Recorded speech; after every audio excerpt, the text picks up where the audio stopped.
Thanks, Canes. Appreciate that. Get this show kick-started. Talk about the NBA tonight. But while we're rating, we'll go through some other things that I'm definitely going to talk about. And might as well do it now since nobody's in here. Uh, when it comes to the playoffs this year, folks, this is the way it's going to be in here. It's going to be hockey early, NBA late. I'm only doing the Western Conference. The East is the JV, in my opinion. That's why we're doing this show tonight about why the West is so superior to the East. Uh, and I think is right because when you look at the NHL, folks, in one bracket, these are the three best matchups on the card. Uh, you got the Florida Boston possibility of a matchup in round two, and I believe the winner of that will be going to the Stanley Cup Finals. Then you got the Kings and the Oilers, which is always great. And that goes back to the Gretzky trade back in '88. That heated rivalry. And then you got the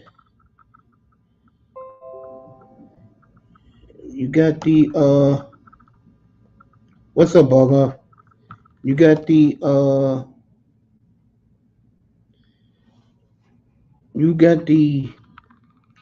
which to me a bonanza, the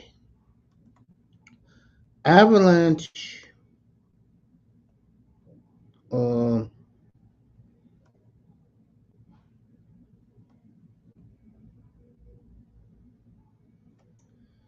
the Avalanche with the Avalanche. What's up, Don Philly? Good to see you, fam. Don Philly in the building.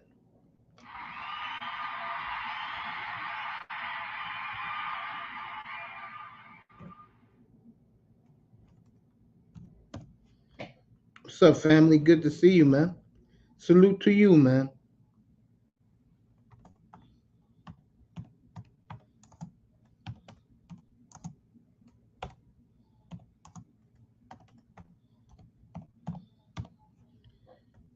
Don Philly in the building.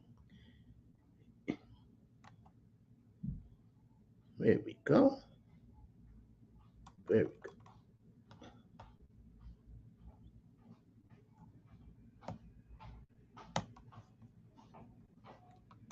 You doing your show?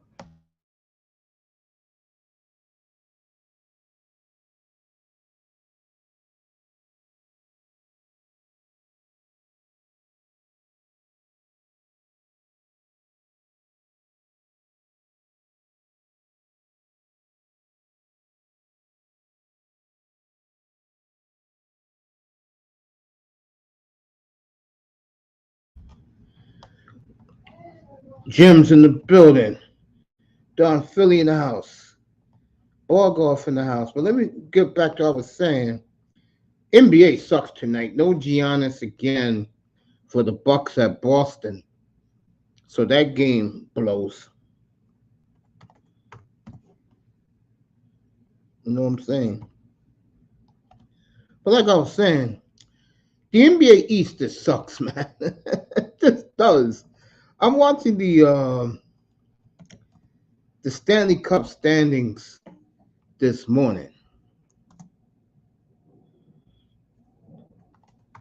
and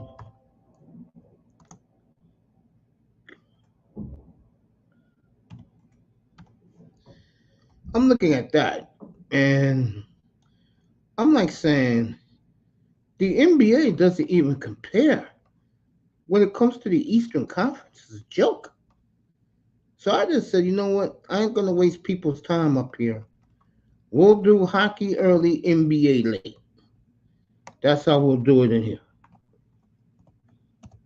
Because the way it's looking right now, Denver's gonna be on at 10:30. The Clippers are going to be on at a quarter to 11 Eastern time.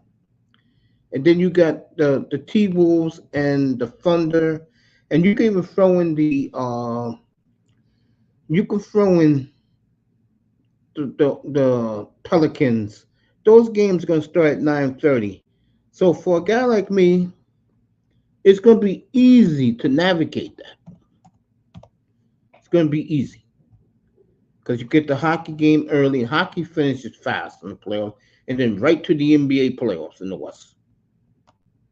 I mean, I hate to say it to you guys, but the NBA East is the JV compared to the West. It really is. So we'll be doing that in the playoffs in a couple of weeks. Playoffs starts in about a month from tomorrow. NHL is like a week later. So this is what's going on there. Of course, my boy Jim's in the building, of course. So, Jim's, you better be ready, bro. Because we're going to be up some late nights. Plus, me and Jim's going to do the post game show up here. And what happened for the game, we'll be doing reactions to the playoff games. We're not going to be biased and like, yo, man, yo, LeBron, man, yo, Kyrie, man. We ain't going to be doing that shit. Okay? Whoever wins and play well, they'll get their due just in here. Iman's in the building. So NBA slow night, man. What the hell's happening to the NBA lately? They're actually gonna succumb to the college sports? Come on, man. You kidding me?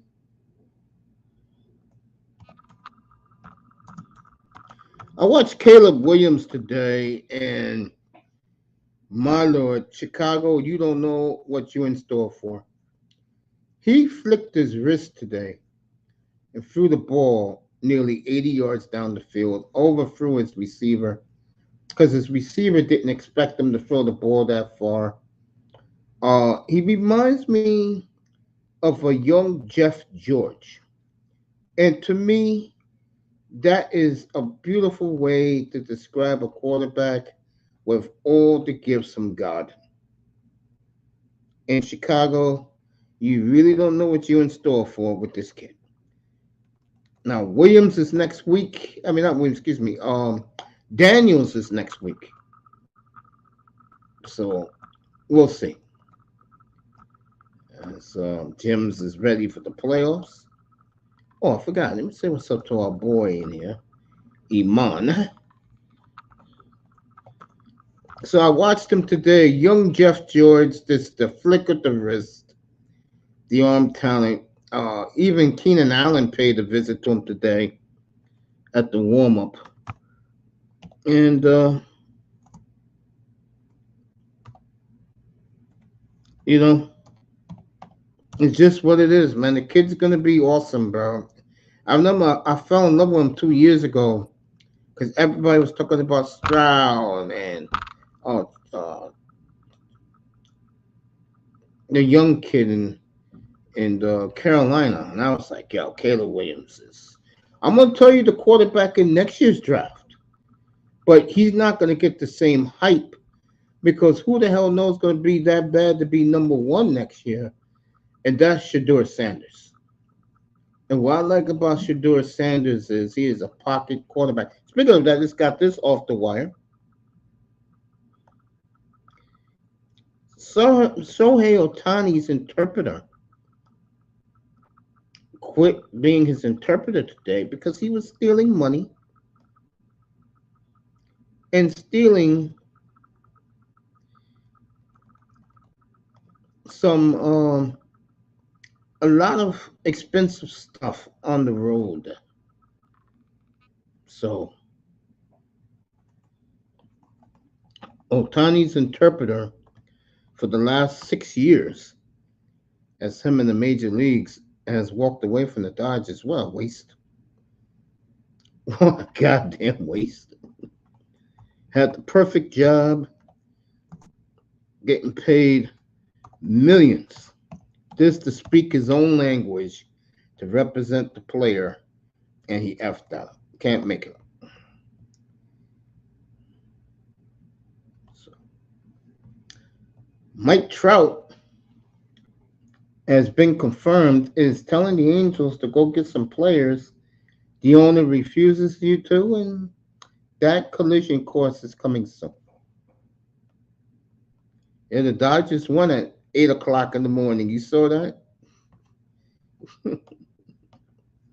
So let's go with this shit right now. We are talking about why is the West so superior to the East? It's gotten to the point with me is I'll be doing hockey early and the NBA late when it comes to the playoffs. So uh, there we go. So NBA tonight, Friday night, and I'm setting it up right now. The new power in the NFL is in Middle America. What I'm talking about. AFC North, NFC North, plus their headliner, of course, the Kansas City Chiefs. Those two divisions run the league now. And we'll talk about that Friday night. Middle America, and I'll add to it. Fox. And I'm going to diss the Cowboys right here, but you have to do it. Fox got Green Bay, Chicago, Detroit, San Francisco. They're throwing a few Falcon bullshit. You know Kirk Cousins ain't going nowhere. They got the Eagles and they got the Cowboys for window dressing. What do that mean? Cowboys window dressing means that they'll be 12-5, but they're going to lose in the wild card round, so it doesn't matter. Okay. All right. Fox is going to be very happy with that. Philly in the East Coast, Atlanta down south, along with Tampa Bay, um, Frisco out east, out west, 49ers in the west. And of course, the four Middle America teams, they're going to be very happy. And the reason is, I just told you about Caleb Williams. He's going to the Bears. It's looking like J.J. McCarthy, if the Vikings can get to 4 or 5, he's going to end up in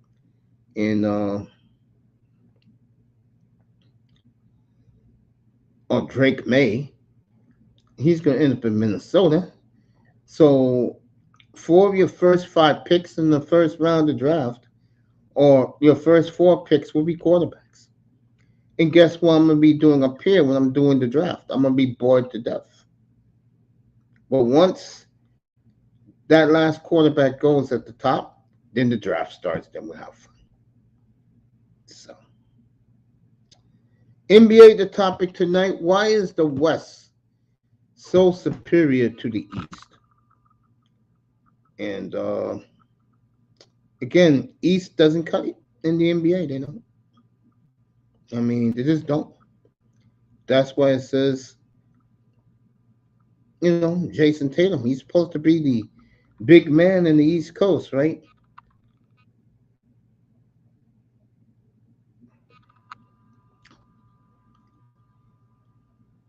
Interesting. Oh man. So I made that announcement. The playoffs are in about a month. We'll do the NHL early and we'll do the NBA late because those NBA games in the West are going to start late. They're not going to be early. I can tell you that right now. All right, let's get this started up here. All NBA tonight. Friday night. Why is the teams in Middle America dominating? About to dominate the NFL? The answer is obvious, but I will make that happen on Friday night for you.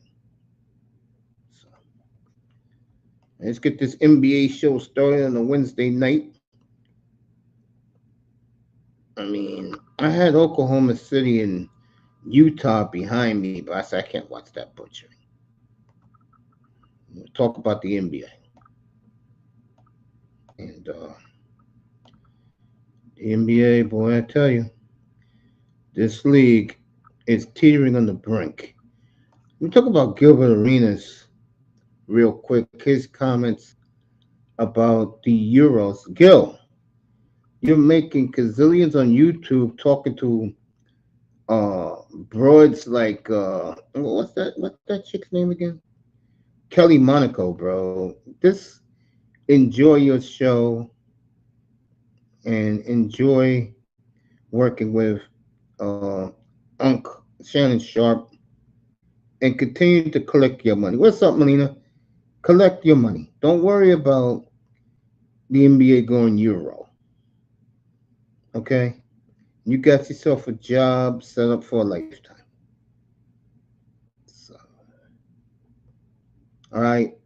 So NBA tonight, football on Friday night. Oh, we got a good one Friday. Matter of fact, let me start getting that thumbnail set up for Friday night's show. We can do that right now as waiting for people want to pull up and talk about basketball. So Tiny's interpreter was stealing from the Dodgers. You can't make this shit up, folks. You can't. You just can't. It's comical, when you see that. And you got me uh, not even thinking about the Eastern Conference and the NBA playoffs. I'm like, this is garbage.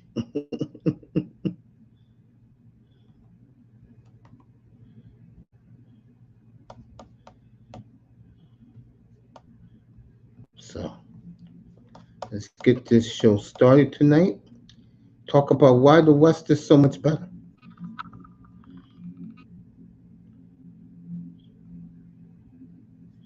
And it is. Up with Allen Iverson. Let me see what Iverson said real quick.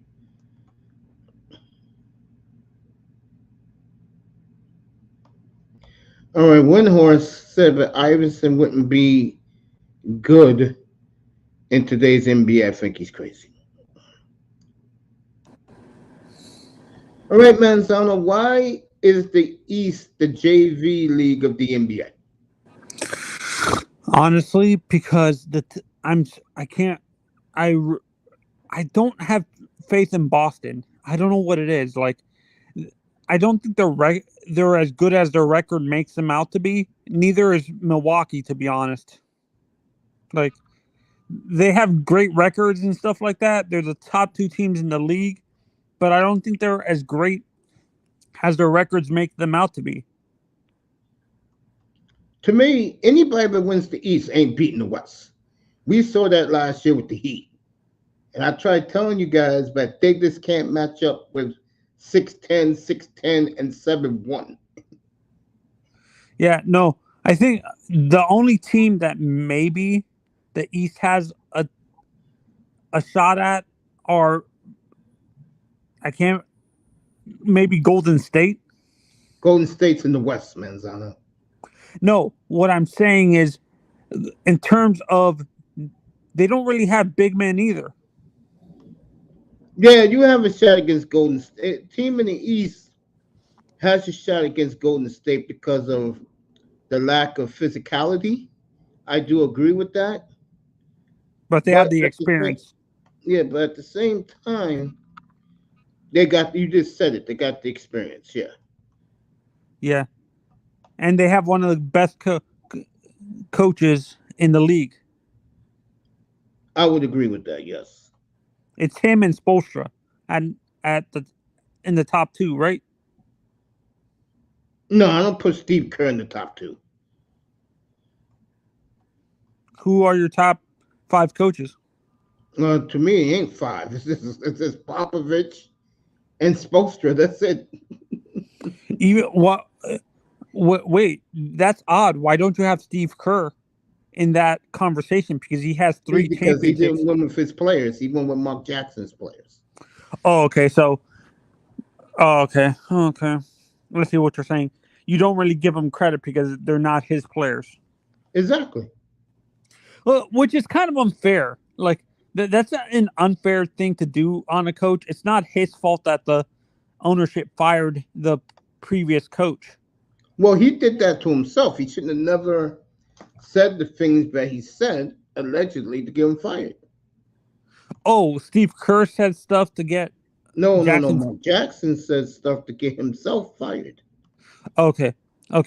No, but what I'm saying is I don't know why fans blame like Steve Kerr's a great coach. It's not. I understand Mark Jackson built the team, but let's be honest. Mark Jackson screwed himself over by saying stupid stuff. So it's not Steve Kerr's fault. You're putting undue hatred on Steve Kerr for something he couldn't control. He can't control. If you understand what I'm saying. Yeah. I know what you're saying. Yeah. You know, Dan, I was reading, D'Antonio was talking about coaches, and he says Spoelstra's overrated. Who said that? D'Antoni? Yeah. He should keep his damn mouth shut because Mike D'Antoni is one of the biggest frauds in the history of the NFL. N.B.A. Oh, the N.B.A. Yeah. My mind's not been there lately. Yeah. D'Antoni's a fraud. I don't take him seriously. Yeah. It's him and the guy who you hate, Colangelo, say that about Spoelstra. He's overrated. Yeah. Colangelo needs to shut up too. I don't know what is this just jealousy on their part, you think? Of course it is. Supposed to have been coaching 16 years with the same team, and they just gave him a $120 million extension. What do you think, man? Yeah, no, and I've said this on Heat panels. I think this contract is probably. I don't think Spoelstra wants to do it, but I think the Heat, the franchise, are setting him up maybe to take over Pat Riley's spot as president down the road as president of basketball operations. You could say that. I just don't look at it that way, though. I mean, I look at it that way. I mean, I'm sorry, I'm just distracted right now because I'm getting. Are there any good games on right now? No, the games are terrible tonight. That's why I'm not even thinking about basketball right now. Wait, are there any good hockey games tonight? No. The great hockey games are usually Friday and Saturday? No, hockey are Thursday and Saturday. Is the schedule deep tomorrow, you think? Who? Do we have great games on the schedule? Tomorrow? Yeah, we got some good ones. Sorry, Melina. Hi, Miss Molina. Apologize about that. Hi, everybody. Hey, I'm getting the thumbnail up right now. That's what I'm making the thumbnail for Friday night show. You were saying, Tony? Oh, hey, Miss Molina. Hi, Tony. Are you one of these? Did you see that some idiot Toronto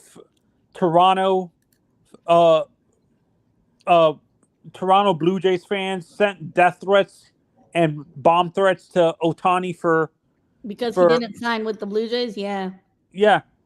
I understand you're upset, but really? Are you that stupid? You don't think death threats is ridiculous, Tony. That's unacceptable. This fan base has lost its marbles. It would be like if Maple Leafs fans did that to Austin Matthews. Yeah. This fan base doesn't think. Yeah, does this is Toronto that are Toronto fans that I'm not saying delusional? Start? Yes, we are. Mace, Leafs are leading 1-0 right now against Washington. Yeah, that's on TNT right now. And Raptors as well playing tonight. Sacramento tonight.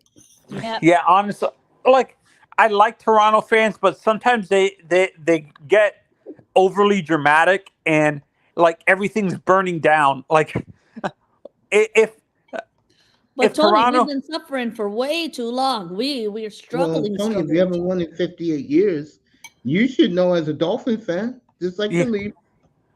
yeah, I know as a Dolphins fan, but at least I have the Heat, who's won in this decade, so I'm good. And the Marlins. Yeah, Leafs fans, look at us. We've been suffering for such a long time. When, Uncle, when was their last Stanley Cup appearance? Their last appearance, 1967. And they 1967, right? Yep, and that's when they won it too, or was that their that's only when they won it. appearance? That's when they won it. And that was a great team, you think, right? Yeah, Yeah. we not reached the final since. And Right. I've said this multiple times too, and sports fan needs to realize, like sports fan in general, thinks it's easy to make the World Series, Stanley Cup, NBA championship, what is it called, Super Bowl. It isn't. Like, I understand Leafs fans haven't seen a championship, but as sports fans in general, we need to be realistic and realize it's not easy to make these championship games. Like, I'm starting to Well, realize that. it's just like in soccer. People want instant gratification, instant success. Now, They it's don't want to fact. do none of this rebuild. Look at the Dolphins right now. They're doing the rebuild. Yeah, Nobody wants to do that. no. The perfect example is it took Arsenal like 12. I think it's 12 years since their was it 12 or 15 years since their last championship. 14 years since our last Champions League appearance. 14 years since we qualified last No, for the your last Premier League championship. I thought you won it last year or the year before. No, we didn't win it. We didn't win it last year. We choked. Oh yeah, you lost it against Manchester City, right? Yeah. Honestly, like I said, at least for me, I'm looking at successful franchises who know how to win championships in Atletico Madrid or Dortmund. I'm a Dortmund fan, so I know what as a soccer fan, I know what championships look like. Yeah, of course. And I was a Chelsea Wait, you fan. support Dortmund now? I thought you were Atletico Madrid. Make up your mind, Tony. No. I'm my 3 European team. I have 3 European teams. Oh my God, Tony! It went from 2 to 3. What's going on? No. I've always been like this. I watch German football. I watch Spanish football, and I watch English football. I don't watch just one league.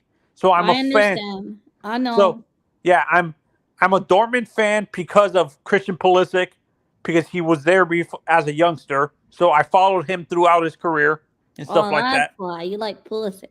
Yeah, and then I've always been a hardcore Atletico Madrid fan because I had friends who turned me on to the team. I used to be a Chelsea fan, but I became like I said, Moss recruited you. You guys flipped me over to Arsenal. Yeah, but I hope I'm not that's what I like disappointed to this hear. season. We're gonna do the same to Uncle Mace in just some time. That's not happening with me. I did my conversion already. Come on over to the good side. But I don't want to get disappointed if Arsenal chokes again. No, we won't. We got it in the bag this year. We said that last year. I'm saying it again, Tony. Saying it again. We got it in the bag this year. I'm confident. Come on. Yeah, and We're a different team. We're a different caliber. So, oh yeah, I've seen you post pictures of you at you've been to going to games lately, and you posted on Twitter and stuff Yeah, I like go that. frequently. Going to games ain't doesn't make it justice, bro. Oh, it's incredible. The atmosphere is amazing. It's really fun. Have you done like have you been to Arsenal games on the road to like flown to like for the Champions League games? Like, have you Yeah, I did been the to whole group Atletico or stages Madrid or thing. anything like that? I did the whole group stages, but not away ones. Away ones, it's hard to get ticket. Are tickets expensive in general for soccer games in Europe, Miss Molina? It depends on the category of the game. Champions League, the cheapest ticket is about £70. £70, which that would translate to how much in Canadian or American dollars? 1,200. American. You're looking at 80, 90 American, What's up, 305? like 90 American. That Hey wait, y'all. Hi, 305. Hi, Raven. hey Raven. Go ahead, You talk. playing your game, Raven? You know I am, baby. You know I So Miss Molina, I know you're a Cowboys fan. Are you like Raven? You're switching to another. You're gonna No, watch a I'm court. never. Leafs There's are am. no- 2-0. She's not going to Leafs switch. are NBA 2-0 up. tonight. Leafs are 2-0 up. Come on. Yeah, Melina's bro. loyal. Melina is ride or NBA. die. And but it's No, a I don't vacation change my season team. for I me. don't change. I never change any of my teams. I'll suffer with them through the bad and celebrate with them through the good. I don't change no team. So you're a That's all Whitecap. right, Wait, are you a Melina. Whitecaps or for MLS? Who's your team? MLS is Toronto FC, my local team. Oh, I thought. I'm not from Vancouver. Oh no, I know you're from Toronto, but I didn't. I thought because I keep on reading. Actually, do you? Whitecaps are good though. The Whitecaps are good. But Toronto FC is not good. Yeah. Hey, So I gotta get back to this real quick. So you feel that if Golden State was in the finals, that you will give the East team a chance. That's what you were saying, Tony? yeah, they would have a higher chance of beating a team like Golden State, who is not as physical and stuff like that. They would struggle with Denver, and I think they would Minnesota too. Maybe Oklahoma City. And Oklahoma City. Don't you think? Maybe Memphis. No, Memphis is not making the playoffs. They're already in the lottery. Wait, who's in the who are the top 7 teams in the West? You got Denver, Oklahoma City, and Minnesota about a game apart from each other. Then you got the Clippers. Then you got New Orleans. Then you got Phoenix. Then it's Dallas, Sacramento, Dallas, and 9 and 10 of the Lakers and the Warriors. Okay, the Lakers definitely. Sacramento. Sacramento? If Sacramento makes the finals, I think the East team would have a better chance because they had the same issue as Golden State and the Lakers. They're not too physical. They're not a very physical team. The Clippers too. I think we have of the top 5 teams. I think the Clippers are the best chance of the Heat. Any team in the East beating a top 5 team in the West because they're not a physical team. The Clippers You are agree? pretty rough, man. You The got Clippers? Harden, Paul George, Kawhi Leonard, and Westbrook on the court at the same time with that 7-foot center. I give nobody in the East beating the Clippers. But what scares me about the Clippers? Can you trust these guys to be James Harden not to like just not show up in the playoffs. Kawhi Leonard will keep him in line. How about and Westbrook has had issues not showing up in the playoffs either. Kawhi Leonard will keep him in line. So you think George and Kawhi Leonard alone can win the championship? Yes. okay. Yeah, he won it alone with the Raptors single-handedly. Okay. Okay. Why? Okay. Wait, who are the top 5 in the West again? Uncle, repeat that again. I can't remember. Top 5 in the West. You got Oklahoma City right now 1. You got Minnesota 1A, Denver 1B. Then you got. Would you say Clippers. Oklahoma City maybe the East can beat or no? Nah. Oh, they have. Oh yeah, I forgot they have Chet Holmgren. They're too deep. Yeah. Yeah. But are they a physical team? Like, are they, even though they're small, are they a physical team? Half and half. I think they'll have a hard time getting out of the West. I said at the ball game last night. Okay. The Clippers, you said? The Clippers, I think, wins the Clippers easily wins the N.B.A. title if they get there. If okay. Okay. This is the JV league, man. It is what it is. Yeah, no. Yeah, and like I said, Boston. I know.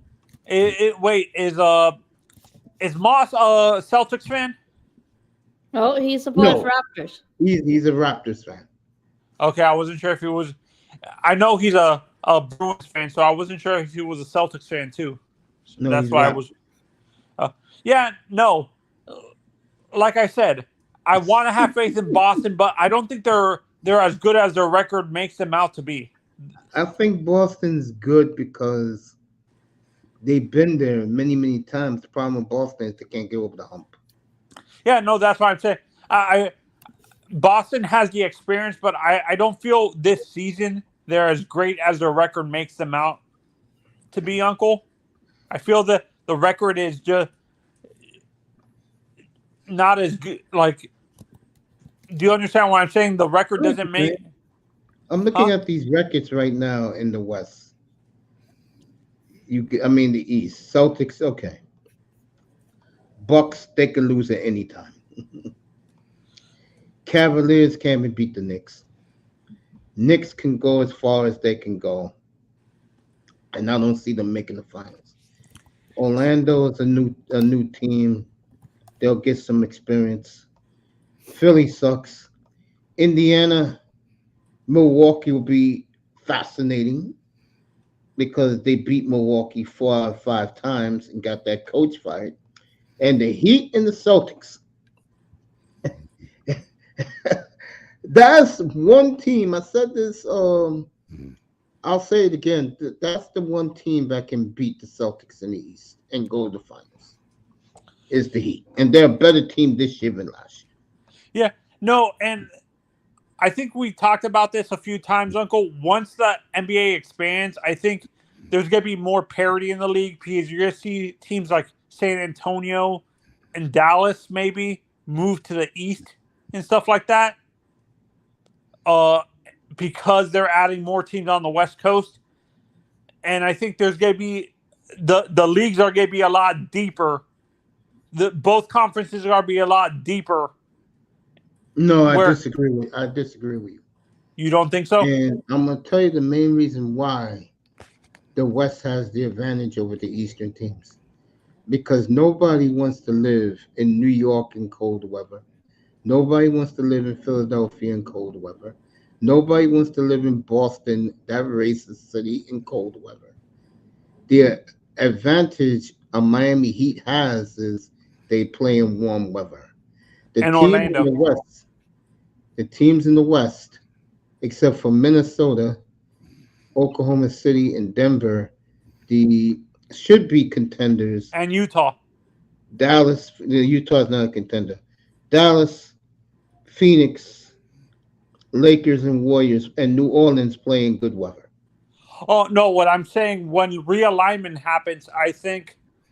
Oh, and New Orleans and Memphis goes to the East. you don't think any of the Texas team goes to the East No, because they're closer to the West Coast than they are to the. exactly. Oh, okay. So Memphis, maybe Oklahoma City. No, they stay in the Midwest. They're right in the smack middle of the country. They're not going to Okay. move them. So the two bad teams go to the New Orleans, and so we basically get the bad teams in the West basically. If there's realignment, Uncle, Yeah. you're saying. By the way, Sacramento, who was 8 for the last couple of weeks, they have surged past Dallas and Phoenix. Sacramento was 6, Dallas 7, Suns 8. Do you have faith, Uncle? Do you have faith in the Suns at all? No. That's another team I think the East can beat in the finals if they make it. Hypothetically, if The they. only problem I have with the Eastern teams, and this is the problem I have with the NBA in general, ain't too many tough teams out there. I think honestly, I think the Eastern Conference is like the NFC in the. It's more finesse teams than physical teams in that conference. If you know what I'm saying, like I think the physical teams, the Western Conference is like the AFC in the NFL. You see more of the physical teams in the West and the AFC, and you see more of the finesse teams in the AFC. Besides San Francisco and maybe Seattle, the rest of the teams are playing finesse like what is it called? Finesse style football. They're more offensively like they're more spread offenses and stuff that don't run the ball a lot and stuff like that. And that's how the Eastern Conference is in basketball. The teams care more about, besides the Heat, the majority of we're a physical team, but we're too small. That's Exactly. I think what hurts the Eastern Conference is your best players in the league don't want to play there because of cold weather. Yeah. Besides Miami and Orlando, there's not really a lot of warm, and Atlanta. There's not really a lot of warm weather teams in the NBA East. Yeah. That's what makes the league much stronger for the West. And Oklahoma City, Denver, and who's the other team we're talking about here? Minnesota hit the jackpot with their lottery picks. It's finally working out. It's finally panning. Like for Minnesota, it took them a little bit, but it's finally working. You're starting to see it. The fruits of their labor. Because it is great to watch Anthony Edwards every night. It really who? When I look at Anthony Edwards, he reminds me a little bit of a young Ray Allen, kind of. Have you been seeing his dunks? No, I'm saying in terms of his shooting, not the dunks, but the actual shooting. He reminds me a little bit, or my mistake, Paul Pierce. I don't know about that. I think Anthony Edwards is more like who's my man used to play? I'm trying to think. The guy is just different to deal with, and I like your guy in Portland. Your small forward. Jeremy Grant. No, not Anthony Simons. He's the point guard. I thought you. Wait, I thought he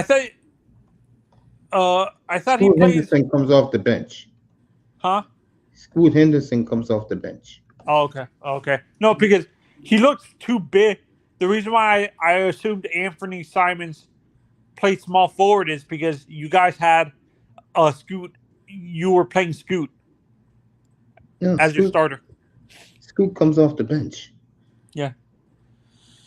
Yeah, but getting back to the contenders here, Hilligus Alexander, of course, the great Jamal Murray. I am still surprised Jamal Murray has not made an All-Star team. Unbelievable. And of course, Anthony Edwards.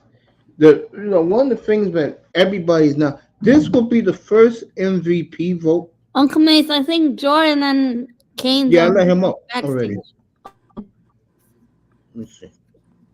No, I let Jordan up already. Sorry, I didn't know.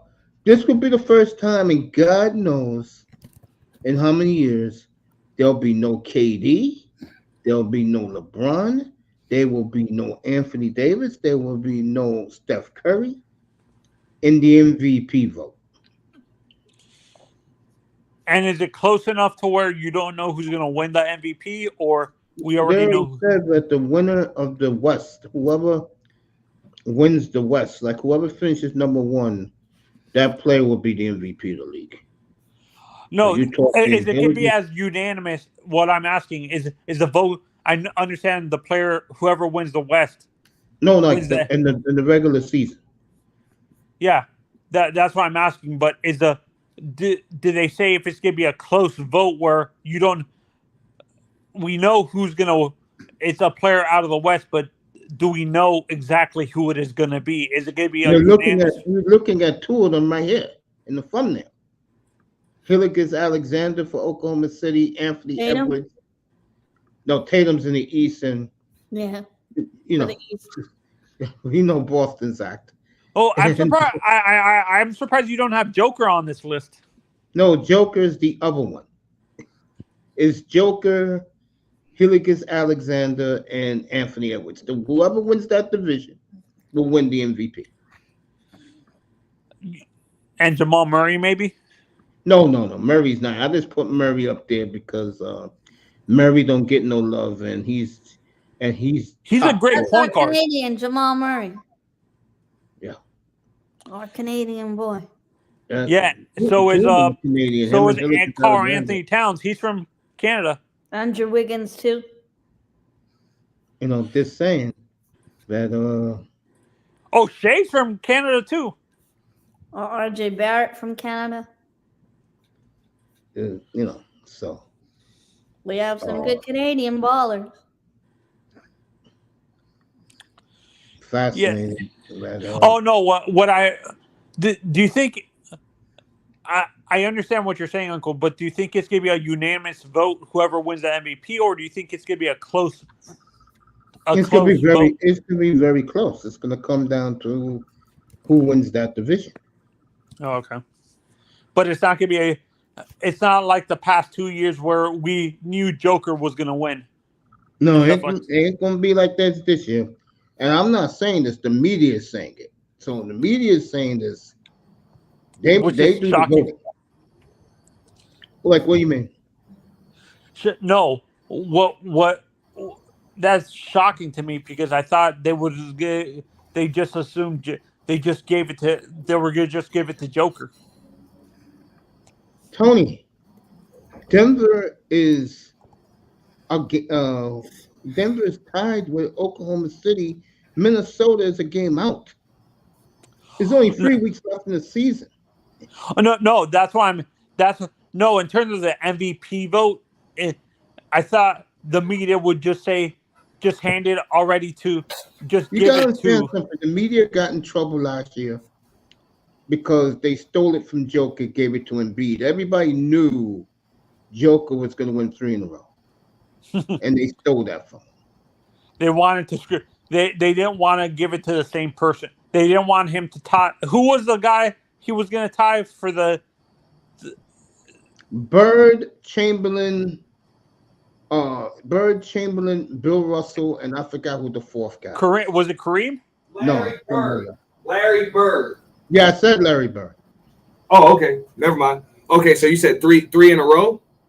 Yeah, last year they took it. They stole it from him.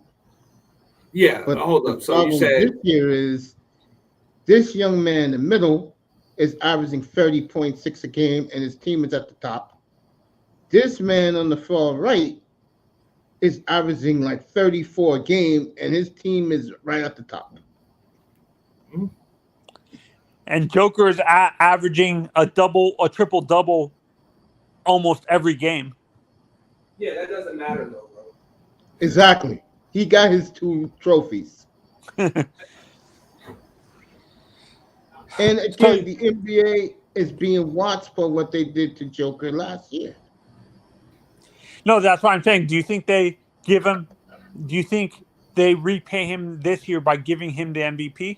No. No, they don't have to. And I'm gonna tell you why. Okay, Manzano, check this out. Right, Joker made them eat their words by winning the damn championship. That's it, and that's what you're supposed to do when you get robbed of that award, that selected award. Then you win the one that you know what I'm saying that it didn't matter. Nobody had to give you. You know what I'm saying? You go take what the hell is up there, because the only real award that matters is the gold ball. Yeah. You know, and Joker proved that, and that's where N.B.A. came up short. Yeah, he gave them the middle finger by winning the NBA championship, basically. Exactly. Yeah, pretty much. You know, it's like, I'm not the best player. Let me show you something. Let me show you. I'm clearly the best player now. Was there? Or if I'm not, whatever. Yeah, say that again. So, Uncle, I have a question. You probably saw Larry Bird in his prime. Was there MVP awards that you think maybe he should have won, that he basically gave the middle finger to the league by winning what Joker did, where he didn't win the MVP award that after the regular season, but he won the final trophy that year, that you felt that he should have got that MVP award? The player who was like that was Akeem Olajuwon. He should have won the MVP. They gave it to Barkley. Nah, but he won. Olajuwon won the MVP next year and won the title. But a lot of people felt the following year. But a lot of people felt 92, 93 Olajuwon was the best he ever played. That's true. That is true. That's true. But you know that they gave it to the best player on the best team. That's true. That One was thing I the thing. I think they were rewarding the Suns for their record that year. I agree because they had a better record than the Bulls. Yeah, made the Bulls play on the road in the NBA final. Did any of those Hawks teams? Did any of the Hawks teams that didn't win anything, did any of those guys win MVP awards? No. Or like any of these NBA awards, no. Yeah, the only time you saw a guy not be at least the top 3 seed in his conference and win an MVP was Russell Westbrook, dude. And to be honest, I don't think so. I think Russell Westbrook is actually the reason why Joker averaging that triple double doesn't matter. Exactly. Because of what Westbrook did. I'm going to explain to you. Because of what Westbrook. Let me explain. Because of what Westbrook did, averaging a triple double does not matter anymore. I agree. It went from something that we thought nobody would ever do again to something that just doesn't matter. It actually wasn't historical because it was stat padded. It was padded. Yeah, but at the people same were time, literally giving him rebounds. Steven Adams was giving him rebounds. Yeah, but so I had this conversation with somebody when I was younger, right? It was she hated Russell Westbrook. She hated Russell Westbrook. It's most usage rate NBA wise. But at the same time, I get Russell Westbrook too, because the guy goes hard. The guy goes hard, right? Yeah. So who do you think? Let me ask you a question. Who do you think are the top 6 players for MVP at the moment? There's only 4, but go ahead, Auntie, tell him. There's only 4. Hold up. So which 4? Which 4? So we got Tatum, we got Joker, we got what, Ant? Yeah, and Hilligus and who else? And Gildress? Okay. Shea Gildress. Nobody else. Who you gonna give it to? So Luca. I mean, I guess Luka. Think of that. Not Kyrie. Kawhi. Can I say something? What about None of Ant? those guys What are in the about Ant? conversation. What about Ant? Ant's top 2. Let me get back to this.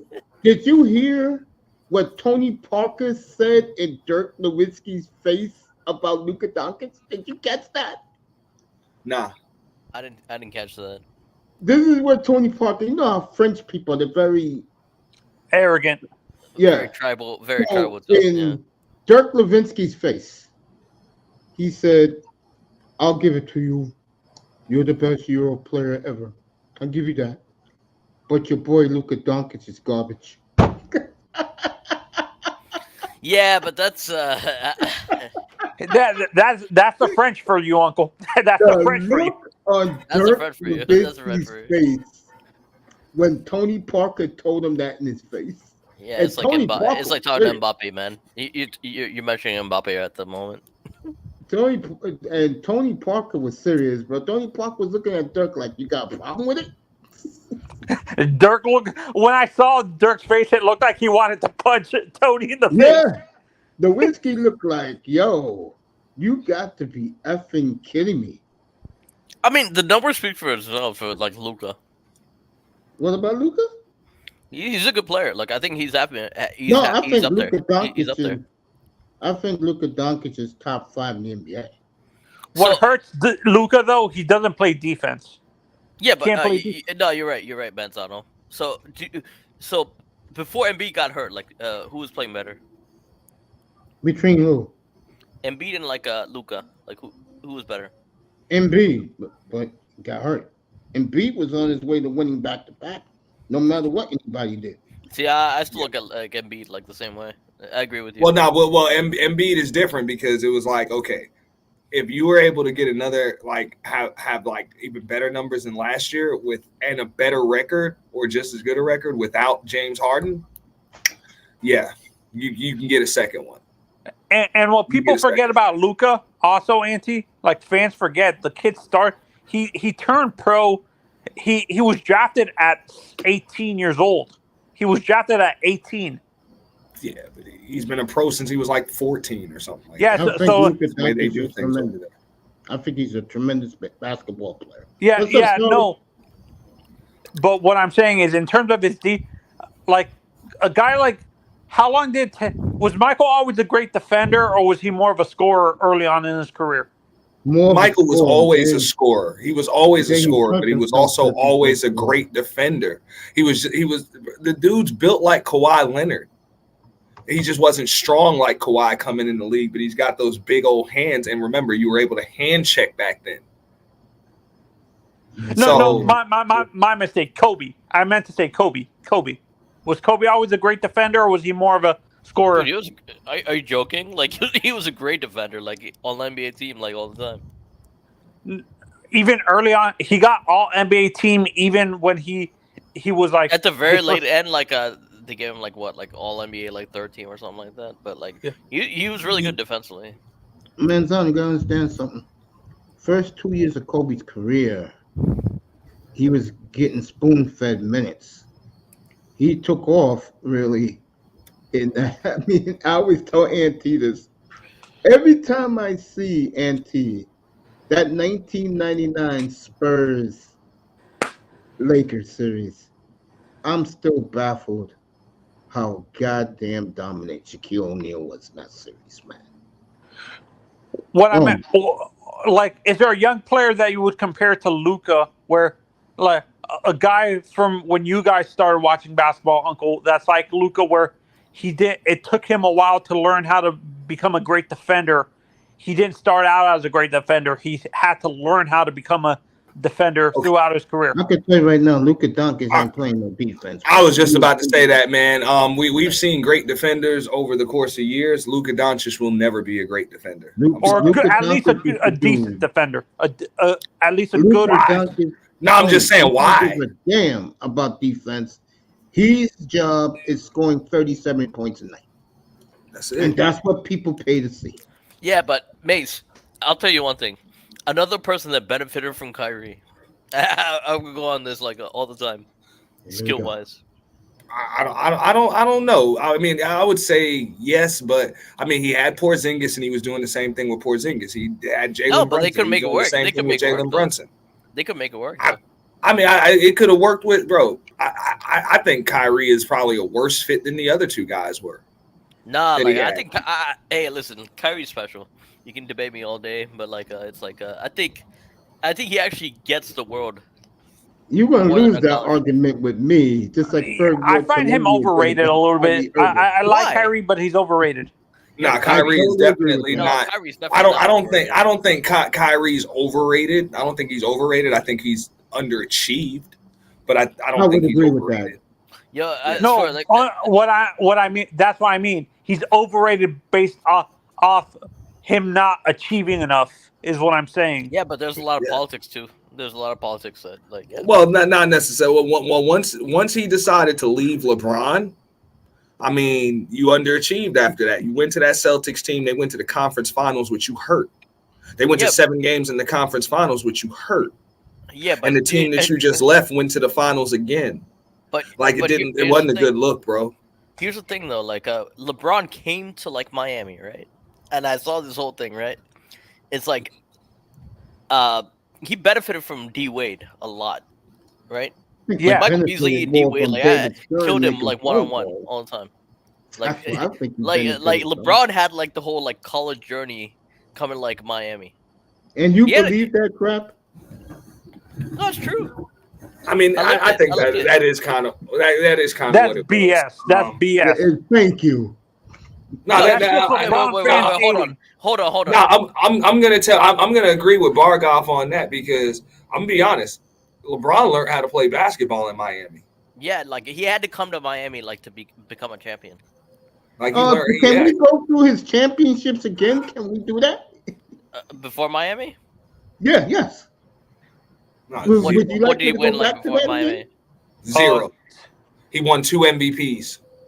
Yo, he I got don't bounced. say Out. he won 2 He No, won he two. got He bounced out. won 2 He got MVP. He bounced won out 2 of, MVPs, So one you're scoring gonna title. tell me, hold up, you're gonna tell me that in Game 6 against San Antonio, when the idiot coach that was like left 20 his two yeah, best but he won defensive players off the court late in that game, that David Stern did not make that phone call to say he did not want San Antonio to challenge the Bulls 6-0. I don't know what to tell you.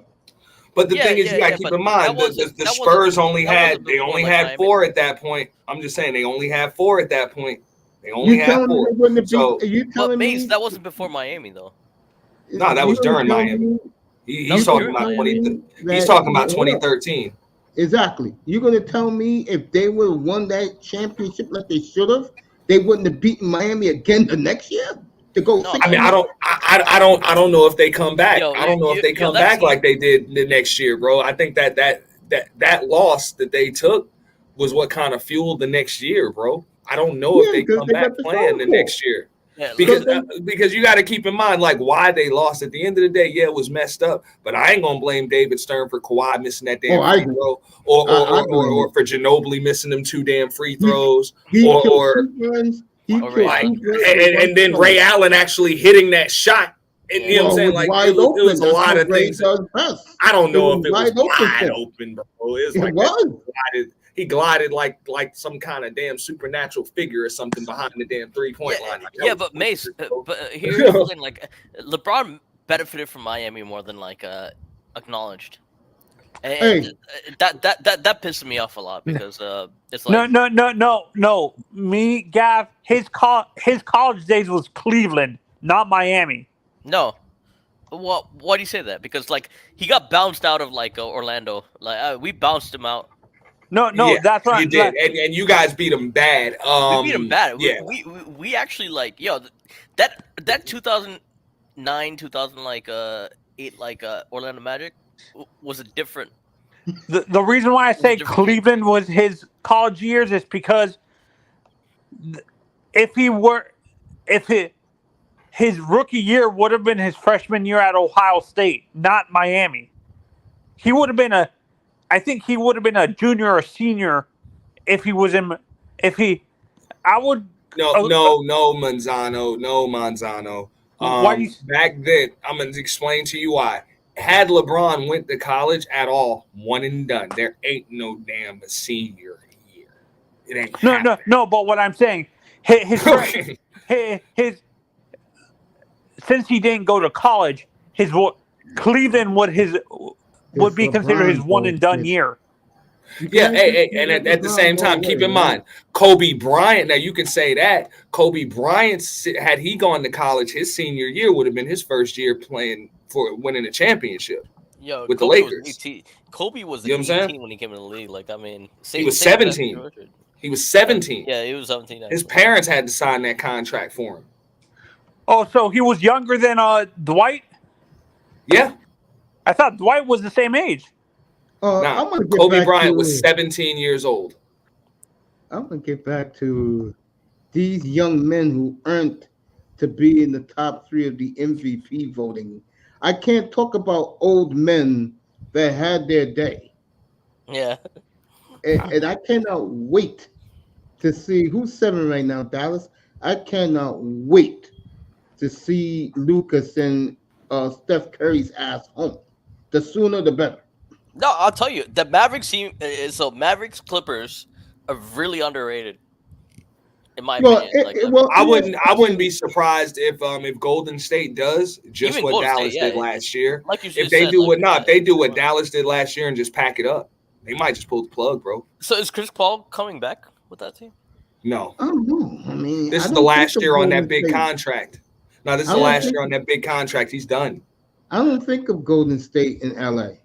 Nah, I wouldn't. I never write them off. So Auntie, for you, like you say that Kyrie doesn't fit him, fit with Luka really. What player do you think would be a better fit with him? Do you think a guy like a center, maybe a center like a Big Cat or something like that? Or him especially. Like, yeah, that's actually, I think Cat would probably be a perfect fit for Luka. And then if you're talking about a guard, I would say you want a co-star that spaces the floor. So with a guard, like a perfect fit for him, I think would be like a Klay Thompson. You don't I think Klay Thompson would fit better in the backcourt with Luka than Kyrie. I know you it's want this. somebody that spreads the floor. How about Tyler Hero? I saw Kyrie Irving at the end of that game Sunday. Not consistent. Hit that clutch floater at the end of the game. I'll take that where Kyrie proved when his mind is right that he's clutch in the greatest of moments. Because when you think of Kyrie Irving, you think about him hitting that game-winning 3 in Game 7 against the Warriors. I will take that with Luka Doncic come money time than whatever. And that I would agree. Dallas is playing well. Yeah, across 7 games. Hey, Mace, though, I would agree. But just like what Bargov just said, though, you talking about across 7 games. 1 game, yeah. Maybe even 2. Yeah. But you got to win a series, dude. I don't like the chances. What you going to do when you're down 10, 11, 12, 15? Like, I mean, if it's a 1 possession game, yeah. I mean, I'm taking them guys. They're gonna get a bucket, but I don't like their chances beating those other teams 4 times. The way it looks like now, I think all it means is though that all Luka and Kyrie together mean, as far as I'm concerned, is the team is just sweep proof. You can't sweep them. That's all it means. Yeah, no, absolutely. That's all it means, bro. You're good. You can beat them in 5 or 6, but you won't sweep them. They'll get 1. Absolutely. Just like they said about Iverson. Like Iverson will get you 1. That's it. He's probably not gonna win no title, but he'll get you 1 game. There won't be a sweep. Imagine you're like a hooper. You're like you see Kyrie and like a Luka, like they're gonna sniper your ass. Yeah. No, I'm just saying they'll save face. They'll save. You're not gonna sweep those guys. But other than that, I think they will be beat by the top teams in the West. Phoenix is an interesting one too, by the way, because it's like offensively they're good. Like, could they put it? That's another one. Like it's, but the West is, you know, Mace. Like the topic was like, why is the East like different than the West, right? Why is it so weak? Oh, I'm about to break that one down. Go ahead, Bargo. My thing is like I think the game is different out west. Like I think like people like I mean even like Portland, they put up more shots. The game is very different like out west. In the East, I think people play defense a little differently. Okay. So That's my okay, so I'm gonna break this down in the like analytics right here, because the West is usually so much stronger. Because of that, a lot of teams that would be competitive in the East, playoff teams, easily top 8 teams, end up in the lottery every year out West because they don't even make the damn playoffs. So because of that, you got a lot of good teams that end up getting top quality draft picks, and they get to build teams easier. That's what it is. You look back on the last few years or whatever, the top number 1 and number 2 picks, where'd they end up? Look at it over the course of the last 10 years. Yeah, but here's the thing. Like, so I saw Portland. I saw like Dame's return. Like when you're thinking about teams out west, getting guys like Carl Anthony Towns, getting guys like Anthony Edwards. I'm talking about all with number 1 picks now. Zion Williamson. You know what I'm saying? I mean, Luka Doncic, whatever, they had to make a trade to get him, but that happened. Memphis ends up getting Ja Morant. Like these are teams that in the East probably wouldn't even have been in the lottery. They wouldn't even have been in the lottery. No, you're right. You're right. But I think like the pace of the game, or they wouldn't have been that low in the lottery to get a 1 or 2 pick. Yeah, but the pace of the game is different out west. Like even Also, Portland at home can put up like 120 points. Here's the difference, and I said this to begin this conversation. Players don't want to play in cold weather in the winter. That's why Miami has an advantage because they play in Miami. If they wanted to get real players to play there, they can do it if they want to. But Miami doesn't want to because Miami knows. Got some folks backstage, mate. Okay, Miami does not want. Players don't want to play under Pat Riley's structure, which is you practicing all the damn time. You know what I'm saying? No, but I don't think that's the case, Mace. I don't think that's the case, Mace. I think what it is really like all right. So, you're traveling all the time. Like, what is weather matter? When you come from when you're on a long road trip, right, in the N.B.A., right? Which way do you want your plane to go? East or west? When you're going back to your home city? Obviously, like whatever home is for you, but like I mean, nah, you want to go west. You want to go west. Exactly. Yeah. But at the same time, like if you're traveling all over the world, like I mean, it's different. Like I mean, that schedule, the N.B.A. schedule is very different. Yeah, but where would you rather be? But even with the time zone difference, it's like, bro, it's like you take that damn flight. You know what I'm saying? Even though you was in the air for 5 hours, it only took you like 2 hours to get home. When you look at your watch, like I mean, everything is just smooth, like you know what I'm saying. So you're telling me on January 24th, you'd rather be in Boston, Massachusetts, where it's freezing, but it's 80 degrees in Phoenix, Arizona? That's not how it happens, though. Like usually, man. It does happen that way. What do you think? No, because if you have a homestand, you're there for like 5, 6, 7 games. I'm not talking homestand. I'm talking about leaving from a cold city. Where would you want to be for? This is fair. A Midwest city. Where would you rather be going? To your right side or to your left side? Yeah, but what I'm saying is, like, if you know you have like 7 games away from home, it's different. Like, I mean, you already planned for it. If you're a Western team, right, and let's say you have a 7-game Midwest East road trip. Yeah. You know why the players don't mind that? Because that's 7 games off the record from playing in cold weather. And they're going home to 80-degree weather. Yeah, but at the same time, you have 7 games to like balance it out, though.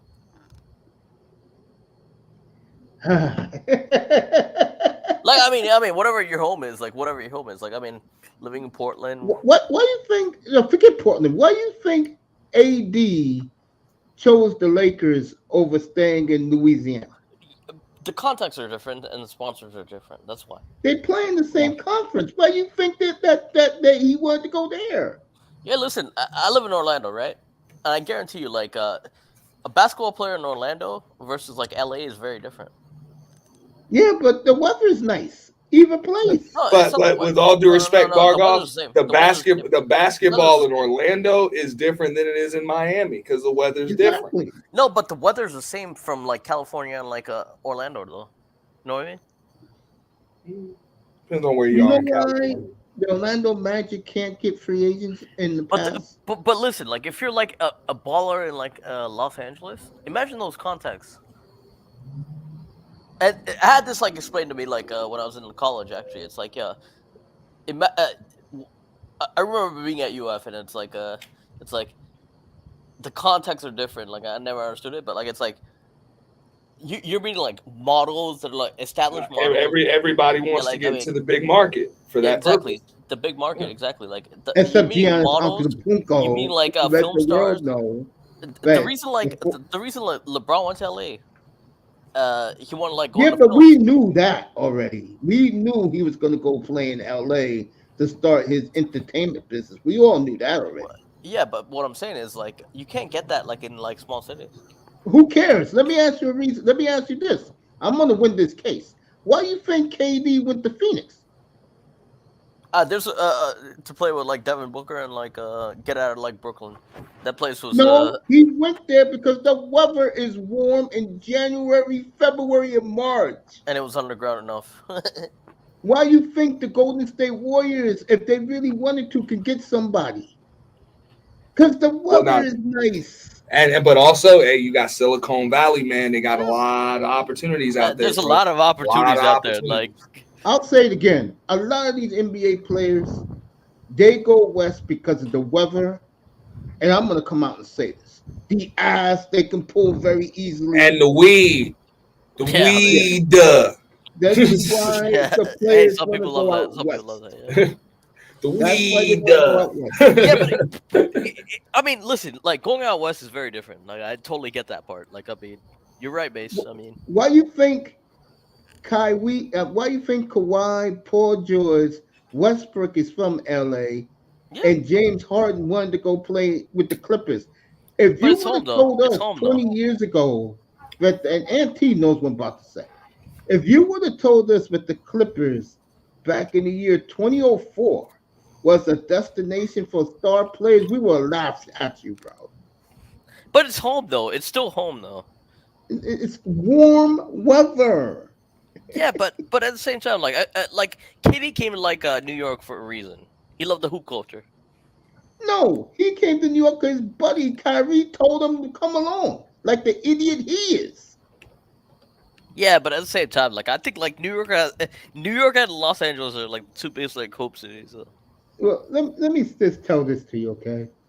And T will sign off on this. I don't know. This is a. Let me say it, and then Auntie will sign off on it. Yeah. You know what Kevin Durant's nickname here in New York is? No. What? He's the Thin Man. That's what they call him. Oh, the Thin Man. Yeah, they call him Thin Man, no? Yeah, the Thin Man. Man. You know why? Because he didn't do a damn thing in Brooklyn. And look at the Knicks now. I said this last night. That, or you call him the Slim Reaper, whatever. Slim Reaper. And here in New York, he's a scrub. I don't think he's a scrub, but like I mean. And here in New York, he is. Well, that's like New York though. Like it's a baller city. I get that. Like you know. He should. I get that. All that shit that Prokhorov and whoever. Who's that? Who's the Asian owner? I forgot his name. All the shit they talk. And now that franchise is a nomad. So like Rayford Austin was like a legend out there, right? Yeah. I mean, the main reason why Skip became I never played against Skip, but I played against some other people from A1, but I never played against Skip. He's a legend because he actually made it to the league. Yeah. Don't get me wrong, he was a street ball legend, but because he actually made it to the league. Yeah. He was he went to Fresno State, I believe. Yeah, the Um, Torcanian. You know, I was there when he was yeah, there. you know what I'm saying, and but he actually made it to the league. He was one of the few street ballers that actually made it to the league. So like, so here's the thing. Like, when I went to Chicago, it was the same thing. It was like, yo, like it's a Hooper town, right? It's a Hooper city. No, Chicago's a football town. Now Chicago is definitely a Hooper No, City, dude. it's a I learned it's a Hooper city. everything I needed to learn coming up in high school. You know what I'm saying? From a dude from Chicago, dog. You know what I'm Like saying? Chicago, like New I York, think it was to like this day, dog, that was a good You friend of telling me? mine, No, dog. no, And hold up. You're telling me the Bears are not number one in that city?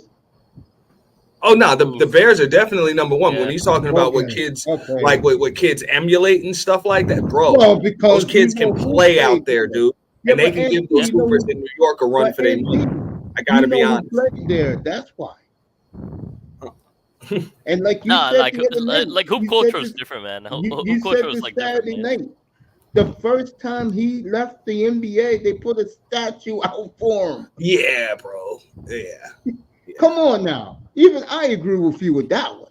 That was legendary, bro. And Yeah. you'll never see that again. You'll The never Miami see Heat, that ever again for What are you any That's my- sport. I don't think What are you talking about? you'll never see a statue outside the building of a guy that's still playing. bro, the Who you Miami who Heat you talking about? retired his number Jordan. the first year Oh, Jordan, Pat yeah, Riley yeah. got to the Heat. He hung Jordan's number up in the rafters in Miami. Well, that was on Jordan's farewell tour with the Wizards. That's when he hung. No. He did it way before then. And with all due respect, like I've been in the arena. I don't know if Bargov been in the arena. The number isn't hanging. What it is, there's a painting on the wall. That's what it is. It's a painting on the wall. But technically, the jersey is technically the jersey is retired. But it's not hanging up there with Zoes and Shaqs and D Wades and Tim Hardaway's and Bosch's. I think those are the only jerseys that are hanging up there. You know what I'm saying? They're hanging, and the Olympic jerseys are hanging. Yeah, I heard about this Jordan. I heard about this Jordan thing. But it's really just it's just a painting on the wall. But like I was saying, it's the one. But it takes up the whole damn wall in like a side of the 300 section. Like this is literally like right behind your chair. Yeah, it's high up. Like you need some shitty seats to be up there right next to it. Kane's getting excited because old man Odell Beckham is visiting the transition Dolphins. Wait, is that actually happening? Yes, it is. I saw that earlier, but are you serious? Yeah, but Odell Beckham, what did he do for Lamar? Nothing. I mean, what did he do for Stafford? Nothing. He won with Stafford. He tore his knee doing it, but he won for Stafford. Yeah, but you know, I guess the rumor is like he's like dating Kim Kardashian or next. And what did he do for Eli? Ruin that dude's legacy. Yeah, but the thing is, like, I'm not gonna touch that. It's gonna be like one of those like luxury signings for like social media. I don't even think about it. Anyway, getting back to the NBA. This is the NBA. Yeah. The warm weather plays a major part why the West is superior. I don't think it matters for. See, here's the thing. I don't think it matters for like people that are hoopers, that play in the NBA. It does matter. You're on the road all the time. You're always traveling. You're always traveling. Auntie, he doesn't get it. I mean, I think it's more to it than that. I mean, as far as just the teams being more competitive, I still think it's just for some bro. Why are the seven out of the last like 10 number one draft picks went to the West? No, you're right. Like I mean, look at this. Minnesota is literally suiting up 2 number one picks every damn night. Yeah. And Cat and Anthony Edwards, and now they're the number one seed. And Rudy, because you hit the jackpot, man. However, I'll tell you this. Well, Rudy wasn't the number one pick. I'm saying these guys but he's a good overall number one picks in the draft. Yeah, I know. He's a good player. Same way. Remember the New Orleans Hornets, bro. If Anthony Davis didn't throw a damn temper tantrum, they would have been suiting up Zion and Anthony Davis. Yeah, but so here's the part I agree with. Like, it's like if you want to live in one of those cities, it's like it's for the contacts, right? No one's coming to Orlando. I'll tell you that much. You NBA could say wise. contacts, but bro, I mean, first of all, most NBA players Everybody wants to go to I'm like LA. just saying, most man, NBA. when you can win 35, 40 damn games and end up in the lottery, bro, Yeah, and NBA players like strippers you, anyway.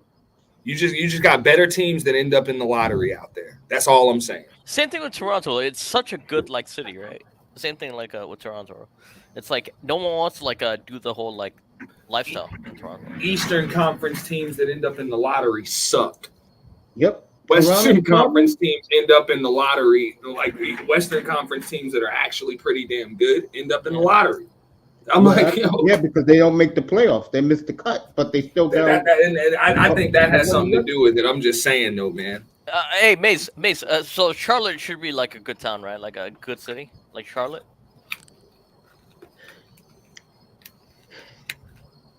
Like I mean, Hell you're out. no. You're like North Carolina. Like, Anti. Hell nah. you're North and- Carolina. Hell Like nah. temper Dude, weather. that's look. The thing is, bro, Durham, that's all in Greensboro. That's always gonna be college town, dude. That's Tar Heels, Blue Devil country. Yeah, but you're still like you can still see the beach. Like you have luxuries in the world. Like it's like North Carolina should be fun. Like I mean, mountains and everything. You know what the problem with Charlotte is? It's too small of a city. It's small and things shut down too damn early, man. Yes. But if you're an Those guys athlete, you don't- can do whatever you want in North Carolina. Though. Hell nah, bro. Everything shut down early. Like if Everything if you're a college athlete, you can, because on campus things never shut down. Exactly. But for Charlotte grown is a adults, city- it's not the city of Charlotte because they support the Hornets. It's bad management. They don't know how to Name- pick the right players. name one athlete that's ever played or suited up for the Charlotte Hornets, that's like not wanted out. Not one of the greatest players like on that team. The only player who didn't, well, two players didn't. One, Auntie can't stand. That would be Muggsy Bogues. The other one, of course, is I don't have a problem with Muggsy. I don't Del think he was that good, but Dale was a specialist, bro. He was a specialist. These were the only two players that the Hornets in their history revere. The only ones that stayed around. Everybody else went somewhere else. Zone Morning, he's the Heat. LJ, the Knicks. It just happens to be that way. Unfortunately. So like I mean, if you look at so Memphis is like a really like I always love Memphis, but like I mean, their culture has always been like hardworking, right? Similar like Detroit. Yeah, but Memphis fucked themselves up because Ja did what he did. Yeah, that's He's not the part right of it. city. He's not the right That's part of- superstar for that city. Shout out to Memphis though, man. They picked the best player available. They ain't wrong. Yeah, They Green had a Grind. no-brainer. Green Grind is like real. Like Green Grind Nah, is like real. The problem is like he's just not the right guy for that city. I You need a disagree. real professional. I disagree. Now you need a real professional I out can there, tell you bro. that right now. That's why I was saying. I mean, look, some guys are not built for the big market. Other guys, a big market, I think would be great for them. I said this about Job. Like, it's just it's nothing to do in Memphis except getting in trouble. If Job were in New York or LA or something, he would just be so busy. Just like you said, Bargoff, all the connects and just stuff to do, and like it's just too much stuff to do for you to get in trouble. Yeah, but one thing I respect about John, like he gets access like the best people in the world, but he still like protects like whoever like made him. You know what I mean? Well, the thing is, like, okay, like he shows up to the damn mall with his pistol and stuff like that. Yeah. That's not happening. That's not happening in New York.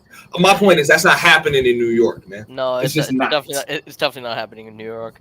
But one thing I'll say, like, I mean, the people that You sliding in the car with your homie in the Range Rover and in the club, that ain't happening in New York, bro. It's just he does not, ride he's with his not ever in New York. I mean, hey, Mace, you can probably agree to this. Like, he rides with his own people. I respect that.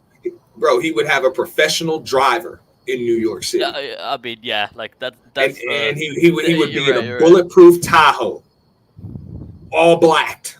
Yeah. You would not just pull up next to him on the side of the road. Yeah, but like J.R. Smith had the same problem. They protect their stars in these big markets. J.R. Smith and Joakim Noah had the same problem like New York though. You know what the problem with John Moran is? Not only did he fuck himself up, right now he's tarnished, bro. I'm about to say I heard he got into some more trouble. I What don't think happened? so. I don't think so, Mace. Because the injury happened like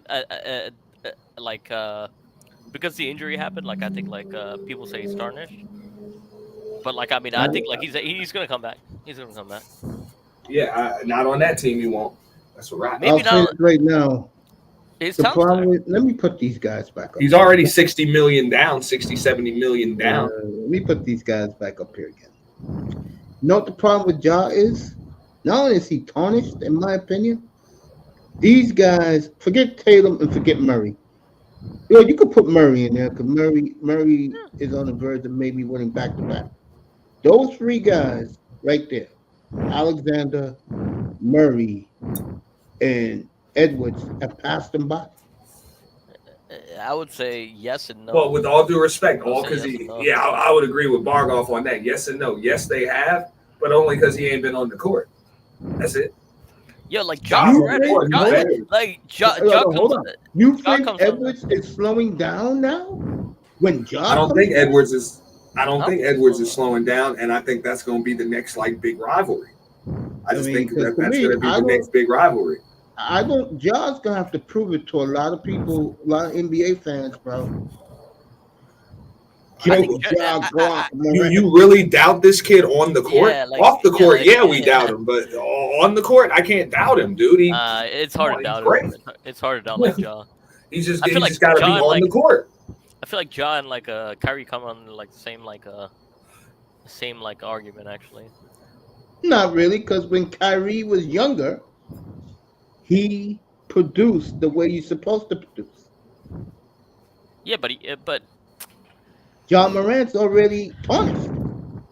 you think like so like Ja and like I feel like they have a lot of similarities like Ja and like I disagree with you, because Kyrie never got in trouble with the law.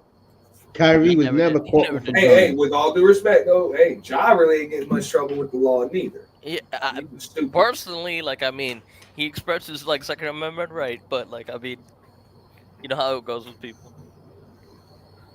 I'm gonna leave John That was Moran stupid. alone. Let me ask you a question. This is gonna be crazy. What I'm about to ask you. So whatever, man. This is what the stream's about. If he ends up in Denver, does that change his image? Hell yeah. Hell yeah, you about to win a championship. You got to be a champion. Like Oh, yeah. that's it. Yeah. You put him on the court with the Joker, that's a wrap. That's a Yeah. wrap. They got to give up Murray. But yo, so I feel like Ja's gonna end up in like the Dame situation though. Sadly. I think Dame Ja situation? ends up. Yeah, no, Ja ends up in with the Knicks, Brooklyn. Yeah, You're not going to see him in like Portland or something like that. You're going to see Ja on. They're going to try to get him to a contender, but they're also going to try to put him against the right guys. I mean, around the right guys. You want to put him around some vets. You want to have a nice, decent front office. You pretty much. I wouldn't be surprised if I see him end up in Miami. I wouldn't be surprised if you see that. You know what I'm saying? I got another team. Even What though he's if gonna he get some ends up- hella trouble in Miami, though. I don't see- What if he ends up with the Clippers? No, it's not gonna happen. I think he stays in No, Memphis. Clippers big personally. market. What if he ends I up think with Memphis. I think he stays in Memphis, like personally. No, he's out of it. He's out. Of Nah, Memphis, well, bro. that's gonna piss off Kawhi. Remember, Russell Westbrook and Paul George and James Harden are Kawhi's homies, man. They're all hometown boys. Hey, but Paul but George- Like all four of them are hometown boys. Paul George is hold up. Paul George is a free agent. He wants to go back east. no, he doesn't. Yes, he Well, does. hey, He's from LA. Somebody He tell wants his to go ass to back stay east. the hell away He's from from the New York Knicks. We don't Yes. want it. That's why he knew where I was going with this. You think he's gonna come back east? You think he's gonna come Boy, back east? let me tell you something. The Knicks on July the 1st will have that contract ready so damn fast. Yeah, this could be interesting. Like, I'll put I'm this good. way, like, this could be I interesting. mean, no damn I Paul mean, George. You don't like Paul George? I want Zion. I want Ja. Zion ain't going nowhere now. To Like where? Wait. To where? he wants them to go to The the Knicks. Knicks. I'm telling you right Oh, the now. Knicks. Hey, bro, I did not talk about this yet tonight. I might as well talk Yeah. about it now. I can see New Orleans easily coming out of the West. Easy. Yeah, so like Ja, I think like Zion actually want like be drafted by like the Knicks, right? Yeah, He but wanted things to. have He changed wanted now to. in New Orleans. He was hoping that the Knicks would get the number 1 pick. He wanted to go to New York.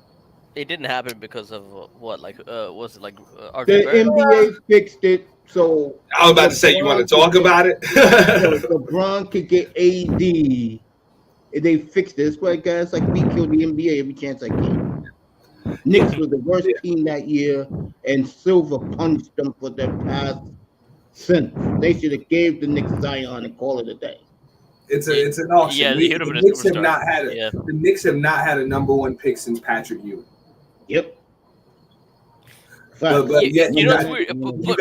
you got teams like the Cavaliers that get decimated when LeBron James leaves, and they get 3 number 1 picks in 4 damn years. You got teams like the Timberwolves and shit that end up with damn Karl Anthony Towns and Anthony Edwards, a couple of damn number 1 picks. It's a damn shame, man. It's not right.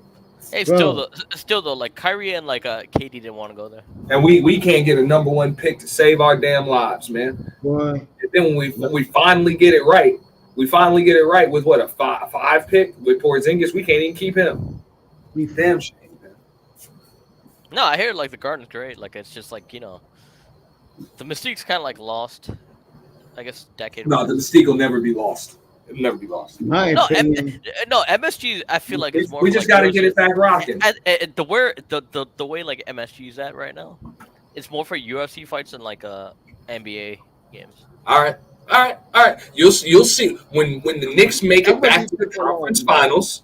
You'll see how it rocks. I'm just being honest. You'll see the way that city is off the hook. But things change. Like, and Mace knows what I'm talking about. When the Giants, like the events are expensive, and the Yankees are relevant at the same time, there's nothing you can do to stop it.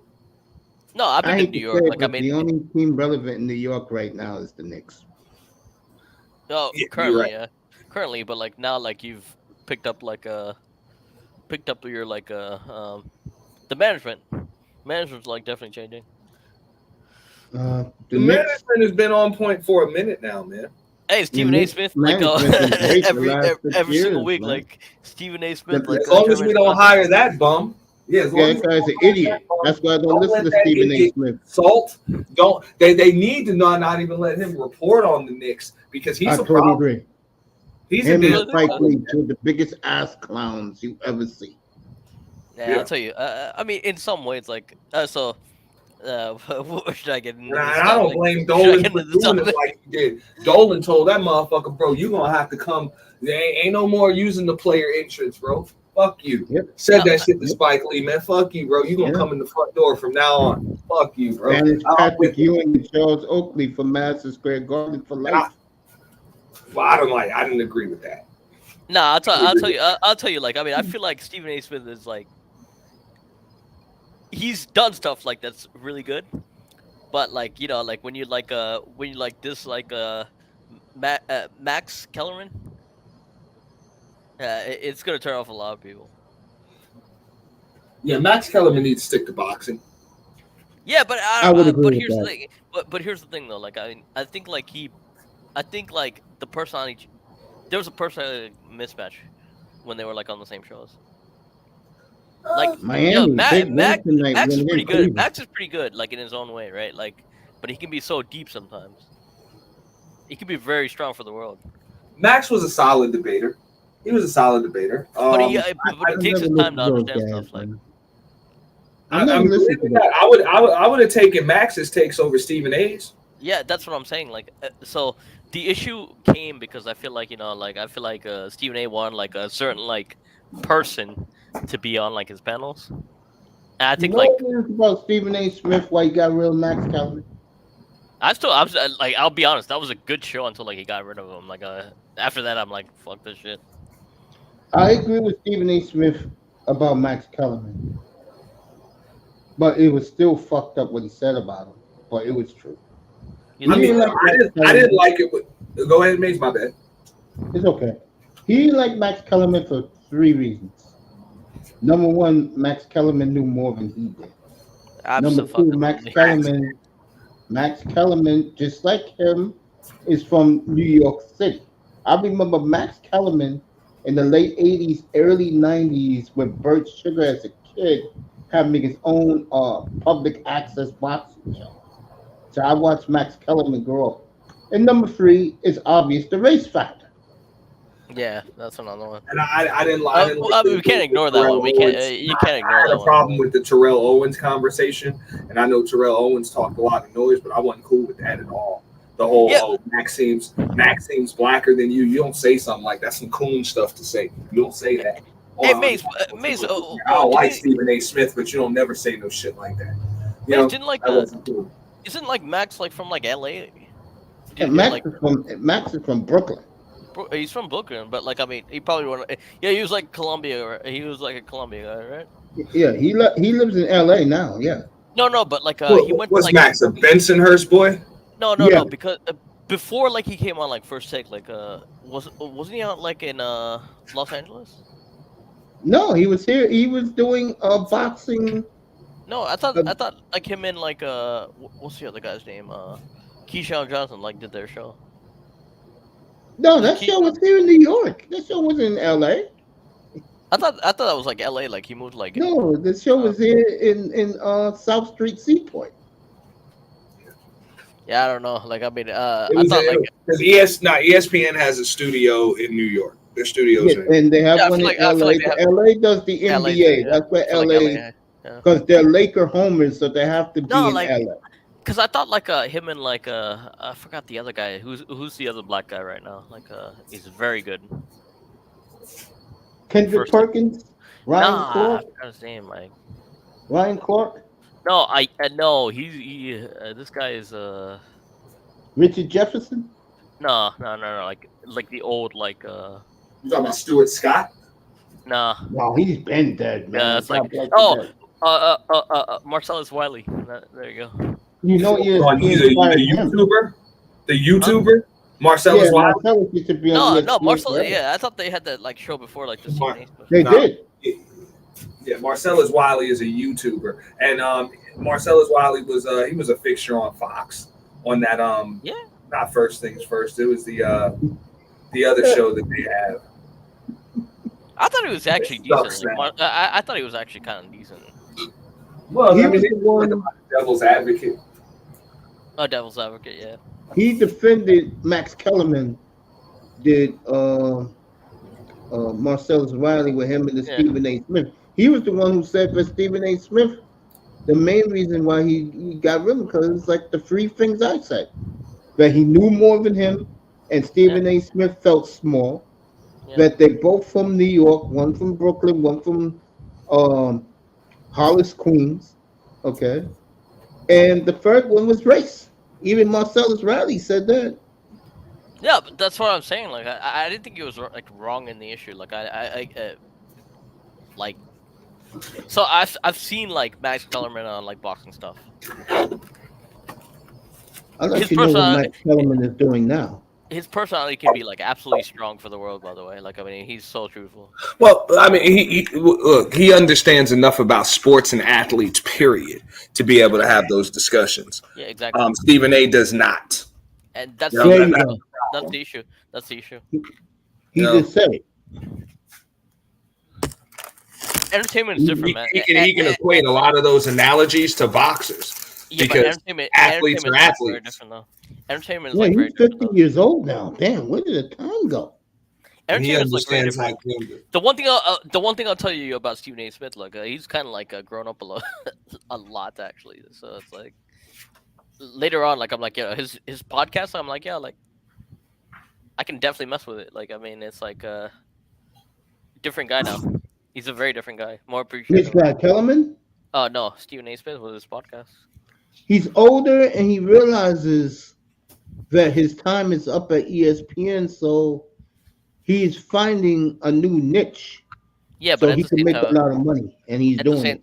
at the same time, if he whatever he finds, like I think, like he'll The be. brother is box office. He's averaging There 28, you go. 9, There and you 7. go. In the brother's box office. There you Yeah, go. yeah. Now at this point, He's like, a I think, like, marksman. he's probably Right. he's probably one of the best like what is it, like broadcaster out there though. Damn it, you get ejected out of the game just for having bad breath. I mean, yeah. Well, so you have to remember, like 2009, like flashback, like another one, like who's that guy? I forgot his name actually now. You gotta remember, Bob, I don't really watch the TV personalities like a lot of you guys. No, it's different. It's very different now. Like I mean, the amount of stuff like people are exposed to. We like I didn't have this win like, there against Boston tonight with no Giannis. You like Kellerman, don't you? No, I mean, no, I respect him. I don't want to say like I love him to death. Like it's. Do you like Mike Greenberg? Mike Greenberg, is the NFL guy? No, that's the guy that's on ESPN in the morning. Get up. Get up. He used to be with Golick and Greenberg. Mike and Mike in the morning used to be on that. That's what he's talking about. Yeah, I can't stand those type of shows, man. When the hosts talk and don't let the people have dialogue. Exactly. All right, Lillard way off. Boston is close to beating Milwaukee again. And like I said, this is why you can't take Milwaukee serious. I told you I didn't take him seriously when they picked up Dame. Yeah, I know you never do. Seriously. All right, Tatum just hit driving layup and look like Boston's gonna win this. And again, like I say about Boston, other than the Miami Heat, no team challenges Boston East, bro. They're that good. Hey, Mace, like, what do you think about Kwame Brown? He was one of the worst NBA players. No, like ever. I mean, like post NBA, like I mean, he hit a grand slam with podcasting. I think he's actually good for it because I mean, That's I what I know think. like He hit a grand slam doing it. I know like he could have been like a Florida Gator like back in the day. And by the way, that's the guy why Stephen A. Smith became famous, because he used to dog Kwame Brown every day. Yep. And he regrets it later now. Why? Because I think I get his point of view because it costs people money if you like trash him like that. But he was a total bust. Yeah, but like you can't just say that. Like that guy was, to be like an NBA bust is still like still like you're better than like most of the world still. That man was not a bust. Auntie, who was our guy? I can't forget. I couldn't. So you tell me Darko Milicic wasn't a bust? That was a bust. Yeah. But that guy fought. Darko was a bust. Kwame that guy Brown actually was not a bust. Hold on. He fought. He actually fought like MMA, like UFC fights. So, Bro, let me ask you this: was Joe Smith a bust? No. Then neither was Kwame. But he was supposed to be, but he wasn't. That's all I'm saying. But that's what I'm saying. If Joe Smith wasn't a bust, neither was Kwame Brown. Yeah, Now, but a lot of people keep laughing at Joe Smith. I don't know why they do. I remember O'Shea did a video killing him, bro. I'm like, this guy having 16 points a game. All right, so two other people I'm gonna mention is Lou. What do you make of like, like here's some other ones, right? Like number one picks, right? It's like who's the other one you said?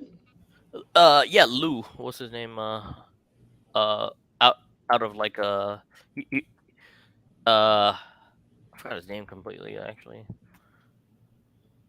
You know what I'm talking about? Like you played all over. You played on the Clippers team. I know Michael Owen Conde was a big bust. Yeah, well, yeah, his career was over after Amari had dunked on him. It's like you never saw him again after that. I'll tell you where his career was over, and I saw this game back in 2000 when Shaq got 61 and destroyed him, bro. Lou Williams, is he a bust?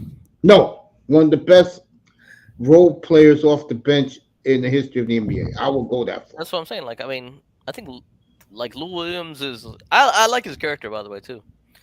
Imagine You like if know, again, about Kwame Brown, yeah, when Jordan says there was no hope for him, everybody picks up on that and run with it.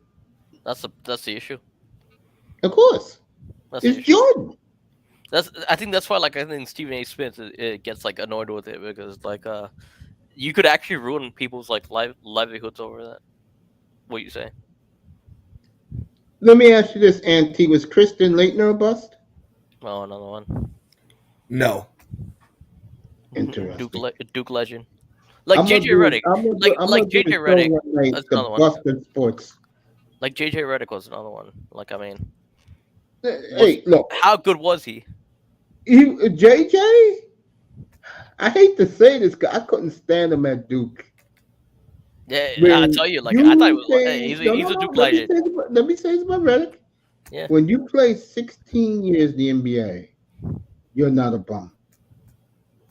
He had a very nice career, and even having a better one now as a podcaster. His podcast, by the way, Who, JJ Redick? Yeah. is one of the best. Yes. I thought JJ Redick was a hell of a basketball player. That's See? why I understand how See? pissed Said off that- he is at damn Doc Rivers, and I don't blame him. When he says that dude's a bum, people, Patrick Beverly, oh, well, you had your best years under Doc Rivers. He's like, yep, that's the fucking problem because we underachieved because of that. You know, we never but got where we were supposed to go. But similarly, like like Tyler Hansborough is like an absolute G in college, right? I'm gonna leave that alone. Go ahead, talk about Killer T. Yeah, so was Sean May, so was Shabazz Napier. What about it? Napier, yeah, Yeah. another one. Yeah, you're right, Auntie. Hey, I know you Joakim know Noah that. was the same. Joakim Noah, like I thought he was. No. You leave my boy. Joakim Noah was an all-star defensive player of Hell the year in yeah. the NBA. He was pretty damn good in the NBA Those too. are my boys, man. Him, Brewer. Who else was on that? Corey Brewer. Yeah. the team. Udonis Haslam, Yep, and my guy. Al Horford. He's at Horford. That was Al my Horford. guy. Yeah. Al Horford. That was a great Florida team, bro. Nah, like I think people underrate like how good those teams were. Like You know why, right? I mean, it's It just the way came it out works. of nowhere. We came out of nowhere, yeah. It's just the way it works. That was back then. I was following college basketball back then. I knew who they were.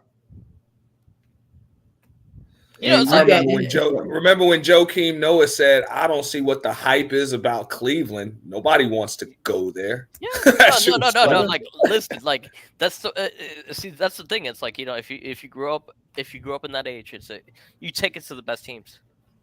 You take it to people.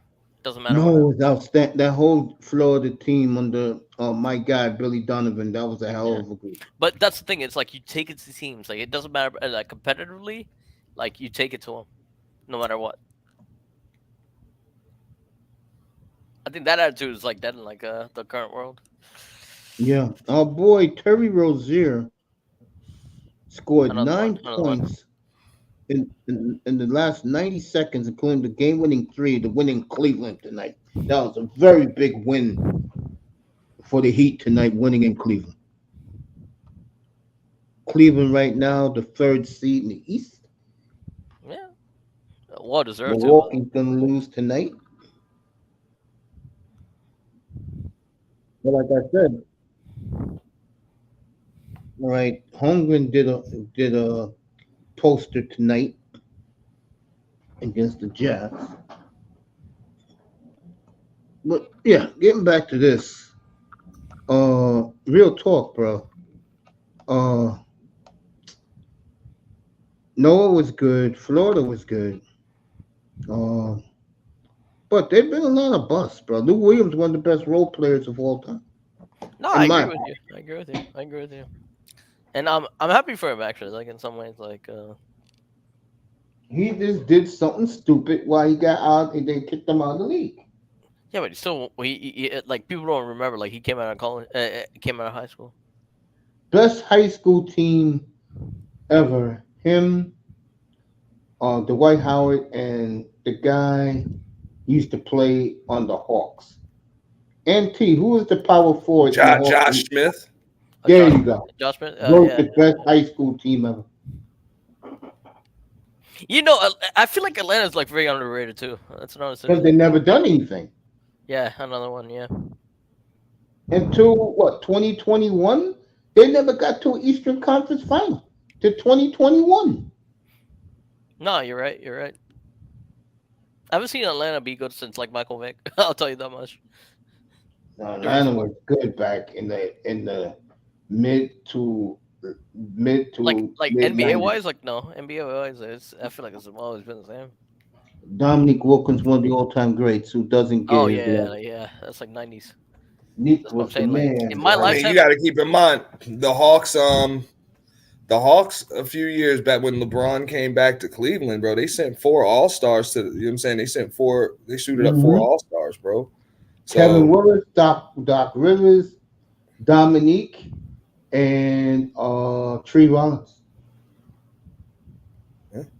and also, bro, with Horford, Kyle Korver, Teague, and who was the other dude? Was it Joe? I don't think it was Yeah, Joe. Joe Johnson. Yeah. But yeah, What they was sent his name? 4 guys. Budenholzer? Because He remember, coached. yeah, Budenholzer was the coach. Yeah. They were playing well. Yeah, that year LeBron won that year. He beat Yeah. Golden State in Game 7. Kyrie Irving. And that's the problem with the Hawks. no, But I I think knew the culture is like just wrong with the wrong with that one. it's what's down there. It's the environment. Too much partying. Hell yes.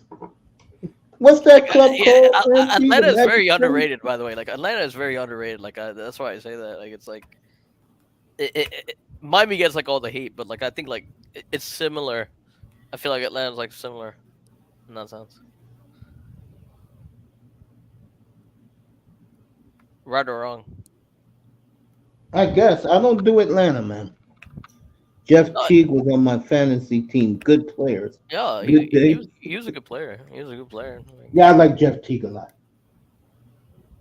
he was a good player. Like, Yeah. I am in fantasy team too, Jim. but here's the thing though. Like, I feel like Atlanta has like so many players that come out of there. Similar like Chicago, like underground. You know what's the problem with Atlanta? They get a lot of bust. That's the problem. Like the NBA stuff, NBA wise, yeah, NBA wise. Yeah, they get a lot of bust. And I was like, I had to think about that. Like, I'm tripping on the Knicks not getting the number 1 pick since Patrick Ewing. The Hawks have never had a number 1 pick. Come to think of it. Overall, yeah, they never did. Like They never that did. city deserves like I mean that city's really good by the way too. So like it's Yeah. very underrated. I'll tell you like Let me put it this way. If I'm a brother and I don't care for Atlanta, what should that tell you? about like Atlanta Yes. minus like chicken shops and like No, it tells you that, bro. I mean Atlanta to me, Lou Williams went there for like yeah he has his own restaurant like he has everything like I mean there's a lot of stuff to Atlanta like that goes like unrecognized. I think Auntie will understand the way I think of Atlanta a little more. But Atlanta's not for me. Is it the crime? Is it like the It's just not for me, man. But why though? Why though? There's some cities I fit well in. Portland, Oregon's one. San Francisco is Oh another. yeah. And then there's Atlanta. That's not for me. So what's so Baltimore and like Atlanta should be about similar, right? Like city wise? No, not even close. Not even close. All right. One is a total wasteland and a ghetto. The other one is the mecca for us brothers. Right, Auntie? Where? Atlanta. He said Baltimore is like it. Baltimore is nowhere near Atlanta. No, without a doubt. No, hell no. Shit. I used to go to Baltimore all the time. No. Yeah, like I hear like the ATL like stuff like it's there's a lot of underground from the outside. Just saying from the outside, I feel like Atlanta has like a rich culture in itself from the outside. Yeah, it's not even close, man. Mr. Miami calls Atlanta Club Babylon. Club Babylon. Club You wouldn't go there like you wouldn't go there for like people tell me that some of the best chicken you can have is in Atlanta. Is that right or wrong? That's why, yeah, I heard that Raleigh, North Carolina is the fried chicken capital of the world. Hey, you don't think it's hilarious that they're trying to argue with what Paul Pierce said on Undisputed the other day? What do you say? That LeBron James is the problem in LA. He needs to step back, damn them damn numbers. Instead of trying to make people find ways to win around you getting your numbers, you need to find ways to get your numbers around the team winning. Wouldn't that make sense? I'm gonna say, and people are like, "No, that doesn't make sense." I'm like, "No, that makes a lot of sense." Yeah, but I'll go a step further. I don't think LeBron cares. Yeah, that's the issue. The issue. Yeah. He's waiting to see if Bronny's going to go back or Bronny's coming. That's he's what earned. He's earned that. Like I'll give him that. Like I mean, but the thing is, Bronny's not here right now. So what's up, man? Just just win games. Like that's the only thing you should be concerned with. Is winning games. Nobody's going to score 40,000 points for at least another 10 years. Your record's LeBron, good. Man. Okay, your record's good for a while. Okay, and come on. You know what I'm saying? You can score another 3,000 or 4,000 in your sleep. Yeah, but hey, NT. But here's the thing: like, I feel like everything they say comes from a place of like hatred. You know what I mean? LeBron's in a different mind frame. Like, right? I think Paul Pierce was being honest with that. No. Like Paul Pierce said that. Like, I mean, you got like what is it? Like Kevin Garnett saying like the guy did steroids. I mean. Well, we've been saying that. At some point, we've been saying that ever since he was in Miami, bro. Something wasn't right. At some point, it was. But it's out there though. Like, you know what I mean? It's been out there. It's just he made some light of it. But either way, I'm like, until you can prove it, which you'll never be able to prove it because it's not HGH. Yeah, but he's won in 3 different cities, though. He's won in 3 different cities. What does that mean? Like, all right, so he came to Miami. He went back to Cleveland, and then he went to LA and actually won championships. So you do. Yeah, but what does that mean? That is kind of rare, though. I'm just saying, no. I mean, and people, it's only rare because superstars don't do it. Exactly. That's what I'm saying. Like superstars don't even have the opportunity to win in 3 different damn cities because they don't play in 3 different cities. But so LeBron your best superstars may play in 2 different cities, and at the end of the day, yeah, Shaq went to the finals for like 4 different teams, right? Wasn't he on that Boston team that went to the finals? Yeah, he did. Yeah, so he went with like 4 different teams. No, like he's won in Miami and like he was in Phoenix. Oh, okay. So he went to I'm talking about, but no. What about 2010? No, he was in Boston in 2010. Yeah, but like Shaq every place he went, like he influenced in some way. Like I'll give it. But I'm just saying he went to the finals with Orlando. He went with the Lakers and he went with the Heat. He won championships with the Lakers and Heat. So he didn't win championships in 3 different cities. Yeah, but Kawhi hasn't won 3 different cities yet. But big damn deal. For the most part, superstars didn't do that. Yeah, but by the time you hit your 3rd city, your career is over. Yeah, but he's really for Kawhi Leonard though. Popovich kicked him out of San Antonio. He banished him to Toronto. He wasn't going to do shit. And when he won a championship, hey, put him give him a statue. Well, yeah, they tried to send him as far as they could, and they thought he had no chance to get a title in damn Toronto, and he fucking did the damn. I'll tell you something about Shaq. Like, I mean, like he's very respected in Orlando. Like, I mean, very respected. Like, I mean, yeah, a couple of weeks ago they finally retired his number. No, but like finally, I mean, he's like Mr. Orlando. Like you can after letting a bum wear it for like a few games. Yeah, but at the same time, like I mean, Mace So what happened? So he went to LA because of like money, I guess that's what he said. But like he's very loved He in went to the Orlando. Lakers Well, because it of was. some I was about to say something it that wasn't he just said. money. Yeah, business opportunities Yeah, business and opportunities. rubbing shoulders. But number one, to him, Orlando was too much of a. He was the big fish in a small pond, and he didn't like it. No, but here's the thing. Like we respect that guy. Like I mean, like there's very few people like Shaq in the world. By the way, like I mean, I'm 40 business. the Like I thing mean, is his business stuff. Like now that he does, is insane. when Jerry West comes to talk to you, you listen. And Yep. that's just what it Sure, is, sure, dude. sure. By the And way, then speaking of Jerry West, when he offers you more money than you've ever seen in your life, tells you asks you who's your idol, and you say Kareem, and Yeah. he points to that damn jersey hanging and says, "We'll get you just as many damn titles as Kareem." And not only that, we're about to draft the best player in the damn league. Okay? Yeah, you got Penny now, but this kid right here has the opportunity to be way better. You and him gonna win championships together. Bro, he and listened isn't to it Jerry, bro. funny what Like you he just could said? not What listen just to came it. out And of he your didn't mouth? like Brian Hill. He didn't like Brian Hill neither.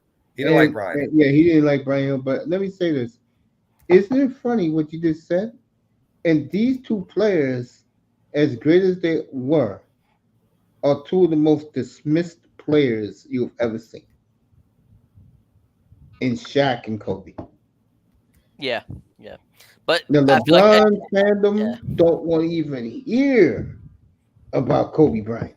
same thing with like Kyrie. By the way, I'm just saying. And if you I'm just saying. remember, both Shaq and Kobe both said that if you asked them, they thought that each one of them was the GOAT. Each one of them thought the other one would have been the GOAT. You know what I'm saying? Shaq felt like Kobe was the GOAT, and Kobe felt like, hey, all Shaq had to do was stay in shape, and he was easily the GOAT.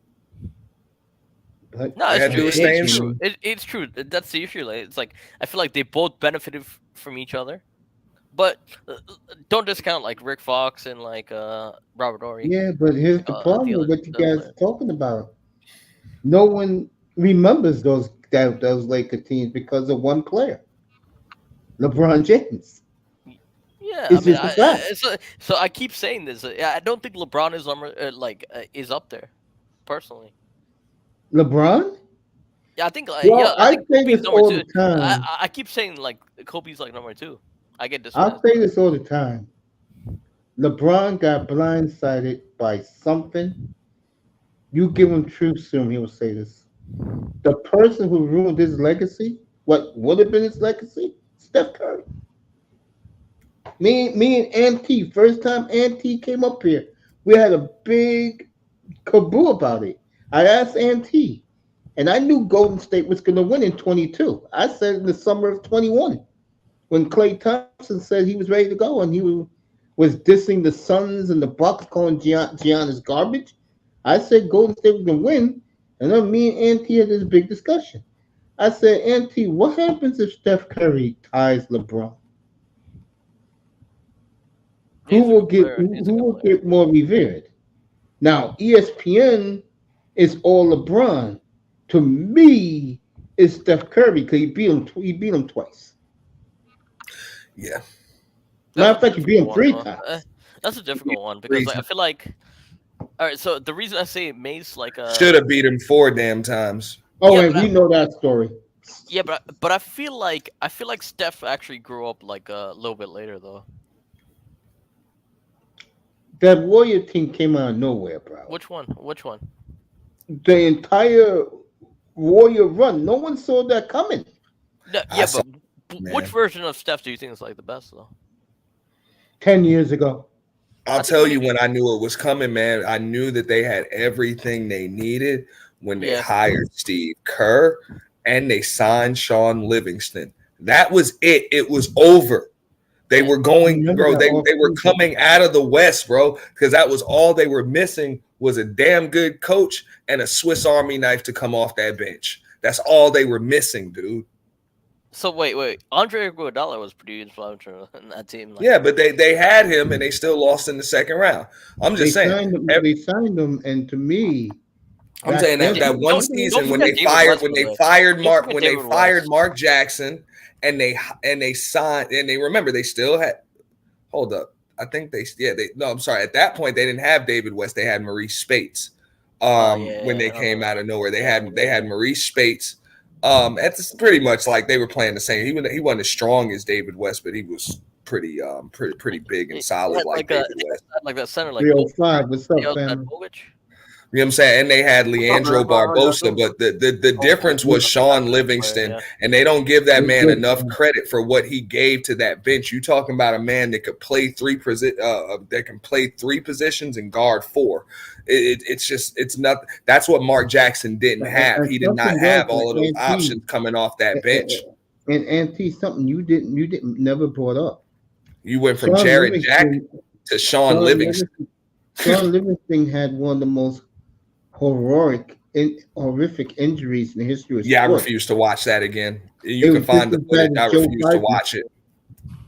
No, I gotta say, like, that's a unique viewpoint, by the way. Like, I mean, like, so, like, Lou Williams, I feel like could be like, I mean, biggest like swingman, right? Is he about like the same as like Sean Livingston? No, there is nothing like Sean Livingston. There is nothing like Sean Livingston, dude. I'm just saying, there's nothing like Sean Livingston as far as I'm concerned. That can play three positions and guard 1 through 4. That's what I'm saying, because he was just so long. You know what I'm saying? Never turn the ball over, and no, bro, you can just move him in whenever somebody gets in foul trouble. You can just do so many different things with your lineups, dude. It was just perfect. And then just to bring a coach in that knows what the hell you need to do to get there. Like, I mean, as good as Mark Jackson is as a coach, bro, you ain't never been there. Like, you ain't never been there as a player. You ain't never been there as a coach. You really can't coach these guys through what they're about to go through if you want to win a championship. You know, Steve Kerr was good at keeping those dudes even keeled because you couldn't rattle him. He'd been there. That's why 73-9, people like, oh, shit, that's shit. I was like, yo, Steve Kerr was on the 72-10 team. Yes, he was. So he knew what the hell they were going through. Like, literally, he was coaching them through it, and he was calm as cool through the whole thing, man. It's same thing I say with Arsenal. Same thing I say with Arsenal. It's like once you figure out one, multiple is gonna happen. We just gotta figure it out. Like same exact situation. And then you had Leandro Barbosa, Festus Ezeli, and then they had already had Andrew Bogut, but I remember that. That team was ready. That team was ready. That's why I couldn't even. That's why nobody could blame Steve Kerr for turning down the Knicks job and taking that one. It was like I'll just say it again, bro. When I look at that Warrior team, bro, I tell you, if you LeBron fans, I know they cannot stand Kerr. Steve Kerr told Phil Jackson no thank you to the Knicks job. He told Phil Jackson no thank you. And nobody could argue because it's like, yeah, I take that job too. I don't even blame that. Like, no, I get like why I get why like KD left because like the shooting options on that team. I get that, but man, I still get pissed about like OKC, like Golden State. Oh, trust me, KD regrets it. Like he would have been like if he bought one thing, if he bought one championship to OKC, legendary. Yes. Bro, nobody will ever take those from him. Yeah, nobody will ever take those 2 rings that he got from him. But nobody will remember him. Nobody cares. It's always gonna be Steph Curry. That bothered him. It really did. Yeah, nobody cares. And especially when Bob Myers got drunk and said it at the parade. I remember that. I was at my mom's house. He said, when I heard that shit, bro, I spit out my damn beer, bro. I was like, holy shit. Bob Myers didn't give a fuck, man. Hey, do you think like Cavaliers like minus like a KD would have actually like beat them? The only reason why they beat him was because that idiot Draymond Green did what he did in front of the referees. LeBron baited him. Yeah, but Kyrie had like that injury in the finals, right? Yeah, no, it was the first year. That was the first time. The first time. He got hurt in game 1. And Kevin Love got hurt in like game 1 of the first round. Kelly Olynyk yanked his arm out the socket. You know, It was pretty bad. I feel But like the I mean, look, yeah, like the Cavs. Like, that's I the feel arc. like, Look, LeBron James is going to have to go through his character arc if he wants to be known as the greatest of all time. And everybody knows. See, this is why LeBron James can't be. It's like, bro, you done spoiled us, LeBron. We know what you're capable of. We saw Game 6 in Boston. We saw it, dude. Yeah. If you don't do that every night, we know you either holding back or you just like something. There's got to be some mental block because you're supposed to be doing that every night, man. I think if with LeBron James played like that every night, bro, it wouldn't even be a question if he were the greatest. I'm gonna tell you right now, LeBron set out to do something, and he did it. Couple of championships, he did it. Yeah. But the most important thing he did, he broke that scoring record. Yeah, that's going to stand for a while. Yeah, and that's all he cares about. Because when you think about him moving forward, the championships people are going to forget. What they're going to remember is LeBron James, champion, but more importantly, N.B.A. scoring champion. That's the truth. When you ask people nowadays, like, how many championships did Magic have? Most people don't know. Yep, I don't know. You ask people how many championships Bird had, most people don't know. Larry Bird. Did you hear what happened to Larry Bird a couple of weeks ago at the All-Star game? No. That there were players who are in the league right now, some of the All-Star players, was giving him the middle finger, bro. Oh yeah, they're like fuck Bird, bro, because he said the motherfuckers is soft, SOFT. Like, what the fuck, bro? This is just a shitty product, bro. He didn't respect that the way they came, because the All-Star game was in Indiana. You can't respect that the way them boys. That was just disrespectful to Indiana basketball, bro. The way the boys came out and played. I'm sorry. And I'll blame Larry Bird on that. But my thing is with the Cavs, like, I mean, because we know them white boys in Indiana, man. It's whatever. It's a bunch of white boys and whatever. But Indiana basketball is respected. It is respected, man. Like, we respect Hoopers. So come on, man. You don't come there and not bring it, bro. Yeah, absolutely. That's not right. Especially not Indiana. Have you gone through it? I'll never forget when I played up here, Giannis Antetokounmpo. When it was their media day, and they asked him, they said, hey, what happens if things don't go well this year? And he said, I'll think about it, but I'm going to tell you right now, if I'm going to get traded, these are the cities I want to go to. Wait, Giannis Oklahoma City? Yeah, Oklahoma City, Utah, Denver, Sacramento. See, and that's another thing about these Europeans. They don't give a damn where they play at. Yeah. Mm-hmm. They don't give a damn, bro. They're like, yo, whatever. And he said, people who want to play in Miami and LA, just look at them. That's why they go there. Me, I got 2 kids I got to raise. I got my lady. I'm not going to those glamour cities. I don't need it. I'm Giannis Antetokounmpo. The whole world know me. Man, Giannis is funny, man. He's like, I'm not working out with these dudes. He said, I don't even like these dudes. Yep. Why not? Yo, after like the NBA, after the NBA finals, like what he did was like he went to like Chick-fil-A, like. But hey, I like what Oakley said about Giannis though. He was like, man, we would have just knocked him on his ass. Ain't no Euro into the basket in our days. You know what I'm saying? We would have knocked him right on his ass, dude. I don't know, man. Like, I feel like so Giannis and like Luka are like very different players, though. Like, I'm gonna say, I'm always gonna say though, bro. Like, for real, if you were able to Euro to the basket back then, like you are now, Clyde Drexler would have been the shit. Okay. Yeah. Like, there would have been so many superstars back then, dude. Did you see Jokic? Superstars.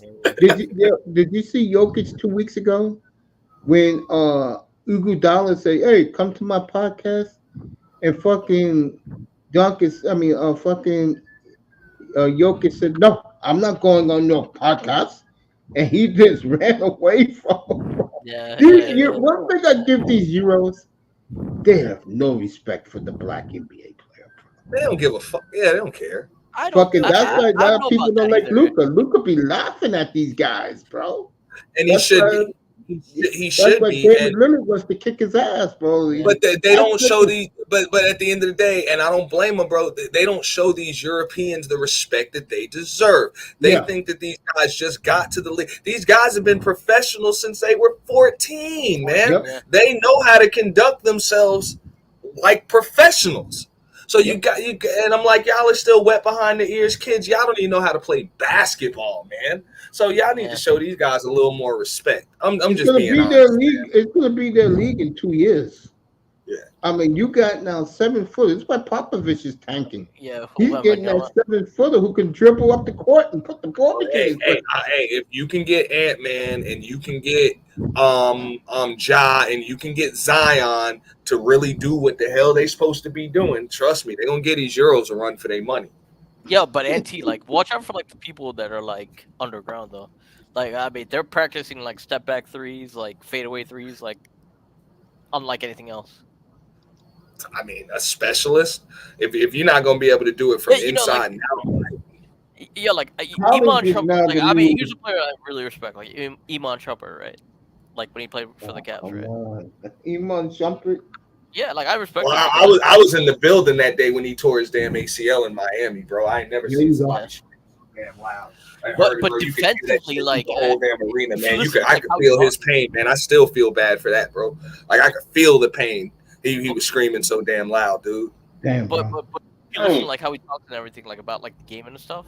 Nobody touched him either, bro. It was just like with Derrick Rose shit, bro. Like nobody touched him, bro. 305 Heat, big comeback to winning Cleveland. Just cried, dog. Like he just screamed in pain and cried. Like, no, like like the Euros. He was a good player. Like I like the Euros in the NBA. I do. I think it's great. No, I said it 3 years ago. And I respect them. I mean, they're better than a lot of these guys. It's not. I mean, it's not even. Yeah, they're just you know better. what the NBA is doing now, right? And you catch on the NBA TV over the weekend? Nah, I just caught like top 10 highlights. Well, this is what they're doing now, Auntie. They're laying the groundwork for more Africans to come over, bro. That'll be cool. Yeah, there's a lot of players like from that. Africa now, bro. Like sponsoring that. The American, let me put it, I'm going to call it like it is. The Black American basketball player, I will say by 2027, you're going to be done in the NBA. Right. Now, I would agree, and I'm going to tell you why. Well, all right, I'm going to tell you why I don't think it'll be done, and that's because you're going to see a lot more black players go overseas to learn how to play ball. A lot of them are going to go over there, like just like LeVar Ball pulled his kid out of high school. You're going to see more people pulling their kids out of damn high school and moving overseas. You're just going to see more of it. You're going to see more Black Americans come in the league as pros already. Watch. Let me ask you this though. I'm dead serious. I'm about to ask you, Anthony. What happens if the NBA don't want that now? If the NBA don't want it, yeah, they're going to need it. They're going to need because they got to sell sneakers, bro. They got to sell sneakers, dude. So they're going to need some American. They're going to need. It's just like professional wrestling, dog. You can have the look. You can have the skills, but if you don't have the mic skills, bro, we can't sell your shirts. You're gonna have to cut a promo, dude. Auntie, don't you think Euros can't cut promos like Americans? Auntie, though, don't you think? No, back up a second. Don't you think Adam Silver and the corporates like the fact that Jokic, for example, I told you what he did to what's his face, Iguodala. Giannis spits on the Black American player. Donkis is laughing. Don't you think they want that though? Spits on. Don't you think they want that though? I mean, they want to promote rivalries again, and that's the thing. Rivalries are over. In the era of the big threes and everything, there are no more rivalries because everybody's all friends now. That's got to change. That's got to stop. Luka and Jokic are good buddies. Yeah, you can't stop that. You know what I'm saying? They speak the same language and all of that stuff. But those guys are gonna compete with each other. There's a gold ball on the line, bro. They will compete with each other. Make no mistake about it. Hey Mason, I go to my like neighborhood court all the time, right? And Yeah, the makeup is definitely different. It's like a middle class sport now. Like I yeah. mean, somebody like said like it's like like you can hoop all you want. Like it's changed though. It's definitely changed. Like the makeup's like definitely changed. Like I remember like being younger, people used to take it to me and like I'm like I'm like I was like 120 pounds back in the day, and it was like people who going like D1. Yeah. There was a mentality like it was all in or all out, right? Mhm. And now it's a little bit different, but I think people are trained differently too. There's a lot I more think information. right now what's killing college basketball is a perfect example of it. When the best players people want to see, you can't see because they're in Adam Silver's dungeon in the D League, in the G League, bro. That's where they belong. Yeah, but it's Trust gonna me, die if you're down. in the G League, it's probably because that's where your ass belongs. And But it's them gonna die bringing down. in the It's gonna die best down. Euros into the G League. Yeah, but it's gonna die down. Like social media is gonna like right now, like it's like being a social media superstar. It's like encouraged, right? Like you can be more very outrageous, and you become a star. At some point, it's gonna Oh yeah, in real life, yeah, yeah, but yeah. So, I was about but to say that ain't gonna get you on no damn NBA court. no, but that's it can. true. It can though. It can though. No, it can't. Not really. No, it can because like if you're marketable, if you're marketable, you have a lot of followers. Like Well, you gotta be able to put the ball What in the happens? basket. What happens if the guy who's doing a lot of They're social media not can't, putting liabilities on that court, man. can't speak a lick of English? yeah, but what I'm saying is like if you're like in the U.S., like for example, right? You grew up here. You can identify it. Identify with that. Like I mean, people like support you. Like YouTube's like definitely like changed stuff on that regard, but it's gonna die down, in my opinion. Like I mean, Oh yeah, at some it's point, going I think down like now. at some point it's gonna be like skills pay the bills. We're gonna get back to that. Yeah, I just think that the NBA by 2026 is going to be a whole different league. Something that a lot of urban people have never experienced before, but it's coming. It's here. I just keep saying, look, if you got a problem with these damn Euros, teach these kids how to play basketball. Exactly. You're right. But I think the training can be right though. Like depending on like there's like I told Maces, if you have a good personal trainer versus like a shit personal trainer, it's a massive difference. And depending on who you meet, that's how life ends up. Because I'm still looking at your Joker, and I'm like, y'all really let a damn second round draft pick 43rd from pick. Serbia beat the living stuffing out of you guys every night. Just make you look stupid every night. Yep. Like he but makes his them look bad every night. But his passing is very different though, right? Like NT, like I mean, scoring wise, Not like, really. you don't think his passing is different? He's just Like, a hell of a basketball player. Like Jokic's passing is like very different than like everybody else. No, I mean, passes the just like way everybody I else. see it, I mean, he would have been a great player in the 90s. I believe his game transcends eras. But the thing I totally is, agree. it wouldn't have. It would have been a skill set that would have got him up there with those other guys. There were other guys that had that same damn skill set in the 90s. Was it That's like what I'm saying. You had other guys his size that had that same skill set. this is what like people say about Stockton though. No, bro, I wouldn't. I'm talking about when you talk. I'm talking about guys like David Robinson, Hakeem Olajuwon, Patrick Ewing, like Brad Daugherty, Arvydas Sabonis. Those guys had his skill set, dude, and they were more powerful. Especially Sabonis. Yeah, and they were more powerful. The thing Sabonis is the best player I've ever seen when he Really? was healthy back in 19. Yeah, we're the same Agreed. age. Sabonis was the best player Trust I've me. ever seen when I was in high school. You know, Mace, a lot of these kids, when you say Sabonis, they think about his son over in Sacramento. Yeah. I'm like, that kid ain't got nothing on his daddy. My dad, Nothing no. on his daddy, man. Broken down. His Arvydas daddy was no Sabonis joke, bro. came to the NBA in 1996, and was doing the same thing Jokic was doing. The only difference is he was broken down. Yeah, he He got a wasn't. lot Yeah. of injuries. He was doing the same thing, hitting threes, doing behind the back passes, no Yeah. look Yeah, passes. and his old man body was starting to set in too. Yep. You know what I mean? He wasn't what he used to be. He wasn't what Well, he when I used was to be. But 18 years when you old, see those tapes of him yeah, overseas and stuff, yeah, yeah. bro, it's like damn, bro, this guy When I was. was in high school, because we're the same age, when I was 18, he was 18, everyone considered him the best player in the world. Yeah, And extremely that was good. with Magic in the NBA. That was with Kareem in the NBA, Larry Bird in the NBA, Dominique.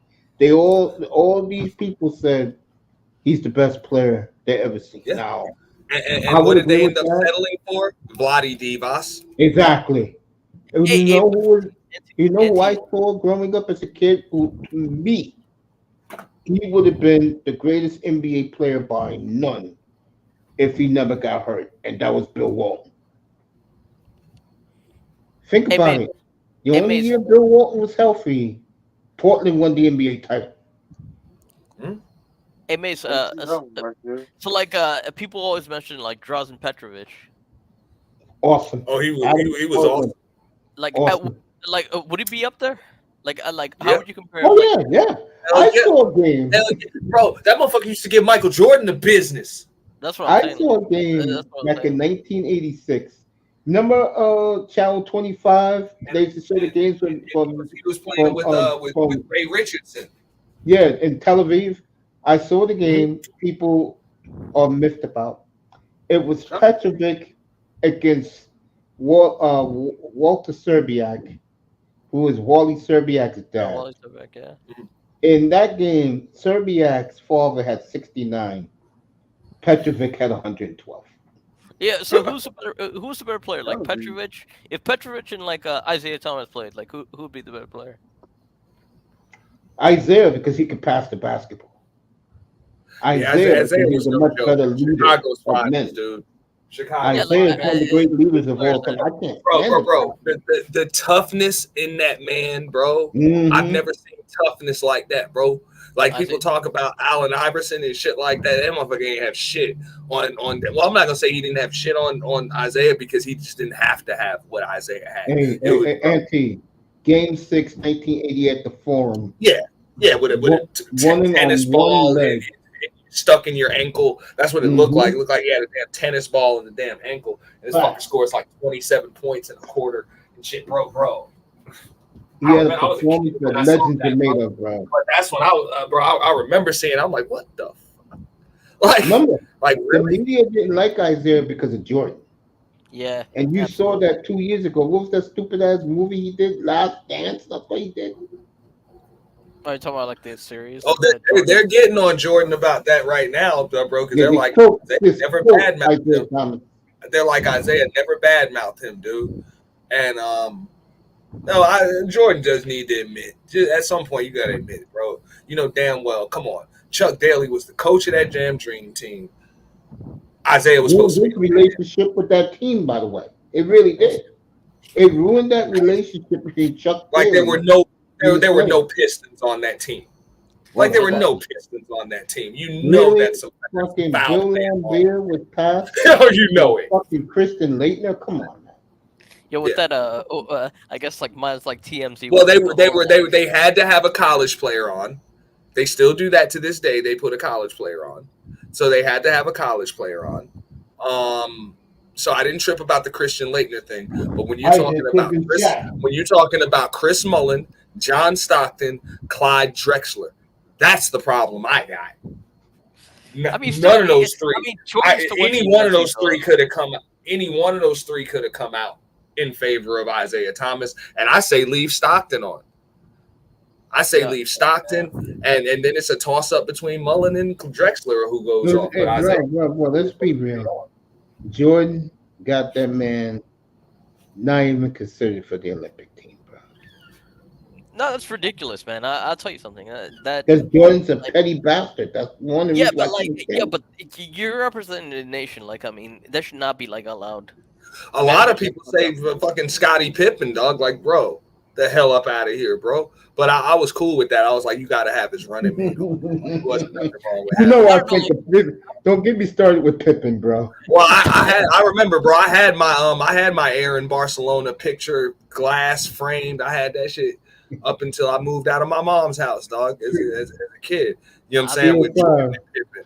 You know what I'm saying? So I was like, I'm still here. You remember the wars I had up here about Scottie Pippen, right? Yeah. I know those Scottie Pippen fans. I used to get them so pissed off, bro. You know, Yeah. back then I couldn't stand the Bulls back then because Fucking Pippen's so overrated. It's not funny, bro. I mean, And nowadays Bulls it's a different and story. Like Bulls- it's like TMZ. you know the Bulls is public enemy #1 for life. There you go. Hey, you And really- without getting like Marcus Jordan, like and everything, like I'm like, after a while, I couldn't even be mad at the Bulls no more because I'd just be a disappointed motherfucker every year. I mean, it's just let me ask you this. Let me ask you this. And I had the big argument up here 3 years ago. They were killing me about it. Elijah won, and it came out of their own mouths. Shaq and Kobe, they all said they wouldn't have rings if it wasn't for Robert Horry. I totally agree with them. Tim Duncan, who really didn't want to give Robert Horry due, but he had to because of Game 5 against Detroit. Hell yeah, and he better.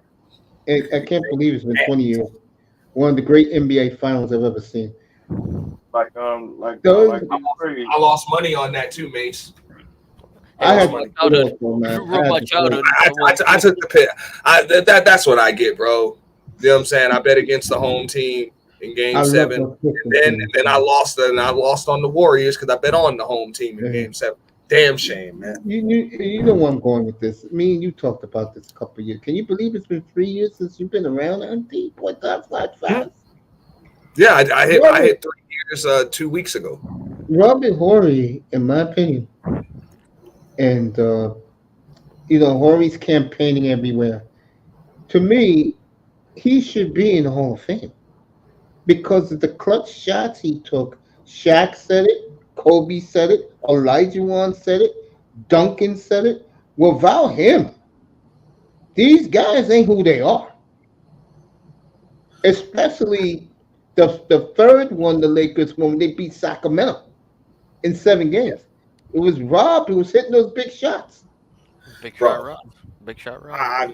Yeah, I mean, you talking about a right place, right? I remember when that motherfucker did. Bargob, you should know this. You guys would have got a ring in Orlando if it wasn't for damn Robert Horry and Kenny Smith. You know it. You know it, bro. Yeah. You know, but seriously. You really got to blame Nick Anderson for that. Mm-hmm. But got a lot of you say that to a Magic. You say Nick Anderson to a Magic fan. That probably make y'all blood boil. That was like Bill Buckner to a Red Sox fan. Mm-hmm. Yeah, but like that San Antonio shot versus like Detroit was like that shot was incredible though. Which like one? That's serious. How do you explain a damn 80-something% free throw shooter missing 4 of them in a row? Yeah, Nick Anderson. With a game. Yeah. You can't. Yeah, I mean, like I will say this. About Horry, and I've been a big Horry. And Nick, 1 second, Mace. And Nick Anderson is the reason why Jordan unretired number 23. That's right. Remember that? Yep. All that shit. Jordan's old. We don't see him no more. And that Orlando team, the second Jordan swept them, Shaq was out the door. Sad. Exactly. Well, with all due respect, remember Horace Grant got hurt in Game 1 of that series. No one's remembering that. You know how a lot of people forget that, though. A lot of people forget. Like, there's a lot of stuff involved. Like, even with Draymond blowing it, people forget Andrew Bogut got hurt in Game 6. Dude, I forgot about that. Like Draymond, situation. We got a lot of things went right. A lot of things went right for the Cavaliers. A lot of things went wrong for the damn Warriors. Warriors. That way for LeBron when he wins a championship, isn't it? Cheers, everybody. What's up, 305? We love you, buddy. What's up, 305? Cheers. I'm gonna drink. Oh, you're ready to get Hennessy? Yeah. Let me get back to this. Bro, you know I have a 1-year-old bottle of Hennessy that has never been opened on that damn table, man. And I don't think it ever will be, bro, because I ain't drinking it. Okay, let me ask you this. I got Do this, you believe? $69. But nah, Mr. Miami, man, I'm gonna slide out there probably within the next couple of months because I know I got to get the hard right. I'm gonna crack that bottle open with you, big dog. Promise. No. Hold on. The yacht party that Mr. Miami is gonna throw is everyone's waiting for it. Yeah, I'm gonna be real with you, Bulldog. Now I'm gonna bring Mr. Miami a bottle of that Hennessy White. Go on one of them cruises and bring him the a guy bottle. who's real about that, whenever he goes to South Florida, is Laurel. Laurel hangs out with the yacht club crowd. Seriously. Yacht club? No, I'm serious. Yeah, he hangs out with. I mean, no. But the thing is, this is South Florida, bro. You're not gonna meet anybody in South Florida that ain't never been to a yacht party. Yo, Laurel, I'm telling you, you guys sleeping on Laurel. Laurel is very astute, bro. That dude lives comfortable, beautiful giant house all by himself in one of the affluent parts of Houston, Texas, bro. Laurel got it going on, man. Good guy. I mean, you ever seen his avatar with the motorcycle? You ever see his avatar with the motorcycle? He owns that motorcycle. His Stingray. Yeah. Yeah, Laurel is astute, bro. People sleep on him, bro. No, he's. But yeah, I remember now he wanted me to come down there a couple of years ago. He said, "Yo, Mace, come on. I'll pay for your hotel room, everything, bro. I got you. One of these rich hotels in South Beach, bro." He said, "Mace, I got you, man. I don't care if the rooms are $800 a night. I got you." Eat at this restaurant called Bar Z. Mm-hmm. Had reservations for that. Yeah. We couldn't go to one prime 112. Couldn't go to that one because people getting they said about 4 people got shot that day. You know how many people when Laura was talking about that night? Toya was like, "Hey, I'll put on something nice and fly down." Yeah, man. Shout out to Laura. Shout out to Laura. I think I remember that night actually. Like, I mean, yeah, he came on here with like Cartier glasses and everything. Mm-hmm. Yeah, Laurel with the Houston Texans fan club, the Booster Club, flying first class everywhere the Texans go. No, really. It's like we're coming for like a Dolphins event. We're gonna take care of the city and everything. Like, man, he loves Miami, bro. No, but he's love that city. Respect to him. Yeah, we need more people like that in the big world. time. Yeah, he's good people, bro. I mean, can I hang out with the yacht club crowd? No, that's not me. I can't even hang out with the ghetto crowd, bro. I'm serious. I ain't gonna lie, them yacht parties be jumping, bro. There you go, Antigo too. I mean, I'm getting older, bro. I'm just the old guy at the damn parties, bro. So I don't go. You know what I'm saying? But back in my day, yeah, I spent a little time on some boats. There you go. I mean, I always say it all the time up here. In my late 20s to mid 30s, I was in this particular strip club every night. all they did was give me the VIP room, watch sports all night to 2 in the morning, and then went to work, bro. And I'm not joking. That's like the best thing. Like, I mean, like I didn't even care about the women, bro. It's not about like, enjoy the ambiance. Same thing, yeah. I get what you mean. Mr. Miami, you want me to do it for you? Do it. Okay. Hey, where's Chubby at? Oh, there he is. Hey, Chubby boy. I just made this crispy ham just like your grandma used to. I got the fresh cherries on top. I got the pineapple juice on it. I'll tell you what. I'll make you a fresh sandwich with some French fries. Everything's on the house, buddy. I'll be right back.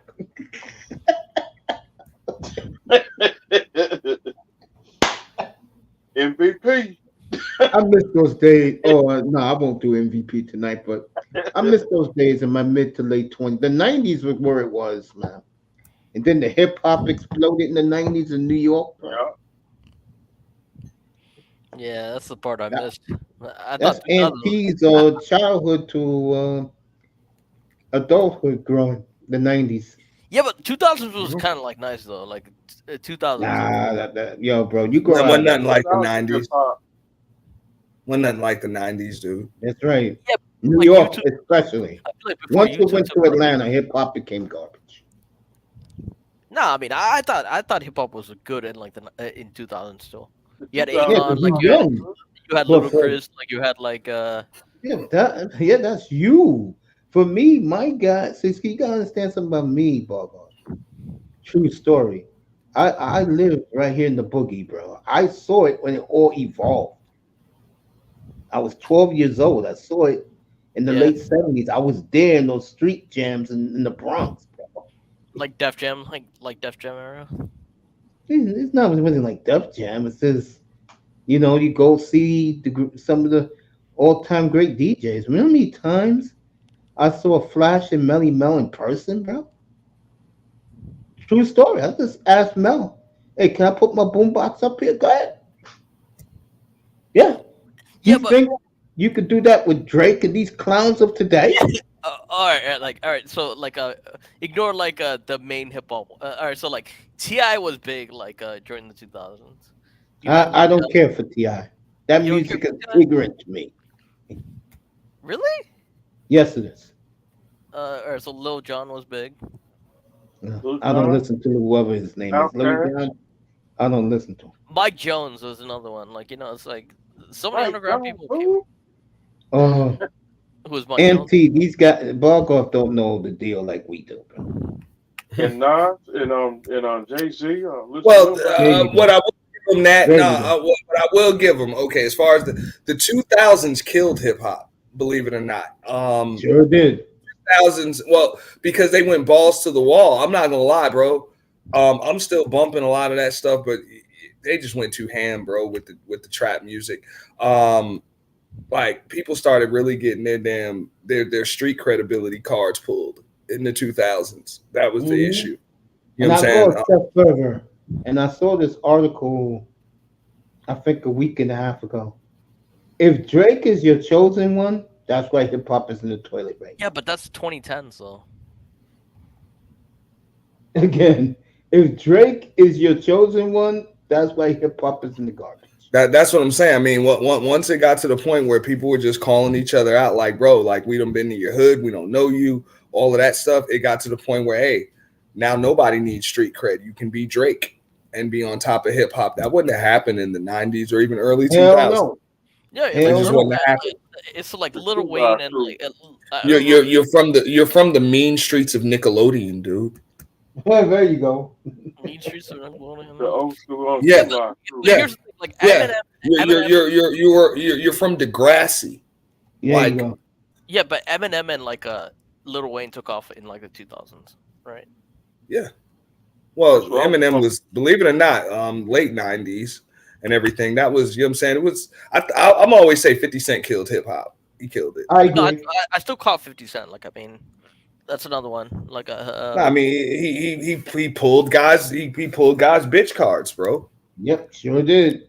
And I had a lot of Like, those underground mixtapes too when he was doing yeah. that craziness. Oh, I was feeling that Yeah, shit, man. John I was bumping the fuck out of that shit, man. Hell yeah, Like, 50 underground, 98, 99. yeah, that G Unit Radio, yeah, G Unit No. Radio, The Games, Art I of guess, Robin, I Guess guess, Who's Back. I Guess guess Who's Back Mhm. was a classic. I don't care what anybody says. That was a classic. I guess you got to put the game in here then. Quick I James. don't know who the hell the game is. Are you joking? No, I'm not. I don't know who the hell the game is. You don't know who the game is? No. Yeah, Other I wouldn't than put the Triple game H. in there. I never The listened game to is it. But Triple I H. mean, come on. I feel like he did it. I mean, I'm dead G-Unit. serious. I don't know who G-Unit the game is. Hey, seriously. Once 2001 came, Yeah. and I used to run with the DJs a little bit, like say what's up to them. Like, what's that called? What? Envy was one of the guys I knew back in the mid '90s because mixtapes blew up again. When, Clue. What'd you make of Lil Akon? Chris was popping back then. I don't listen to Akon, my nephew. But Well, I used to hang Lil out with a DJ. What's my man's name again? Damn. He's a DJ to the stars now for like the last 20 years. He was 50 Cent's DJ. Remember who that was, Anthony? Is it You said I forgot 50 that Cent. dude name already. Is it Who Kid? Who Yeah. Kid? When, Yeah. yeah. When I Who used to, Kid? Who Kid? Oh, and hold up for the mixtapes. yeah, Case. Who Kid. There you go. Yeah, Who When Kid I and used K to- Slade. Yeah, I wasn't with K Slade, but I had his tapes. But Wu Kid, when Wu Kid first came out, 2001, when before 50 took him with to Hollywood. Yeah, one of the nicest people you want to meet. See, I grew up in the era in the late 70s.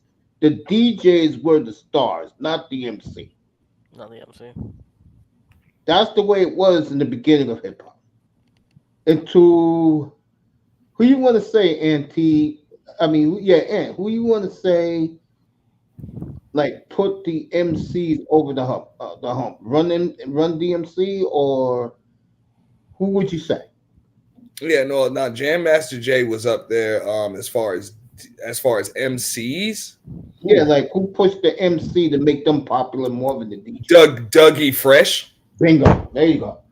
And You know what I'm that's saying? That's the number one MC of all time, bro. Dougie Fresh. Here in the Bronx, he's Melly Mel, but he really cemented at that time in life that the BS. Mr. Miami might know what I'm talking about. I saw Dougie Fresh at Sunfest a few years ago, bro. He still got it. He's still the show. Crowd, bro. The show I one like of the greatest back then too. the show one of the greatest hip hop songs ever. The show. Oh, yeah. Hell yeah. But that's not even close. When you ask me that question, now that's a no-brainer, bro. Yeah, but Mace, like we still, I think like 2000s was pretty underrated still. Like I mean, Because it's you're a youngster, bro. Yeah, no, it's always a question. You're right though, because it's like, Well, no, I can't take it away from the 2000s. I really can't. I gotta agree with Bargoff on that. It's just, bro, y'all ran hip hop into the ground. Yeah, like that's the only thing about it. Like y'all just went balls to the wall, bro. I mean, and it's not a bad thing, but y'all really just like y'all went all the way there. Like Yo, Lupe you Fiasco got was out of it after a massive. while, Bargoff. Lupe You Fiasco got was out of like it. massive, but like I mean, the question's always been: is it the MC or the DJ, right? Like, Well, again, Well, I mean, I'm gonna blame that on the Atlanta rappers. yep. T.I., Once that Jeezy, shit went there, you know what it I'm saying? just Guys went like down. that, like once it went to trap music and then 50 Cent too, yeah, when it was like, bro, yeah, trap. it's like y'all just got a little too raw and too real with it. Like, because Mhm. okay, it was one thing when Jay-Z came out with Reasonable Doubt. And it was like we know what you're talking about, but it's cool because you're not just blatantly saying it. But like Jeezy and Tip were literally just coming out just saying it. Like, yo, or I'm gonna tell you another one in the 2000s that did it. Clips. Like, dude, when they did that with the Neptunes, when they came out with Lord Willing, that album, that really changed the game too. Like, dude, y'all just We got rapping some about this comments like here. it's legal. We got That's some not- comments here. I did like Only the industry plants now. That's why Mace is unk. I appreciate that. He like what I said about Patty Right. Cake, the bakers, God, man. Patty Cake, really? And mom put it like 2000s that. I young mean, when they fella. were Every saying single stuff, person. bro, this dude And talking Pop about him, was like, Jeezy the Snowman, Jeezy. like 50 yo, Cent, Snowman. Yo, come DMX, on, Eminem, that's just like Oh, come on, it's yeah, like just- Nelly's one. Like I forgot actually. Like grinding. Yeah, Mhm. Nelly. Really? It's hot in here, really? Well, no. Nelly was extremely underrated, believe it or not. As a Yeah, Nelly was good in the late 90s. no way. Yeah, I was gonna Yes, say he no. Country Grammar was a classic. Country It sure Grammar was. was a damn classic, and so was Free City, that Saint Lunatics album. That was a classic. I know about that. Yeah. And Hot in Here was probably the worst. Hot in Here was probably the worst song on Nellyville. But yeah, Believe it or not. was the most popular Yeah. for a lot of people. And that Yeah, song, shit. Pimp, They did that because remember Air Force Ones was on that album, and so was Number One. I know number one. I don't know Air Force Ones. Give me 2 per. I need 2 per. Remember that, bro? Yeah. No, I don't Get to think stomping in my Air Force Ones. That was that big, bro. Big Gip was on that track too. Dipset. I don't know who that guy is. Big Gip. I don't know.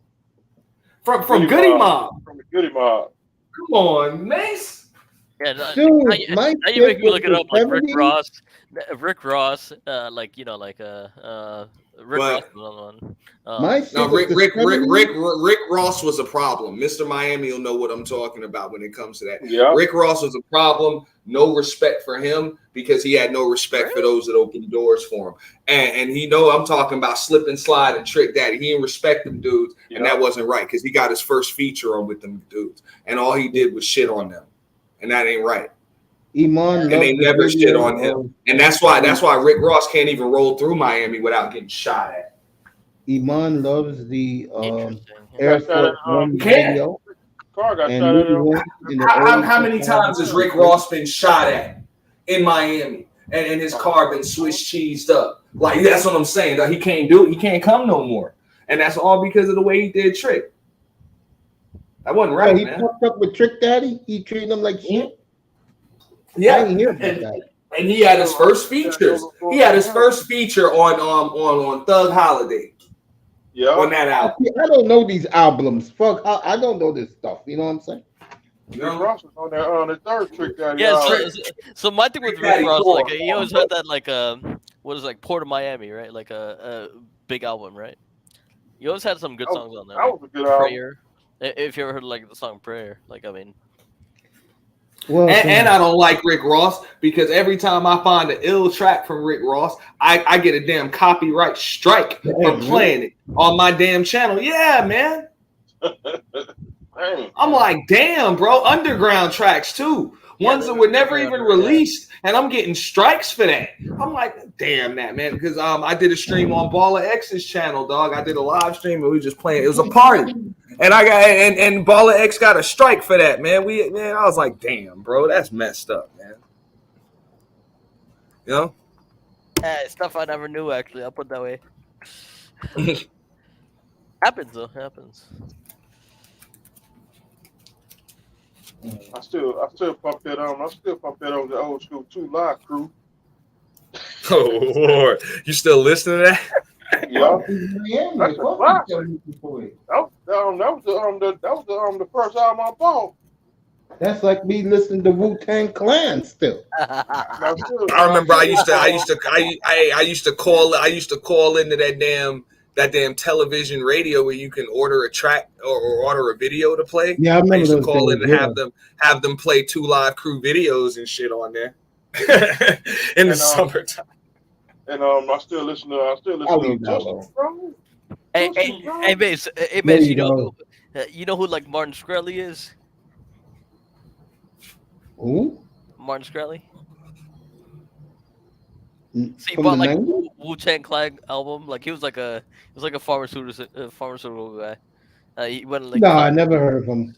he went like Congress, but he bought that like album just out of like love for like art.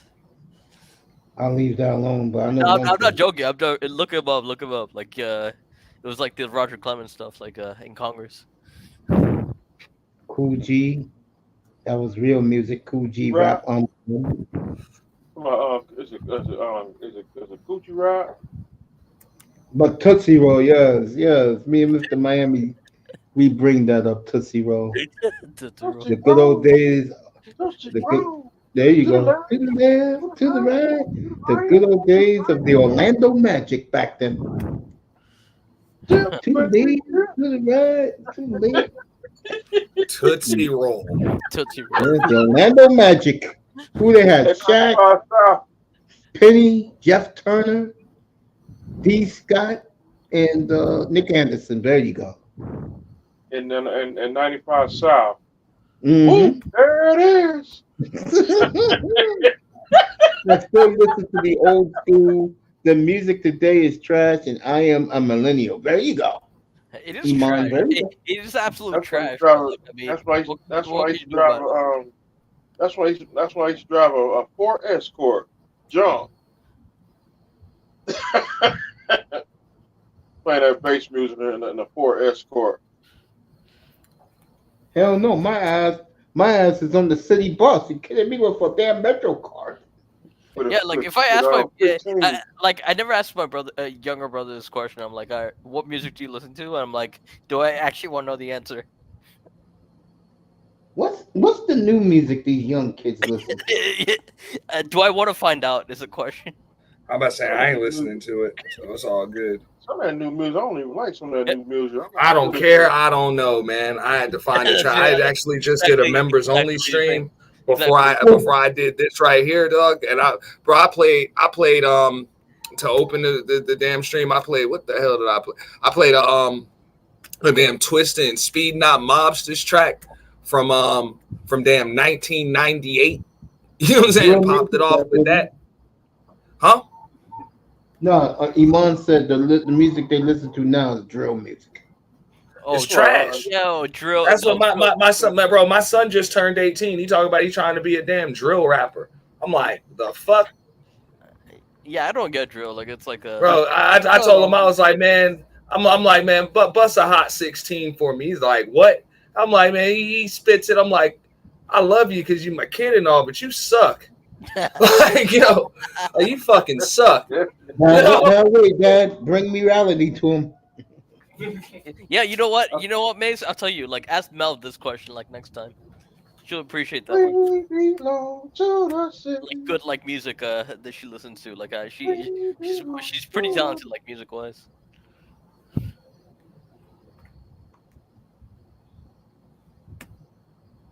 All right, you guys are there. Go ahead, guys, keep talking. Nah, it's just music is different. Like, I mean, you listen to country in the past? Never. Never? Never. Like country. I am not a country western. Sorry, guys. Well, Auntie, you listen to country in the past? No. I mean, so apart from like rap, like then like what other music you listen to in the past? Rock. Rock, okay, rock. Rock. I do like rock. Yeah. Like, bro, I'm Aerosmith, Tom Petty. Oh, come on. Nirvana. No. Def Leppard, and I like Def Leppard. I like I grew up in the days of the alternative genre. You know what I'm saying? Like alternative music. So I was on like Nirvana and Pearl Jam, you know what I'm saying, and shit like that. But I was really like Aerosmith would be my favorite rock band. You like Coldplay back in the day? I still listen to it to this day. Wayne Chung and Def Leppard like and Duran Duran. Metallica as well, bro. I was big on Metallica. Oh my god. And you guys like Coldplay back in the day? Coldplay. Coldplay. I mean, Coldplay had some good music back then. Coldplay is good. And I wasn't, like I said, I didn't like all rock music, but it was just certain groups. I was like, yo, like Aerosmith, I was into that shit, bro. For me, it was like Coldplay, that like group, Dokken. I was listening to them back then. And Nirvana, I was into Nirvana pretty heavy too. Oh god, well, you was young back then when they came out. Yeah, when Kurt Cobain came out in the early '90s. Yeah. He died too young, but of course I remember that. Bro, Yo, but Mace, you gotta. This is a good question for you, actually. Like, because before you start off, hold up. All right, I used to always wonder why the hell them damn white boys would do they would do a performance, whatever, a show, and then they would just break their shit.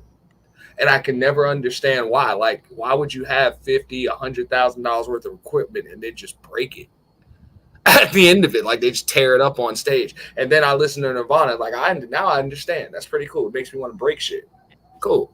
Go ahead. No, Mace. It just hypes you up. I just hyped you up, ready to just break shit, bro. Ask like the young, whenever like Jordan, like whenever like Mel, whenever like Moss comes up here, ask them like new favorite music. They'll have like a better answer. Okay. I do like Chicago. That's my group. Yeah, it's weird. Like music can be weird, like depending on where you're from Did, too. did you love? Did you love? Damn, what's the name of that group? And I should know this group. Yeah, it's Did you like Fleetwood Mac too, Mr. Man? Shoot, Flickback Mark was good back then. Yeah, that's before my time. That's before my time, big dog. Yo, I'm serious, but I'm not gonna lie. I like the soft rock in the '70s. I grew up on it. That's what I'm saying. I That's a little like bit before my the time. Doobie Brothers. yeah. I mean, Oh, and Van Halen, I left them out. yeah, soft and hard rock are so different. I like the I wasn't too into hard rock. But never. it depended. Just maybe a few group, but it was only certain ones, dog. Certain ones. Ones But you could switch Metallica to. versus like like what is it like Coldplay? Like who's another one? Like even like Nickelback. That's like that's another one. What's I mean, I just always grew up. I just grew up with just respect for the, you know what I'm saying, the instruments and the performances and everything. Oh, yeah, so yeah, you had yeah. an ill bass player and an ill drummer and shit like that, bro. I respected that. So groups like that, even like what was the group? What? What? Well, of course it was Nirvana, and then it was Foo Fighters. Foo Fighters. Yep. Yeah. Lord, Yeah. God, help us all, folks. No, because it's just extremely talented, dude. Just extremely talented, man. Always. Well, you know me, I kept it real, okay? And then I got the hell out of it. You know what I'm saying? But when you talk about like late 70s, I'm like, bro, when it came to rock, I don't listen to nothing from the 70s except Jimmy, man. Auntie, I have a question for you. Actually, here's a good Jimmy question. Henry, yeah. Here's a question for you and Mace. It's like, did you catch Taylor Swift? No. No. Hell no. I'm not losing my man card and my black card at the same time. Damn, Swifty. Yo, there's a lot of Swifty. I mean, she's an enigma though, like in my opinion. But like, I mean, she can get it. like, She can get it. people. But that's as far as it goes. Yeah. Hey, like Russell Westbrook is like a Swifty, right? Like, I mean, I'll put it that way. But like, I mean, there's a lot of people that like I remember like being younger, like actually used to like rock with like Taylor Swift. And now it's like, yo, it's like, I wasn't a Swiftie, etc. Like, I'm like, nah, you were back. Oh, by the way, Mr. Miami, Huh? 305. Odell Beckham in Miami Gardens tomorrow. Look like they're gonna sign Beckham tomorrow. God damn. So what's I'm with Iman talking about that drill shit is demonic. How much more demonic can it be from what 3-6 Mafia used to drop?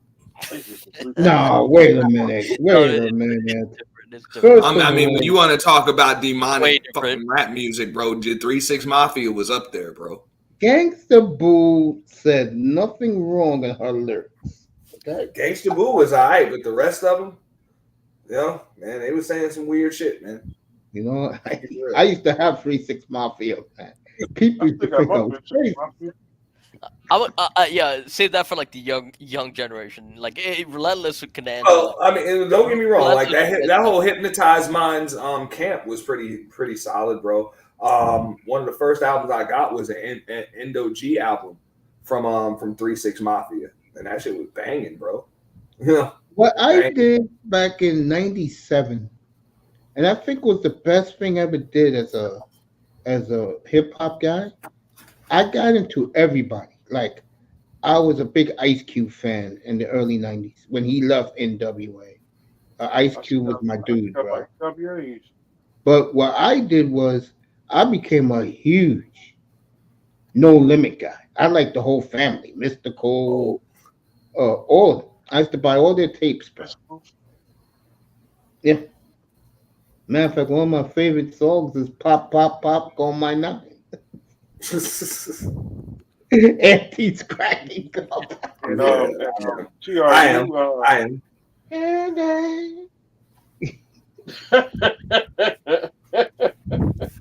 That song used to thump in the ride. Oh, yeah. Yeah, I love Pop Pop, bro. Give this guy a lot of credit, bro. Master P, bro. No Limit Records was the shit. 8-Ball MBG and UGK. Mr. Miami, thank you for reminding me of that. I will be opening up my next stream with a damn 8-ball MJG track. Absolutely. So Mace, they definitely underrated. Yeah, Mace, would you still say like best rapper of all time is like between like Tupac, Snoop Dogg is another one, I guess. No, not even close. No, Snoop's not even in the top 10 as far as rappers, bro. Biggie, exactly. Biggie. Well, us three lived in that era. Yeah, you I'm lived gonna in say that, this right now. When Biggie Smalls came out with Juicy, I've never heard one song. Game changer. Yeah, I never heard a song in my life that this blew New York off the map and that. Man, I let my tape rock till my tape pop. Hell yeah. Mm-hmm. That was that. That was that line right there. Hell yeah. Yeah. Biggie Smalls. Look, New York was jumping, but if you didn't know who Mobb Deep was, Cool G Rap, Gangstar, those were some of the big rappers back in the early 90s. Then, but for some strange reason, Wu-Tang set it on fire with 36 Chambers. Yes, sir. But when Biggie came out with Juicy and all the hits he had in his very first album, New York was never the same, bro. New York was on fucking fire. All right, so to answer Bargoff, like, okay, a rapper, but hey, a rapper that might actually have a claim to that greatest rapper or best rapper ever and will probably never be recognized for it is Redman. I've heard of him. Yeah, I could see that. You know what I'm saying? And he'll probably never, because I said it like this. I was like, if you had, let's say you had a tournament, like you did it March Madness style, pick 64 rappers, alive or dead, no matter who they were. Who do you think would make it to the Final Four? And the bracket can end up however. For me, who do you think would make it to the Final Four? So for I'll me, tell you one guy that would. This is my personal opinion. Good. Jigga will definitely would.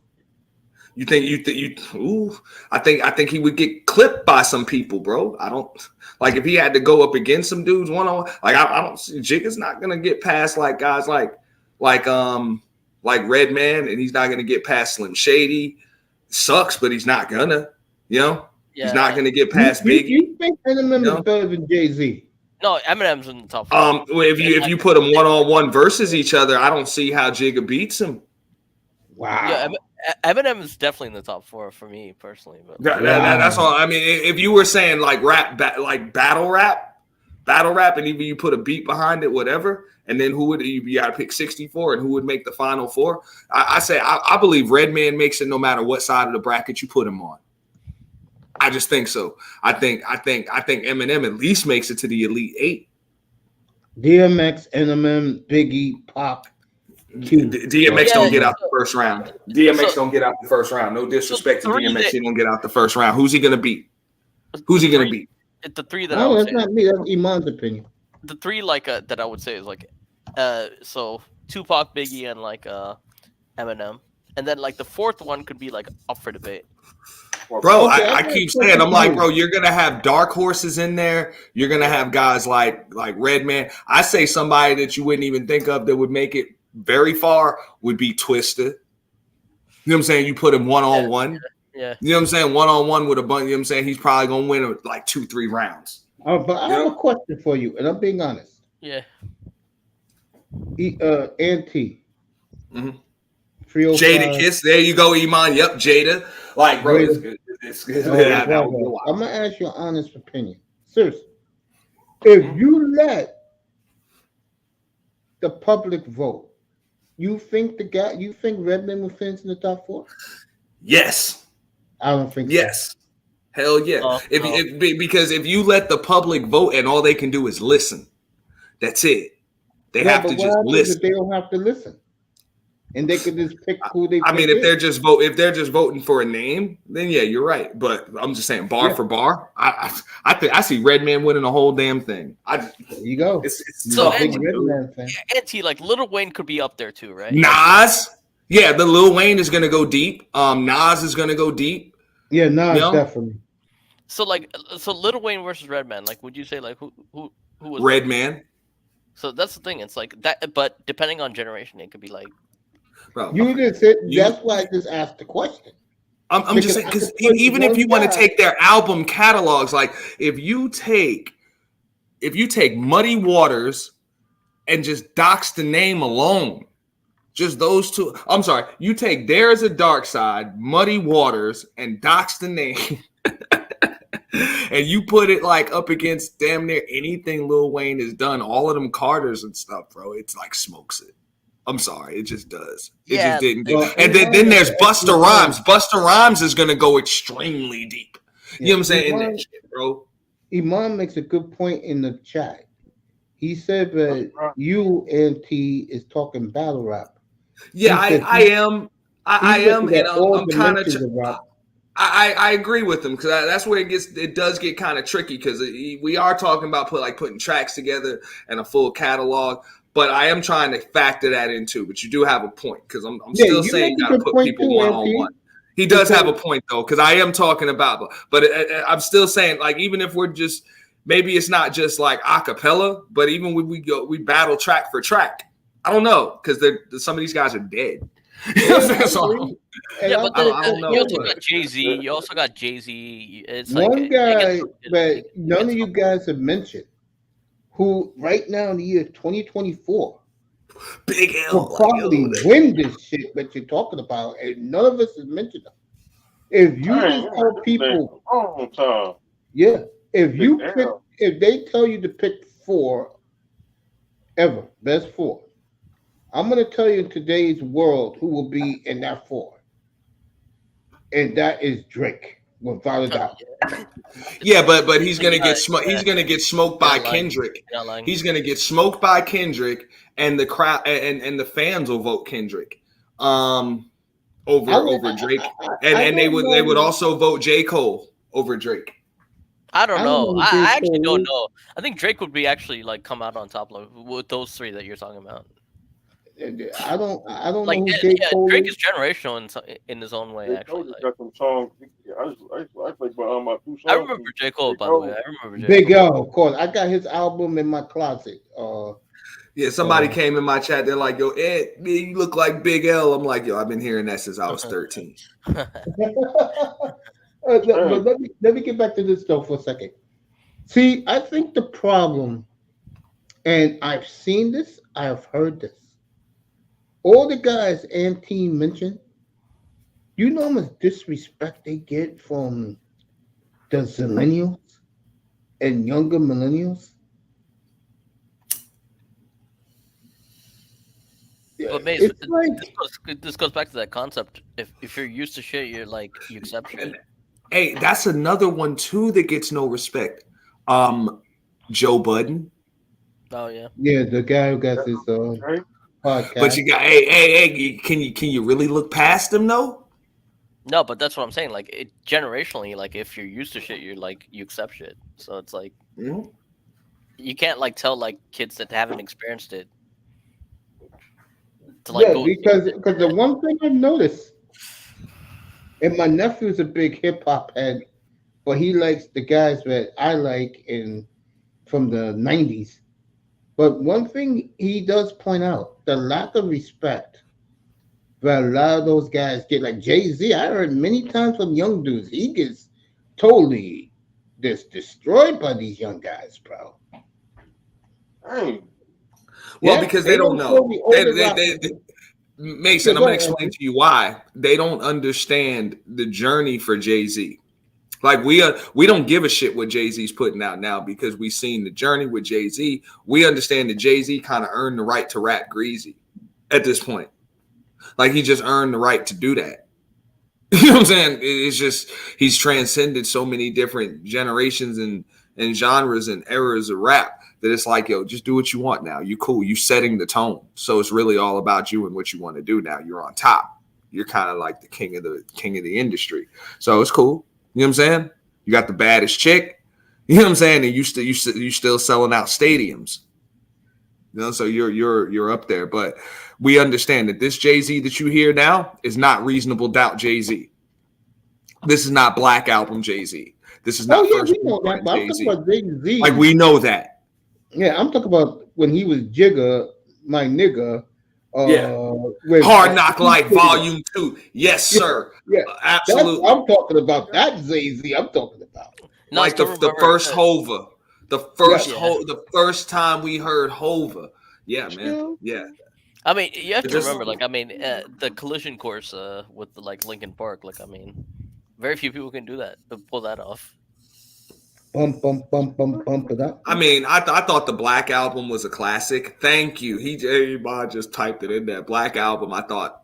But it's still not as good as Reasonable Doubt, but it was damn sure up there. I mean, do you guys like so rappers versus like R&B? Like Usher should be up there, like in my opinion. But see now, Bargoff, this is the cool thing about it, right? And this is why I take the 90s over everything, is because we gave birth to the hip hop R&B genre. Like literally, that was the genre, hip hop R&B. We were the old. That was the decade that mixed it together, and it turned everything into a collabo. Like everybody's albums now are lists of collabos because of it. But shouts out to the first original hip hop R&B collabos, which were like Method Man and Mary J. Whatchamacallit, Mariah and Old Dirty Bastard. Like, you know what I'm saying? Like, I love ODB. I miss ODB. All of the stuff Aaliyah did. You know what I'm saying? With Timberland and shit, man. Like it was a lot. Yeah, bro. It like there was nothing. No era was like the hip hop R&B era. And shout out to what's my boy name again? Ja Rule and Ashanti. They really they burnt it up. They just like you said, bro. They burnt it up. They ran it into the ground. Like they just went there with it, bro. You know what I'm saying? They went there with it, but they did what they had to do. But you know what? I'm not even gonna put it on Ja Rule. I'll tell you who I'll put it on. Mariah. I'll put it on Mariah. Because that Butterfly album, even though it was her best album, like that shit wasn't nothing but a list of collabos, wasn't nothing but rappers on every track. Bro, when she hooked up with DJ Clue, I knew there was something wrong, bro. Exactly. And that's where she hooked up. And don't get me wrong, bro, but Butterfly to this day ain't no album she ever did better than that. But that's because all them damn rappers, you had all them damn brothers doing all that production and all of that stuff. She hooked up with DJ Clue. She hooked up with Jermaine Dupri. She hooked up with Puffy. You know what I'm saying? She hooked up with all of them, man, and put a classic together. I give her that. When I saw that shit, that tells you how deep I was in it in the late 90s. When I saw she was with Clue, I knew something was bad was gonna happen. Yeah. She fucked it up. So what's the problem with Akon for you guys though? Like I don't have a problem with Akon. This one I don't get. I don't have a problem with Akon. He should. I feel like he should. I feel like he could be like Elite 8, like you know, like. But he's a singer. His problem is, I'll tell you what his problem is. He keeps trying to tell people like myself, like 305, like Iman in the chat, that Africans and Africa is better than us, and people hold that against them. I was gonna say musically, I don't have no issue with him, but he's a singer. It's crazy because he's lived in like some of the biggest like black cities like in the U.S. too. That's the crazy part. When it comes to singers, dude, I'm like, you're either talented. I think it's kind of like you're talented or you're not thing. Exactly. When we're talking about rappers, it's like, bro, that's a skill, dude. Like that's just such a skill. Sure is. The sad thing is, everybody wants to be one. And that's when I learned that's when I gained the respect for T-Pain. When I heard T-Pain like really rap. T-Pain is no joke. T-Pain will hurt some feelings, man. He made the new Miami Dolphin fight song like 20 years ago. Remember that? Yeah, but it's so damn corny. Yeah, but you know, I heard him do some battle rap and some like roast rap and shit, bro. T-Pain is funny as shit. He's funny and he's on point with it too, bro. Like yo, T-Pain got skills, dude. You know, like Snoop Dogg used to be this guy. Like I feel like he could freestyle, right? Like freestyle versus like rap, right? When you know what hurts Snoop? If you want the truth, he was one of the first ones that did a what you call that shit? And I've done it before. Call it out, man. There you go. He remade himself from what he used to be to who he is now. And to a lot of us, we see him now, we're like, hey, what's up, Snoop? But we just shake our heads, bro. We're like, yeah. Why? Why? You couldn't be like Ice Cube and stay true to the game? Mace, hey, Ice Cube ain't much different. It's just Ice Cube still look mean. That's the difference, dog. But Ice Cube is still he's the same. He on the same shit Snoop on, dog. He just a cool ass grandpa too. Let's just keep it real. You just a cool ass grandpa. You know what I'm saying? And I ain't mad at them dudes. I am not mad at them dudes, man, because that's supposed to be the goal, man. Do all that gangster shit forever, man. Yeah, my Spotify, I got all of Ice Cube's shit. I mean, he runs the big three. Like, I mean, come on. Like, I don't think about that. Ice Cube is never gonna go broke. He's a smart dude. He's actually a smart dude. Yeah. He's a great businessman, man. Like, you got grandkids and shit now, man. Your son was able to play you in the damn N.B.A. movie. Like, bro, it's all good, man. Keep it moving. But I think Snoop's issue is this: Doggy Style can never be topped. That's the only album anybody will ever remember. And Undercover Cop, that one too. It sucks. Damn shame. And I don't care what anybody says. Oh, he wrote that. No, the fuck he didn't. If you'd have wrote that, you'd have been able to do another one. You didn't write those lyrics. No, you did. Undercover Cop? Oh, no, Doggy Style. Oh, okay. He didn't write Doggy Style. There's no way. And I don't care what he says. I don't give a damn what anybody says. You couldn't have, or else you would have did it again. You never put out anything like anything on that album, ever. I'll go a step further, and this gonna sound crazy. The Snoop of right now, I'm gonna go back to the Snoop when he was younger in the 90s. Mm-hmm.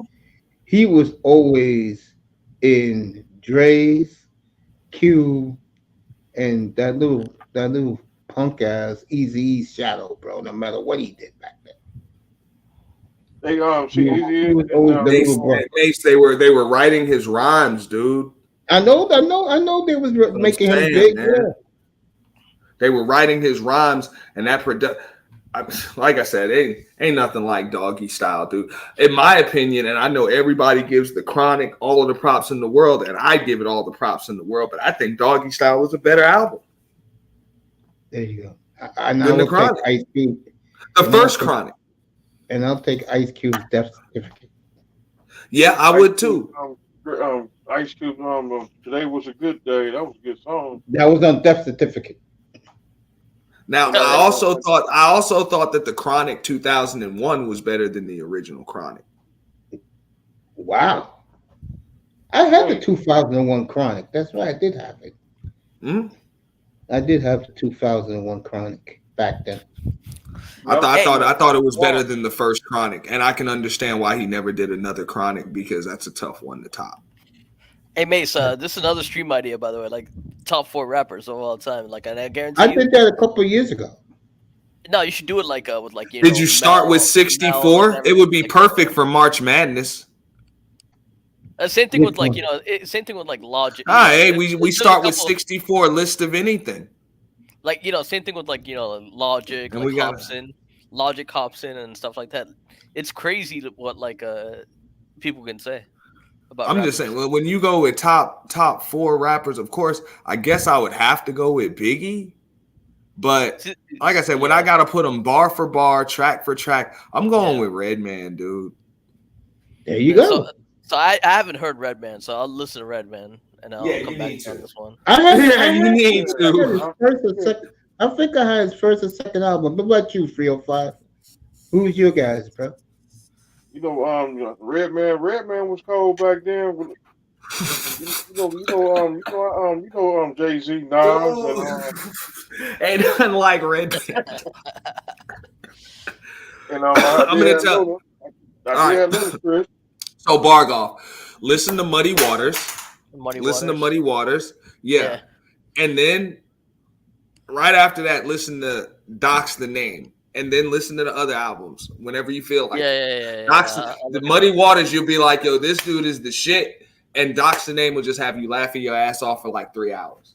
Yeah, I'm not gonna lie. Like right now, the top like three, if three are like kind of set. Like obviously, like you mentioned, like Biggie, Tupac, and like Eminem. I think Eminem is definitely up there. But like, the fourth one is really it can be. I don't know if Pac would make it. You don't think so? Don't say that publicly, bro. I know it'll piss people off, bro. We're on YouTube. You're supposed to say stuff like this. Look, I really don't think I don't think he would make it past the Sweet 16, dude. Wow. Oh, we gotta see that. Because the only thing that when you break it down, and the only thing that Pac has over everybody is his delivery. He had a delivery that was just. You know what I'm saying? That beats everybody, but after a while, you're gonna have to beat some dudes in some other facets, and I just can't give you all those other facets. I mean, I guess like a lot of people say he's just a beautiful soul. So like, as much as I. Nah, I mean you can really like you could feel what Tupac was saying, and his rhythm, his flow, his delivery was just on point. We'll give him that. Well, I'll never take that from him. Well, all the rap and hip hop you listen to, right? 305? Yeah. Let me ask you something. To you, take the Miami guys out of it. Who would you pick? Nas. Jadakiss, Nas, that's good. Gotta have Tupac. Okay. Gotta have Biggie. Okay. Let me see. I gotta have Luna Chris. Okay. You know that number one track, move, get out the way. I heard that the other day, by the way. Yeah, Ludacris. Hey, Chicken and Beer was a classic, dude. Chicken and Beer was a classic. Southern Hospitality was a classic. Those are songs I remember. Those are songs I remember. Those are. I just played that to open up my my track my stream the other day. I played a track off Chicken and Beer. The damn Put Your Money Up shit, bro. That shit is still bumping to this day. That and Back Your Ass Up. Yeah, I mean that I remember. Yeah. You know what I'm saying? Like all of that, and not only that, you got like he had a female in that clique, bro. Shauna. That chick was no joke neither, man. You ever check out her albums? She was from Chicago. Which one? Shauna. As far as chicks were concerned, she was like, bro, they had a lot of female rappers, dog, but that chick didn't compare to female rappers. She was up there smoking dudes. I ain't gonna for real. She was ripping dudes. So that DTP group that they had with Luda, I-20, Shauna, they messed up because they didn't have like the right team, with the exception, but they were kind of killing the game for a minute. So what happened to like where's Ludacris at now? Like acting. He's acting. He's making a bunch of money, man. He's Fast and Furious, and and hold on, Bargoff. He just performed at the Super Bowl. He was up there with Usher a couple of weeks ago. Oh, he was. Yeah, I didn't watch it, but he did perform. Yeah, what's the difference between like Ludacris and like T.I. though? Like, I mean, both Atlanta rappers. A big difference. So T.I. will ride the beat for the most part, and Luda's a lyricist. I mean, that's the difference. I mean, that's it. They're just different. Like T.I. had so many good songs in like the 2000s. I personally would take T.I. over Ludacris, but it doesn't make T.I. a better rapper than Ludacris. Does that make sense? No, I get what you mean. I would just prefer to listen to T.I. all day than listen to Ludacris all day. Yeah, I get what you mean. No, I get what you mean. Yeah, I don't know what to tell you guys. but that's just me personally. Yeah, I don't know what to tell you guys. That's Because just all this shit you guys are talking I've been checked out rap by 2001. That was about that time. I would have to say 2010 for me. I was yeah, that's the same. But I will say this, and I'm not going to deny this.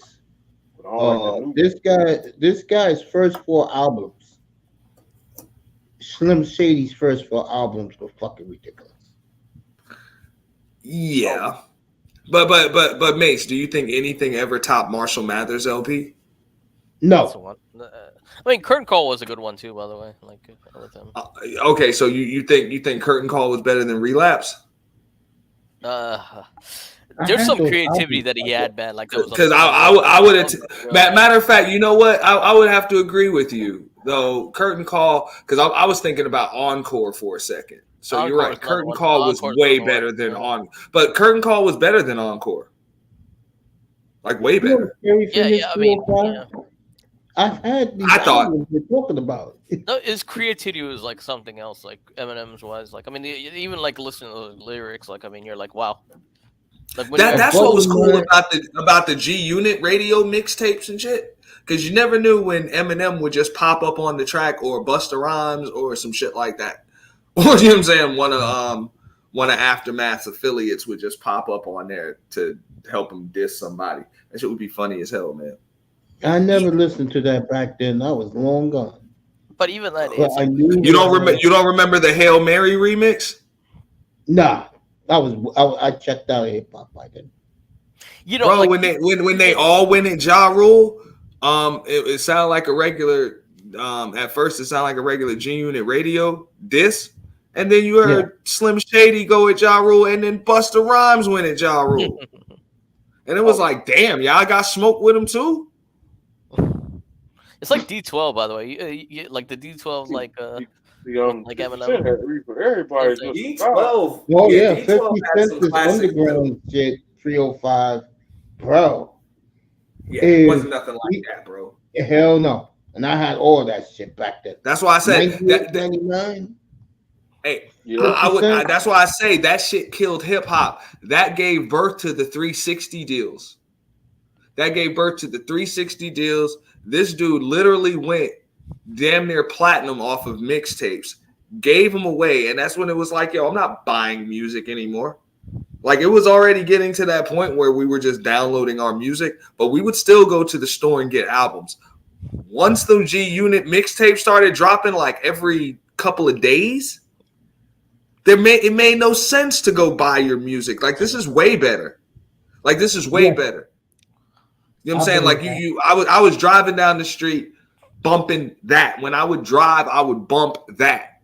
You know what I'm saying? And it got to the point where me and the homies are like competing to see who got the newest, illest 50 shit. Get rich or die. I'm being honest. Like, Get rich or die. everybody would have to have tracks that somebody else didn't have, and we all knew how to find them. Yeah, but NT, those because they were all over the place.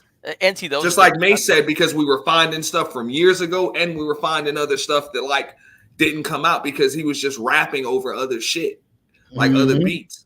You know what I'm saying? But they were killing it, so they couldn't sell it anyway. Yeah, but NT, and when I found out they was purposely leaking it, I'm like, genius. Genius. Absolutely genius. And here's the crazy part. That motherfucker, before anybody knew who the hell he was, that motherfucker already had a fucking bounty on his ass, fucking wearing a bulletproof vest everywhere. That was the rumor. Just like Bargal said, it was a different time. So it wasn't like social media where we could just YouTube it real quick and be like, okay, that's him with a bulletproof vest. We were hearing the rumors. So remember, for a while, we didn't even know what he looked like unless you had to guess who's back out. No, none of us did. You didn't know what he looked like. You know what I'm saying? We didn't know. I didn't know until we went to a concert out here. He came and played at the Coral Sky Amphitheater, dude. Right at the damn fairgrounds. Huh? Yo, so back in that day, like you heard of like Napster and like LimeWire back in the Yeah. Back then, yeah. Yeah, that's Back where I in used to the get. day, That's where I used to get my music. That's where I used yeah. to get my discographies. LimeWire. Here's the thing I used to Napster tell was people. like up and done by then. Here's the thing I used to tell people. It's like it was cool to just have like one song on your phone back in the day. Nowadays, Yeah, but nowadays it's Great, very different. great What- Like song. you what stream me on. is- No, I'm gonna tell you what we You would. stream No, album. back then, Bargoff, at the time that Mason's talking about, we didn't have no Yeah. damn music on our phones. Oh yeah. We were CDs. burning Yeah, CDs. yeah, Yeah, exactly. We were burning Yep. CDs. And, Yes. and that's the way it was with them G Unit Yeah, mixtapes. yeah. We were just burning CDs. I used to Yep. go to Yeah, I know this that. I know the feeling. this I know. place that And, used to and, sell and then we mixtapes. got MP3 players, and that's when that changed the game. Yeah, Yeah. I didn't have Oh, one, yo, but it was Had like MP3 player.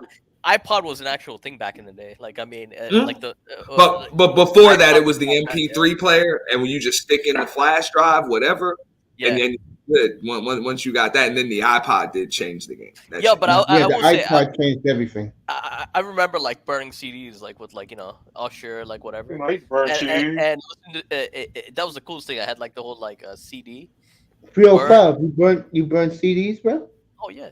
I used to. I used to burn CDs. Well, I got Yeah. everything on the iPod now. I used to buy the mixtape. 305, hey, Mr. 305, you know what I'm talking about. And this is back in 09. Okay, Yeah. 09. That's, bro, I put a Pioneer Navi in my damn car, right? Double din dash. Nowadays, nobody would give a shit. But back then, it was like driving around a damn spaceship, bro. That was the first shit, bro, that you can like literally connect an iPod, MP3, and like Bluetooth your car. You know what I'm saying? Bluetooth everything, touch screen, scroll, and now I got 4,000 tracks right on a touchscreen dash.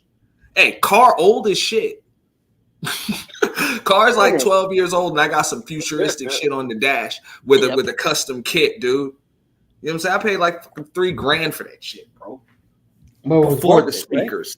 Before the speaker. Back then, yeah, because nobody else had my shit. Nobody else had no shit like that. I remember like burning a CD. I remember It just sucked because 2 years later I had to upgrade it to get a rear camera. Now cars just come with that shit. It's crazy. I remember burning a CD before I went on like a flight, right? And I have like the like the CD with like the what is it, like the CD player. Don't use it anymore, but like I mean, I wish I still had it actually. But it was crazy, man. It's crazy. Like it was cool to have one song on your phone back in the day. Just one song. But like now it's like everything's accessible. Dude, I remember my first damn system, dude. I had to get some damn JBLs. You know what I'm saying? It was 12s, I believe, that I had in my trunk, bro. They had to build me an entire damn fiberglass insulation fucking kit for the trunk so it didn't rattle. Damn, you're like I couldn't even imagine doing that shit these days. I didn't have no donk rider or no shit like that. I had a Lexus. That's like Pimp My Ride, like back in the day. No, that's yeah, bro. It wasn't even like everybody. Ask Miami. Everybody had that. Yeah. Am I lying? If you didn't have, like fuck that. Before you even drive your car around, you gotta go get your shit straight. They about to clown you, man. I remember that. Yeah, when you got like like what Auntie's talking about. Yeah, you had to go to the garage to get that shit all fucking gassed up. I remember those. That's what I'm saying, man. And I'll never forget that shit, man, because I fucked up, tried to save some money, went to the flea market. You know what I'm saying? We drove all the way down to where Miami at, dog, to the Fort Lauderdale swap shop. They had my shit for like 2 days, dog. And I came back 2 days later to pick my shit up. Dog, I was pissed, dog. I was pissed. I was like, this is the worst shit.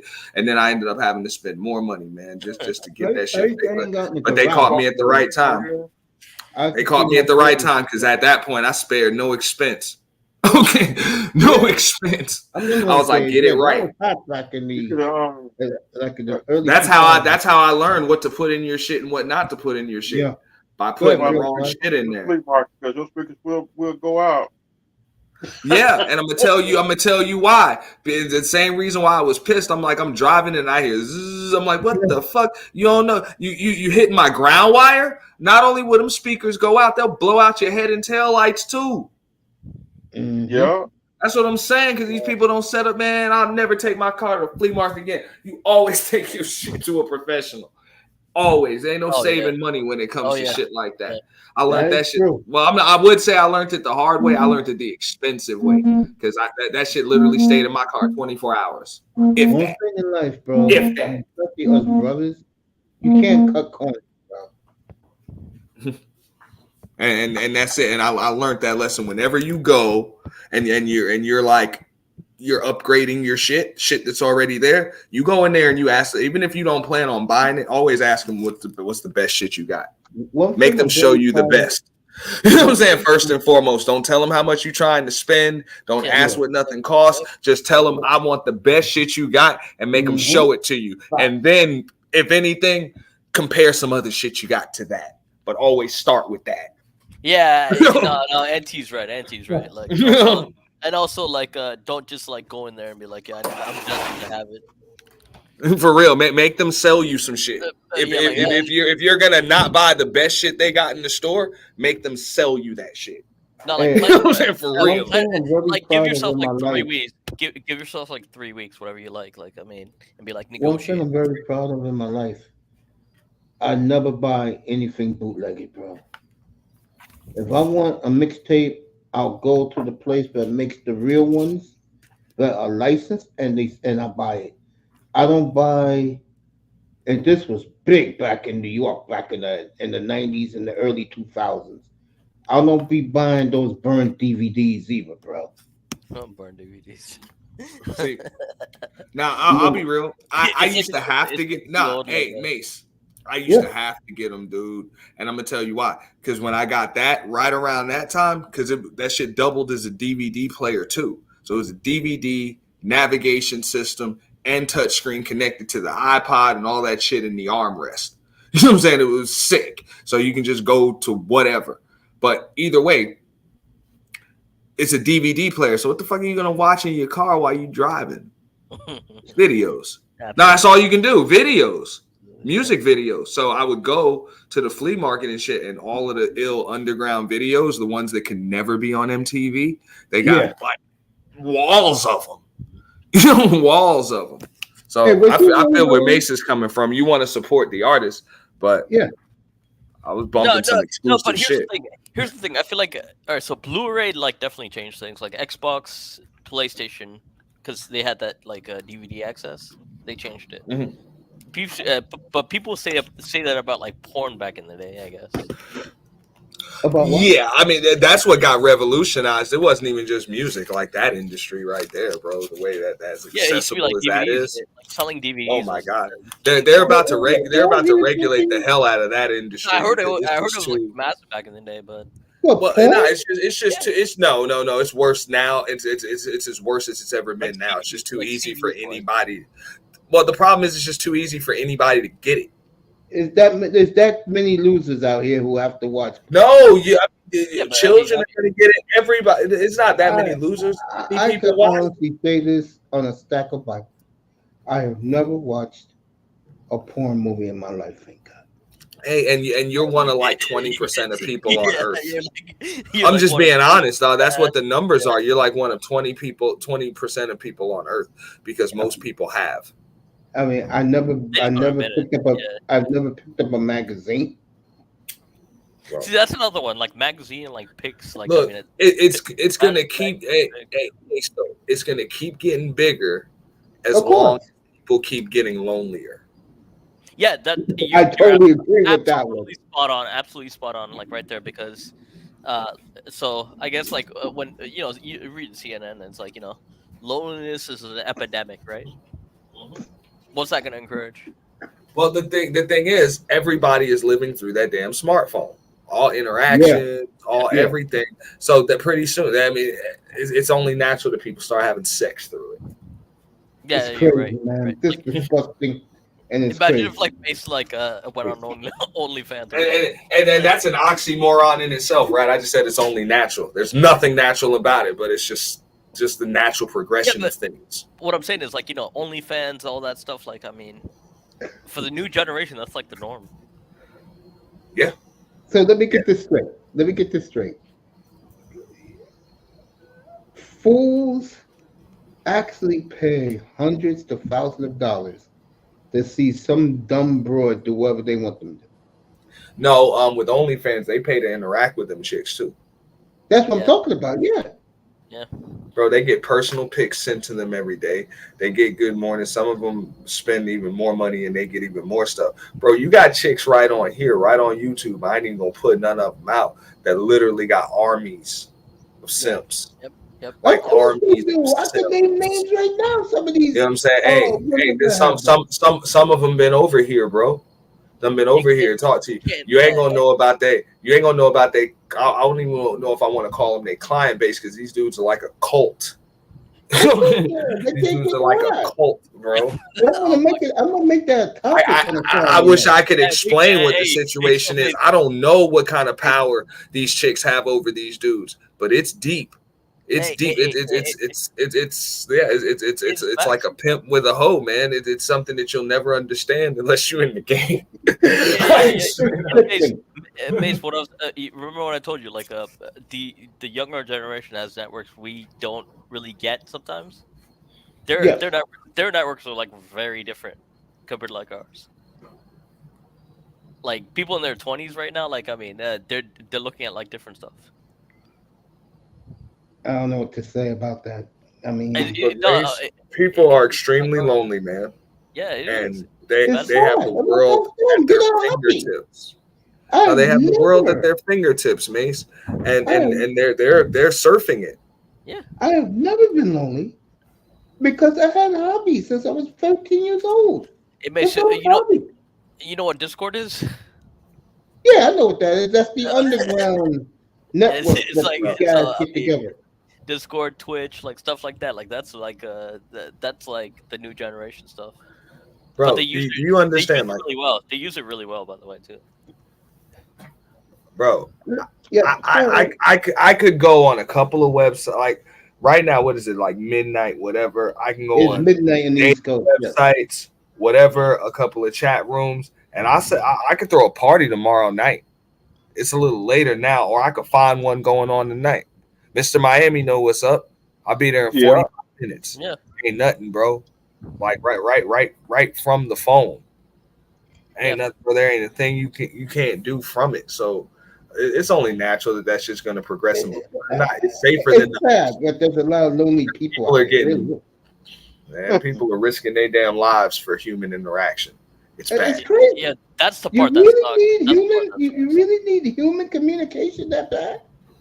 Yeah, I mean, I can't blame them. Yeah, I can't blame these people do, bro. It's almost like solitary confinement, and it plays with your brain. You got to think about it, dude. Right now, you got people that are live, YouTubers, people on IG. They got 1,600, 2,000, 10,000 people viewing them right now. Yep. Right. They are literally in a home, in an apartment by themselves. They probably haven't seen another person for like a week. That's like in real life. That's sad. They haven't seen or interacted with anybody outside of a gas station clerk. Oh, well, or a store clerk. And some of them, bro, that's the case for months. It goes months deep. Like they haven't had any interaction outside of what they've had on these devices. You ask most people on YouTube, bro, they'll have to, bro, you ask them, when was the last time you actually talked to somebody other than to like purchase some shit or have a service done? Like it wasn't in like somebody's work setting, yours or theirs. When was the last time you just had a conversation and it wasn't online? I bet you that person, most people, you just ask somebody on YouTube, they're going to have to look at the damn sky and think for a second. They're not going to be able to just answer you. Yeah, I don't talk to people off YouTube, off my channel. When I'm not on my channel, I'm in a whole different world. I'm not even bothering with people, bro. So I'll be sipping on drink and I'll be chilling. No. Yeah, but I get what you mean, Mace. I get what you mean. But like when you're like in your 20s, 30s, etc., like that, like human interaction, like I mean, like it's huge. Hey, I don't know. It's All I bigger. know that when Dude, do you know? I thought about just going to the Hard Rock and playing poker because it's tough on dudes like me too. Because I work from home too, so I don't like. Yeah, If I don't make myself leave the house, I won't. I don't have to leave. it's yeah, I know what crazy, you mean. man. I know what you mean. I know what you mean. Ain't been a I'm hard sure. like, rock in a minute. Yeah, I don't have to leave to do shit. I know what you mean. I guess because I've been there before, where it's you can just live at home and be like, yo, fuck the world. Yeah. But Just make that's sure the the way I live internet. my- Just that's make the way I sure live the my life. internet bill stays paid. And that's the way I live my life. exactly. Make sure the internets and lights stay Yeah. paid. However, like I'll tell you something, regular interactions, like sometimes, like you still need them. You still need them. You sure about that? Unhealthy? Well, Like it's tough like, because if you're, everybody like, else's 20 skills are lacking now too. But if you're in like your like 20s, 30s, like yeah, you definitely need those. Like like when you That's get older, pathetic. like, no, it's That's not. pathetic. Notice this, man. You got how many hundreds and thousands of people? Because I'm like, when you see 10 people on a panel talking about relationships all damn night, there still be 300-400 people watching them, man.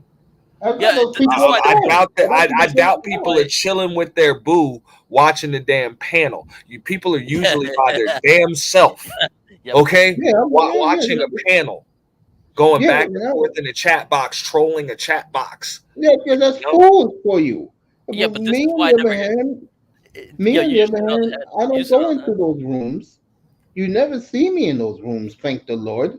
Boys, It's a shame that people exactly poison. And it's a damn shame. So let me back up on something real quick. You're telling me women get lonely too? Yeah, believe it or not. It's a You great got to be question. kidding me, It's a bro. great question. Yeah, You got to be kidding me. you know how I know? That you got to be I kidding me. just Women know. get lonely, really? And I'm Well, gonna yo, tell yo, you yo, why, yo. bro. Here's Because even when you leave them alone, they don't leave you alone, bro. Now, not only do they get lonely too, they're crazy as shit. I don't yo, know. They're way worse than us. They're worse than us, bro. I can't You, picture it. you feel a certain way or whatever, bro. You just gonna watch the game and you're gonna chill. yo, but Yeah, Mason, that's Miami true. gonna sit and take a shot of Hennessy. You know yo, what I'm saying? Mason. Bargoff gonna come up here and talk to us. You know what I'm saying? These chicks just create some damn chaos. They don't give a fuck. They just raise hell. You know, whatever. Oh, there's a panel full of fucking dudes. Whatever. I'll just go up there and talk shit to them. Tell them black men ain't shit. You know, whatever. That's what you know. That's what you know. That's what you know right there. You mean the divesting community? You know, how they can't stand it? It's not even a community, bro. They're just fucking with dudes. They're just fucking with us. That's Yeah, it. yeah. There's some. There's. So black women are very interesting. Like every time I meet them, actually, like a strong you one. ain't close. I'll put it this way: like strong You ones. guys keep It's like talking. I'll be right back. strong ones. The strong ones I meet are like it's like act. I hate my community. I hate this. I hate this. I'm like I wish they were better. Like no joke. And then I'm like, all right. So what's your big issue? Like why you lonely as hell? And it's like I can't make a decision. Exactly. Well, you're insecure. You're indecisive. And then huh? No, that's what it is. I'd be like, you're insecure. You're indecisive. But who am I to talk? Whatever. So then, like the ones that are, I don't want to like compare, but like it's like the ones that are like the other ones I meet, like it's more like I'm lost, but they're younger, like etc. So I don't want to like sit there and be like, do this, do that. Just like you mentioned, though, when they're in their 20s and 30s, nowadays, this new generation, they just come on the internet and troll. No, I totally get that. I totally get that too. I totally get that bugs one. me out when I'm sitting on a panel. Like, it makes sense when I'm talking to people that are like 40 and up. But when I'm sitting on a panel talking about relationships with a 26-year-old or a 27-year-old, it's like, why ain't you out with your boo thing? Yeah. You know what I'm saying? I know I'm just saying, when I was that age, bro, I was married with a kid. Hell up out of here, man. I'm only here because I got time. Yo, there's some that I'm like, yo, like if I hadn't been there, done that, I'm chilling with my boo. I'm not on the internet with a bunch of damn popping bubble boxes. Come on. Yeah, like some of the ones I meet, like it's like, yo, like what happened? It's like they're very, very strong. Like I get their like personality types, but it's like I hate this, I hate that. Like they're very negative. Damn that. Don't gas them up. How strong are they? You hate everything. Oh, no, there's some of them are really strong. Like I mean, they have opinions that like I totally get. Damn that don't make you strong. Everybody's got an opinion. You hate everything. You can't even accept things as they are. No, they're hypercritical. You don't even have the serenity to accept the things you cannot change. You know what I'm saying? The courage to change the things you can, and the wisdom to know the difference. And I'm supposed to use a word like strong to define you. You got life. No. Here's why I say. I think you need guidance and leadership, maybe even some therapy, sister. No. Here's why I say this. Here's why I say it. Like I think they're just hypercritical. That's the best word. Like hypercritical. Like I'll tell you, like some of the stuff I've even like some of the people I read, their opinions are like they're very like sharp, right? But they're also like they're also really good opinions at times. You know what I mean? I try to be able to explain an opinion, but make sure people understand it still from my perspective. You know, when they have strong opinions, they will come at you as if they're fact. Like their opinions are just fact because they feel so strongly about it. And I'm like, that doesn't make you strong. But what I'm saying is like, but here's the thing: it's like they're hypercritical, but at the same time, it can be stinging if you're not that person that can accept criticism. You know what I mean? No, they can't accept criticism. Because at some point, you're gonna look at it and be like, days can't, because they see criticism as being condescending and being insulted and somebody being above them. But and believe it or not, that wouldn't even be the worst thing. That wouldn't even be the worst thing.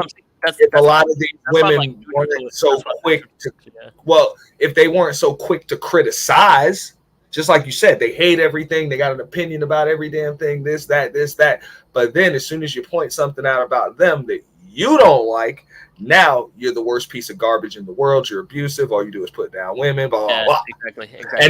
And that's where the divide comes. You know what I'm saying? It's like, come on. Yeah, that's why I'm like, how strong are you? Yeah, it's a weird one, man. Because like like I met like a friend, like she's like, yo, I hate people that like that live off their parents. You know, in some ways, like that could be like interpreted like multiple ways, right? Mm-hmm. Like I mean, you could be you're like a strong person, or you can be like you absolutely just hate the world. Yeah, I mean. Because that's something that I would start an argument with me. Like when I'm talking to a middle ground, something like that. Like that's going to start an argument, and it's not even because I don't agree with her to an extent. Of course, I don't hate people, but I'm like, that's just the way the fucking world works. People gonna live off of their damn parents, and if you ever have children, if you have any children, don't you want to be able to put your children in a position where if they needed to, they could just live off you? Like that, isn't that your goal? Like as a parent, and wouldn't you be in a more advantageous and fortunate situation if you were able to live off of your parents, even if you chose not to? Like, come on, that's just the way the world works. Another one, like I mean, another one would be like, I hate people that wear lingerie outside. I'm gonna leave that one. Very sharp, very sharp. It's very, very like some of the comments can be like very sharp, right? But so true. I just don't. No, I'm just saying, like, I mean, you're gonna meet like so many. I mean, people say my sarcasm is like harsh. Like some of the sarcasm, like I've seen, it comes from a good place at times, right? I can't stand when people say they hate things, but they're quick to do those things their damn selves. That's what. Yeah. That's the other thing. Yeah. It's like, it's a weird one, man. It's a weird one. Like a strong black woman is like. I'm gonna leave that alone. I'll talk about that when I come back. Yeah. Don't worry, I'm gonna comment on that. You just tell him, since you're so strong, you don't need me. No, no, no. It doesn't come from a place of hate. Like it's just like i- i- if you if it's more like a how do you say it? Like, have you met people before like that made you better? But like it's like they've but they also can be like very very strong when you first meet them. Not when it came to women. Not with women, right? Nah. But that's the thing. It's like what you're just saying is like they go on panels and they do this. This is shit. This is shit. That is shit. There's some people that are just like that naturally. You know what I mean? I compare it to that. What was that scene in that Superman cartoon or whatever, Yeah. where he's like, yo, it feels like he's walking through a world of cardboard. Yeah. You know, and it's like, yo, is he strong because he learned to master his senses and not just tear everything to shit? You know what I'm saying? By accident because he's so damn strong, or is he really just having to hold back? And that's what it is. Like that, you don't make me better because I have to be because I really have to kind of pretend to be weak around you, or else you're uncomfortable. Yeah. So I don't see how that makes me feel better. I have to water myself down just to make you feel comfortable. No, it's either so some people can view that as class, or like some people can view that as like you being an asshole. Yeah, I get that a lot. So that's what I'm talking about. Like it's like it's a weird one. It's a weird one. Still like I mean, as far as like women go, like Mace, like I mean, it's like expect the opposite sometimes. Huh? I know there's a difference between what they say and what they're telling you. That's what I'm saying. That's what I'm saying. We're not. So I have an issue. We're not I just listen to what they're telling me. I pay attention to what they're telling me, and I tend to tune out what they're saying. The reason I stay out of relationship stuff is because of that same reason. It's like I have no idea what your networks are like. I mean, when you meet like people regularly, it's like you get to know them, right? There's a lot of good people like I met across like ethnicity, like everything across ethnicity, everything. So it's hard to like completely just sit there and be like depending on what you want out of like relationships, it's always a hard one. Like there's a directness I think like people lack nowadays. I'm gonna kind of pivot the topic, right? Yeah. What's funny to me is how Kyrie Irving lied his ass off, saying that he practices that damn left-handed shot, which he does, but the son of a bitch is left-handed naturally. Is he? Yeah. And you can look it up on YouTube. The motherfucker said he had to learn. He said because he went to Catholic school and they wouldn't allow him to write with his damn left hand. So he had to learn how to use the right. He's not actually American totally, right? They said the play was drawn up. It's the same play that was drawn up for Derek Fisher back when they played the Spurs in what was it, 05 or whatever year that was with when they went to the finals and lost. Where he came in 0.4 seconds. That was a play specifically for a left-handed player to be able to get that shot off with the left hand. That's the only way you're gonna be able to get it off from that side of the court. Yeah, but you know, like they knew the team. That was a drawn-up play, bro. Have you seen Neymar before? Like soccer-wise? Nah. Like I mean, I've seen him play. I've seen him play. So same exact situation with both of them. Like the thing is, like with Kyrie, I think like he used to be from Australia, right? Like he lived in Australia for a bit. Yeah. Like I mean, he was a Duke kid. Like I mean, a little bit. He grew up in Jersey, but yeah. Yeah, it's like, but he lived in. You know how a little bit. Gotta be, like, dad played some ball over there. Yeah, but I think with Kyrie, I feel like he does practice this shit. Like I feel like like Kyrie for me. No, I know he practices, but I'm like, don't make it seem like your ass don't take them left-handed shots like all the time. Like it's like more than it is. Like yeah. No, like Kyrie for me is like that guy. Like I mean, he probably every spot on the court, like he can probably score like multiple ways. Either hand. Either hand. Like, well, yeah, like No. with a bit of creativity. But not, his exact words, you can look it up. It's on a YouTube short, and he said this probably like months ago, almost a year ago. He said, "I'm ambidextrous," Oh yeah. I can see that. Yeah. and he said that they got on his shit in Catholic school because he wasn't allowed to write with his left hand. Catholic school. He did go. I guess they said that. I guess No, they said that's the hand of the devil or some shit. I I wouldn't see know. I went to Catholic school, but I was right-handed, so ain't nobody ever talk shit to me. Yeah, but I But feel like some of the best hoopers go to Catholic school for some reason. Well, I mean, his dad was a pro ball player. Yeah, oh yeah, that makes sense. You know? I mean, Kyrie's not a bad dude. Just a weirdo, bro. The weirdo. Well, Yes, I mean, he believes the Earth is flat. I've never had a good view of it, so I can't argue with him. I mean, I wonder. bro, I kind of wonder if he will take that back. Like, no one ever asked him. I mean, why would he take it back? I wouldn't take that shit back. I'd be like, yo, if anybody, if I say the Earth is flat, and you tell me it's not, I would ask you, how the hell would you know? You know just as much. Never existed. When have you seen it? You know, dude, when was the last time you were in space? Mm-hmm. Yeah, I don't want to hear. But don't you think like politics like actually messed his career up though? What did? Nah. With the jab, and like everything. No, what messed his career up? He made them look stupid eventually. No, he was right. What messed But, like, him up was, if you want to be honest with you, when he first got to Brooklyn and he was ready to play in 2020 and 2021 season, instead of this guy being with his team, this guy is hanging out at his sister's birthday party. Come on, man. Can't be doing that dumb shit. You think that ruined his career? Not bad. That's not even that bad. No, I don't ruin his career. It started for him to really, people started looking at him sideways. Do you really think it's fair that Dame is top 75, but he's not? Oh, absolutely. Yeah, that's a great question. I don't think so. I kept saying that. I was like, bro. People were like, "Oh, who's better?" I'm like, bro. I mentioned 3 guys, dude, off rip. Like, come on, man.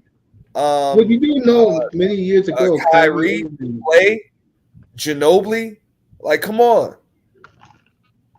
Ginobili's another All one. 3 of those guys come in over Dame. Ginobili used to like scare the hell out of me, actually. Like back in the day. And Anthony Davis. Anthony Davis did not belong. No, yeah, that one I would. Him, Carmelo, no, they didn't deserve to be there.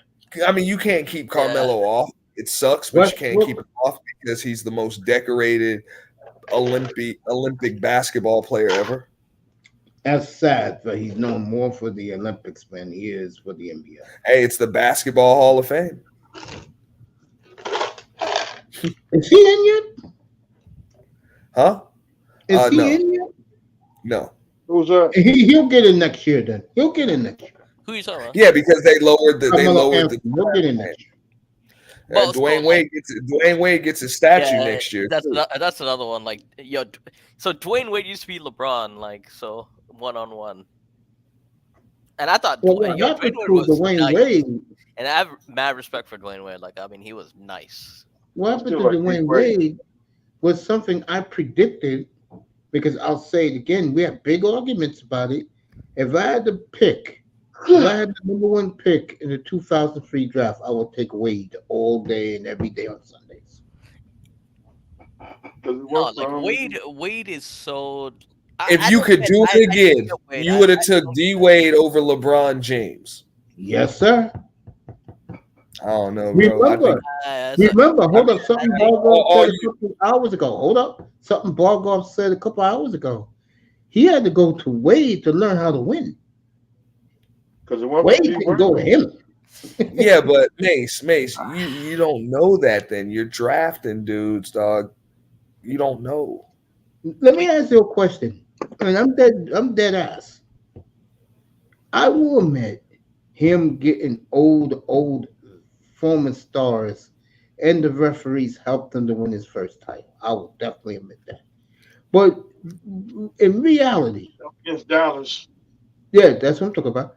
Don't you think Wade was in the right situation without those guys because of who picked them. And I said this many times, Anthony.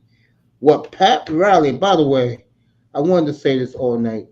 Happy belated 79th birthday to one of the great masterminds in the history of pro sports, Pat Riley, 79 today. My point is, what Pat Riley did phenomenally well was Wade had a 10-year window of his timeline to win something. That was the first Miami Heat drafted player that was a megastar. Okay, and the still is. He's the biggest megastar in South Florida, not Dan Marino. But my point is, Riley took advantage of his window. They won one with the old veterans, and then LeBron and Bosh voluntarily went down there. Why? Not because they felt they can be invincible together, but it was the timeline for all three of them. Don't you agree with that? Yeah. Riley was brilliant bringing those three together because they were in their primes back then. And that's when you're supposed to win in your career, in your timeline. And they did. They got two out of it, 4 straight NBA finals. So, Riley did what he had to do with Wade. That's why, to me, Wade, I would have took him. And I'm not going, it has nothing to do with LeBron. I would have took him first, Anthony second, then LeBron. That would be my order.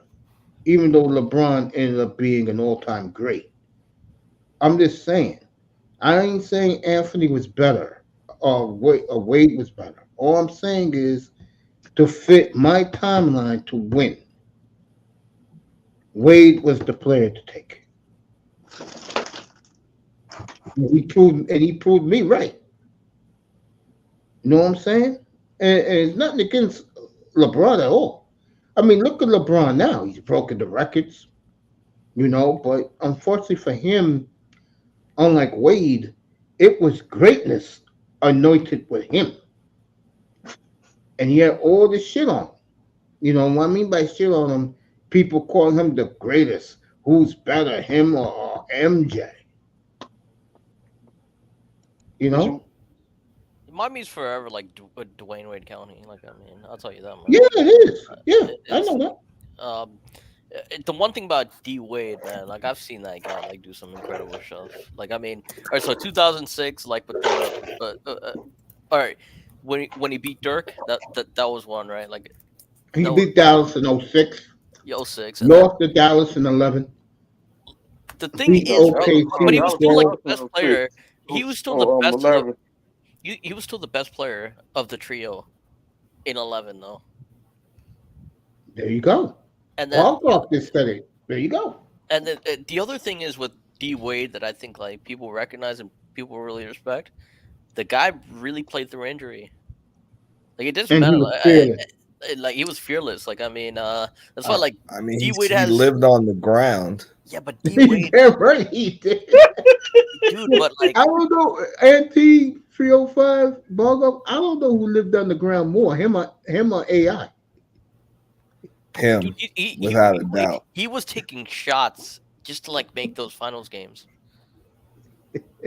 Every time he went for a layup, a jump, he was on the ground. He sacrificed a lot. Boom.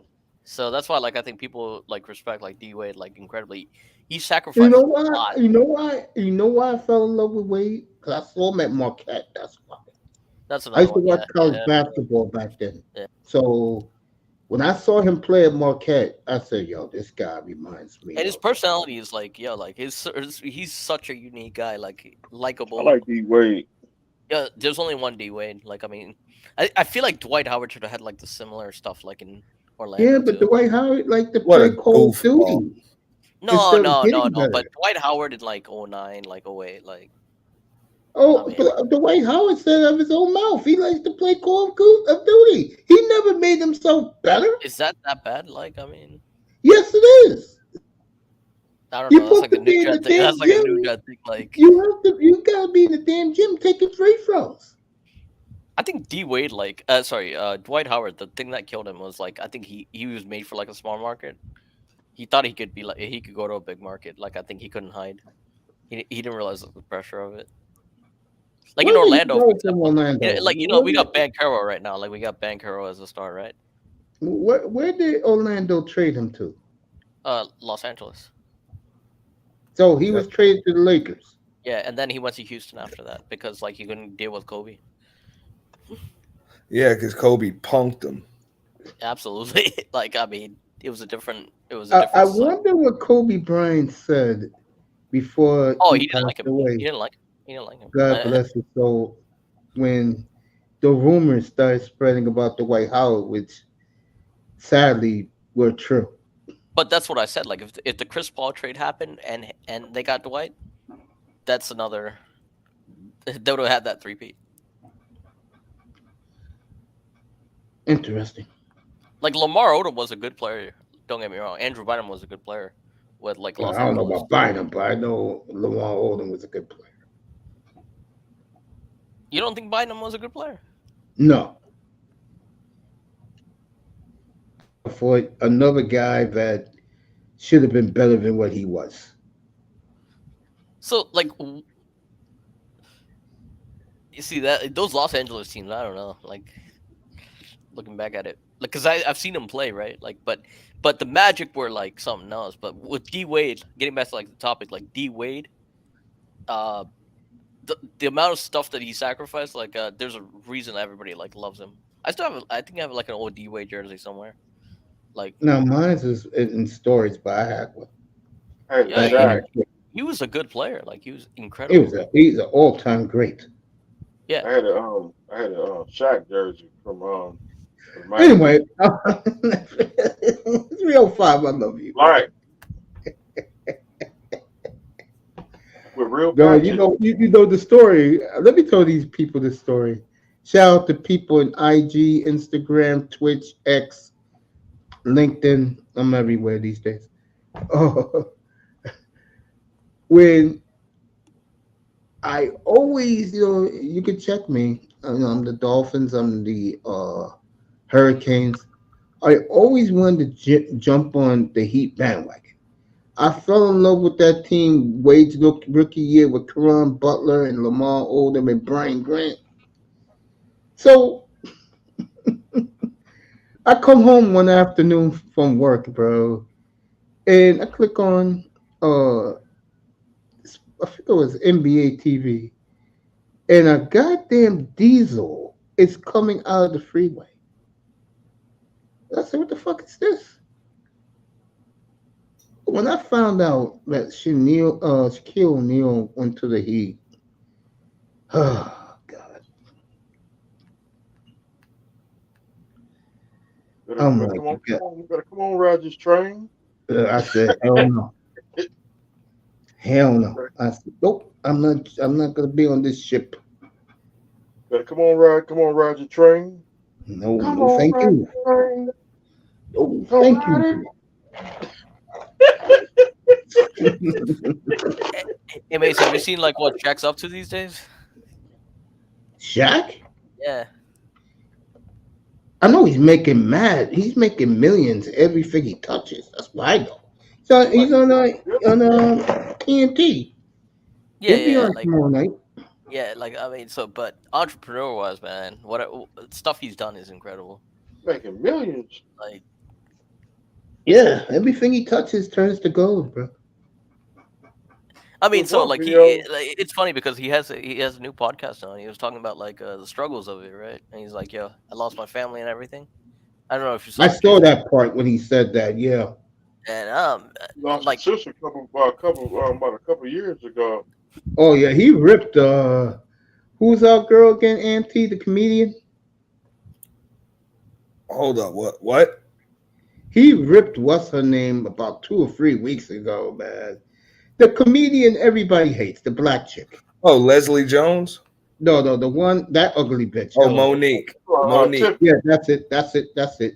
Where he told Monique that, yeah, I may sleep in an empty, and I may sleep alone at night, but I'll tell you one thing, if I wanted some, I could get it with a wink of an eye. I can't say the same for you. Dang. Yeah, but like, so Shaq in Orlando, is like forever. Like Shaq is like D Wade of like Orlando, like very respectable. He should live in Florida. He still lives in bro. Orlando. Yeah, he has a mansion out Hey, there, Shaq ain't got no rings in Orlando. D Wade got 3 rings in Miami. No, it's not that. Mhm. It's not that. But his influence is here, though. That's the Yeah, thing, I know it's like, why. I know what Bargoff is saying. like Because he was a bigger than life, and it was the first real megastar, and you could argue last megastar the Orlando Magic had. They still love him down there, like he was theirs forever. yeah, I'll be honest, He like still do live you know in like Miami, too. so the amount of businesses he has, right? Like he has like 17 Auntie Anne's. You know that pretzel shop? If you ever see like Yeah. if you go to malls, Yeah. he started Yeah. like he has like over like the amount of business stuff that he has is incredible. So he just started like the Restaurant? whole like Big Chicken like restaurant, which that's his like brand. He got a restaurant in LA too. So in a way, like yeah, like when you Mace, and he was a police officer too, right? Yeah, I remember those days. It's not like so the crazy thing about him is like he is larger than life, but the thing is I like think it depends on how you look at him. Like, how can I say this? You make a good point, but I'm gonna go in a different direction. It depends on what part of the world you live in, man. I'm serious. for real. Yeah, Favorite? like the person who's larger than life, and Antigua sign off on this here in the Northeast is AI. Yeah. Okay. AI Yeah. brought not only hip hop to the NBA, he brought the hood to the NBA. Like he Yeah, made yeah. people in the hood feel that, rocking throwback jerseys, wearing your cap backwards, spending $2,000 on a platinum rope was the way to go. He was an icon, bro. Like cultural icon. Yeah. And he was an icon because he brought the hood to the NBA. A lot of people to this day blame Allen Iverson why the NBA is going to Europe. He gets a big part of the blame. Yeah, it's crazy because how you view that, because he can either be like inspiration or like it can be like he's the one that like influenced the change. Yeah, And and I'm gonna it's talk crazy. about that in a couple. I'm gonna talk about that this summer, and the topic's gonna be the old NBA, 80s, 90s, compared to 2024 NBA. And Yeah, it's not about the players. It's about the fans who support the NBA.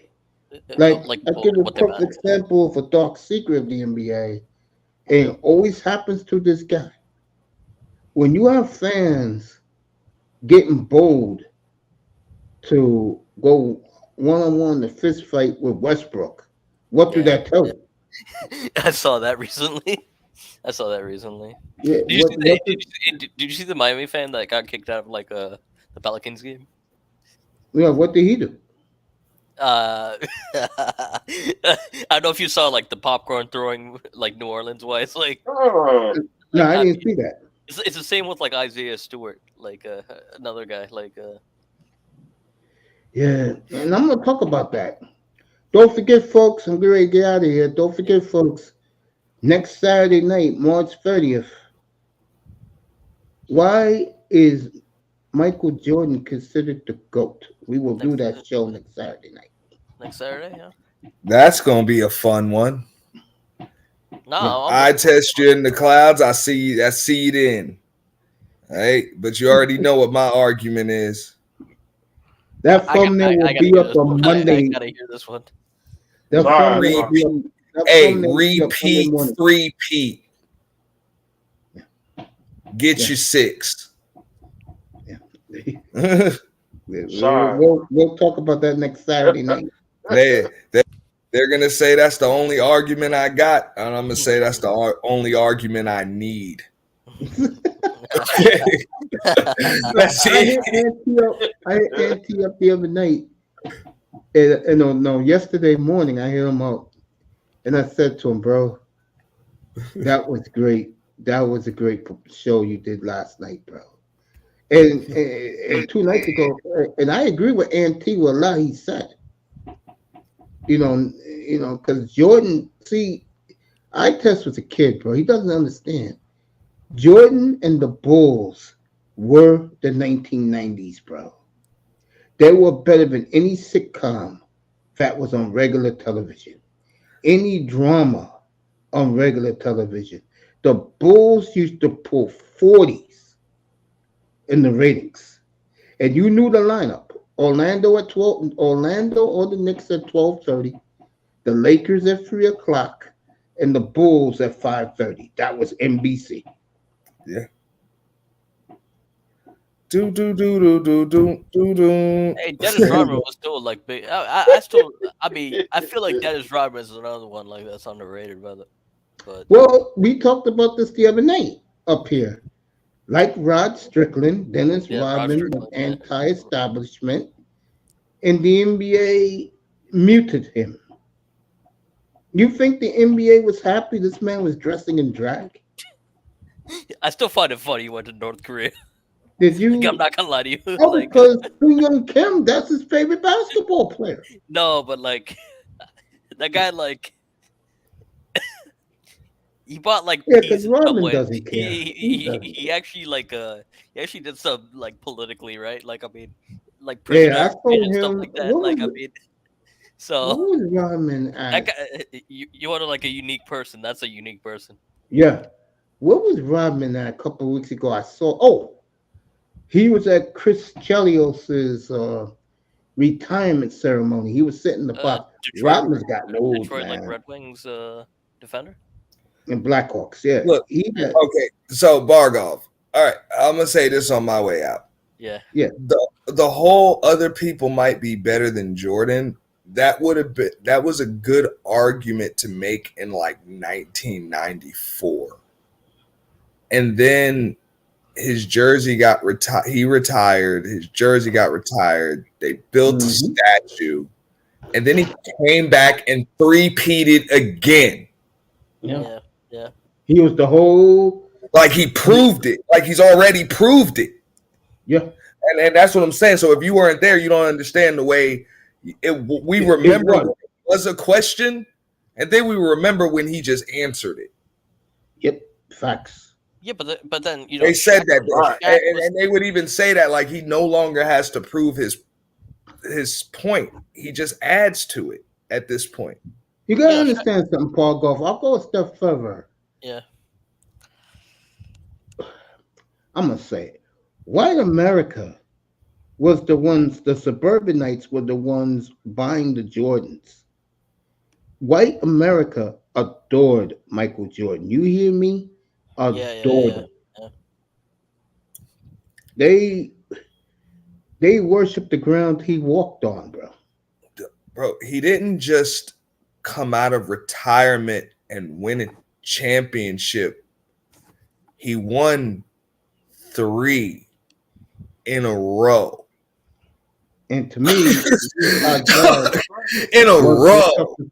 the Utah Jazz was their toughest opponent in the finals. Hey, and didn't lose to nobody if there was a gold ball on the line. Like these other guys you're trying to put against him, they actually lost to people with a gold ball on the line. It's true.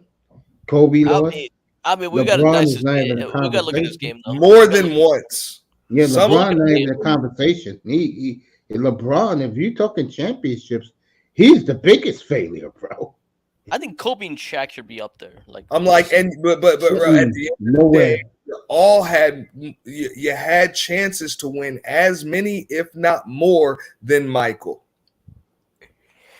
You all got to the finals at least 6 times. Yeah. Kobe Okay, went and he also 7. won, yeah. Kobe went 7.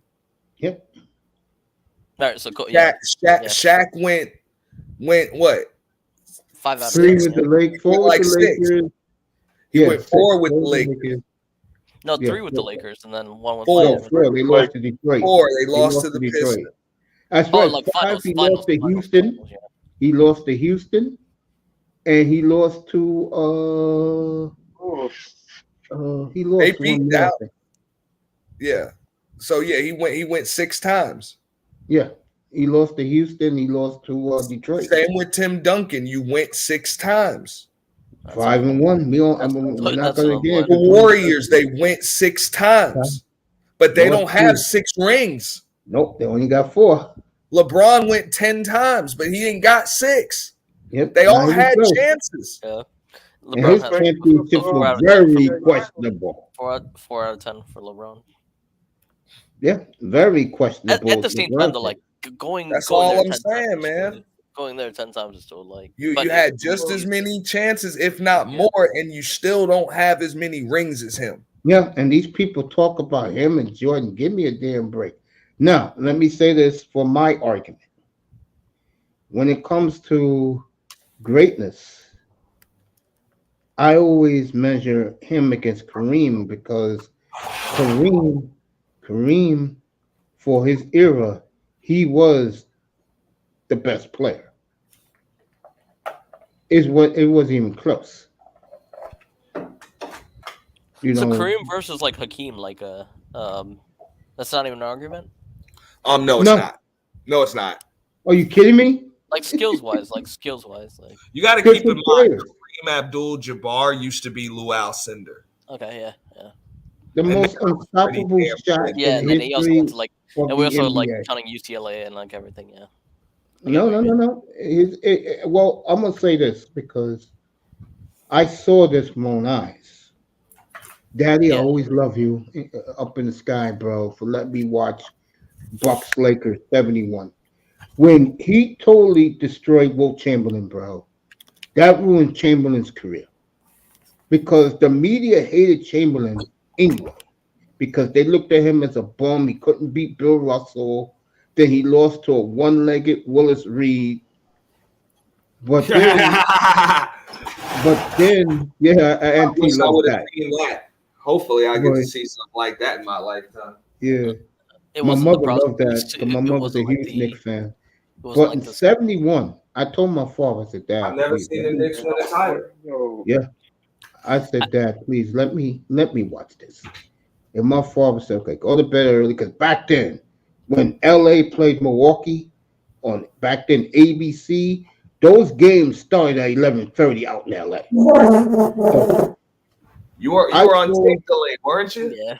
no, those games were live back then. And I saw those games, and when he destroyed Chamberlain, I told him, I said to my mother, I said, hey, Mom, who can beat this big dude? Come on now. Mm. You know, to beat Wilt Chamberlain the way he did, nobody swept Wilt Chamberlain and destroyed him, bro. Willis Reed beat him with one Yeah, leg. you're right. This is not Willis Reed beat Chamberlain with one leg. this is stuff like never talked about. You know why it's never talked about? Because in the national media's eyes, the NBA didn't start to 1979, Magic and Bird. Well, I mean, with all due respect, the merger changes things. These records and stuff, they really don't stand up after the merger because all of them rules got changed. Like there's a 3-point line now. Yeah. So that's why I say I'm like, yeah, LeBron's got 40,000, but what the hell does that really mean against Kareem? Exactly. Like, what the hell does it really mean? Now that there wasn't even a 3-point line then. It's this ESPN If it was, bullshit. Kareem wouldn't have been back there any damn way. It's this ESPN bullshit. So how much scoring was Kareem really doing? Yeah, but did they move the lot. 3-point line back? Did they move the 3-point line back? Like when did they move? No, they moved it. No, I'm talking about there was no 3-point line. No, there was no 3-point line in the NBA till like 1980 1980, yeah. because of Larry Bird. That came like a year or two after the ABA merger. Yeah, 1980, Larry Bird and the Larry Bird era. That's when the 3-pointer came in. They were talking about that. I saw a stream with the about the we done with the 90s when they're like, okay, granted, okay, we can give Steph Curry the whole greatest shooter of all time thing, but when you talk about the greatest shooters, like would Larry Bird, would Pistol Pete have been considered the greatest shooters of all time had there been a Larry like West, had Larry Bird grew up with a 3-point line? Yeah. Dale Ellis. Because he didn't really shoot many threes, but he probably would have been the greatest shooter of all time. If not, I think Pistol Pete, without a doubt. Yeah, see, the problem with today's Pistol Pete, believe it or not, I mean, he wasn't doing what Steph Curry is doing, but yeah, he kind of was. You know what the problem is? You look at that film. These dumbasses in the media, they don't respect history. If they didn't see it, they don't care. Perfect example. When Mad Dog Russo is going on and on preaching about who's the greatest players, what does Molly Quorum do? She interrupts him. You know? Yeah. Because she don't want to hear it because she didn't see it. That's the problem. Yep. Go Google shit that old elders talk about. Yo, Mace, it's like Klay Thompson. It's like Klay Thompson. Like people love Klay Thompson, rate him really highly. I don't. Klay Thompson. That's what I'm saying. Like that's what I'm saying. It's like you've seen shooter. You probably seen the best shooters. Yeah, of course I like did. the way they said that, man. Charles Oakley said, Steph and Giannis wouldn't even start in the 80s and 90s. He said they wouldn't even start. Damn. I mean, Steph Curry would be so scared to even come to the arena if he played in the 90s. Yeah, but like Dame is a good shooter, right? Like I mean, Steph would have his daddy's job, just spot up in the corner. Spot up in the corner. Same former player. We're gonna dump it to Zoe. And when the double team comes in, he gonna kick it out to you in the corner. You better hit it. Man, they will beat Steph Curry's ass in the 90s, bro. Yeah, but Mace. So who's somebody you look at and you're like, he's gonna shoot the hell out of us. Like Reggie Miller, I can imagine like Reggie Miller. Kobe was the same. Nah, Kobe. I don't look at Kobe as that. As a shooter, I'll say Reggie Miller, Dale Ellis, Ray Allen. That's another one. Those guys, Ray Allen. But I would say Ray Allen in Milwaukee and in Seattle. That Ray Allen. Yeah. Gary Payton. Nah, Peyton wasn't a shooter like that. Kevin Durant. Craig Hodges. Yes, Craig Hodges. Mark Price. Mark Price, definitely. So Yeah. Kevin Durant's up there too, right? Yeah, Terry Kevin Porter. Durant has been pretty damn good. I feel like Durant could have played in across. He would have had to put some damn.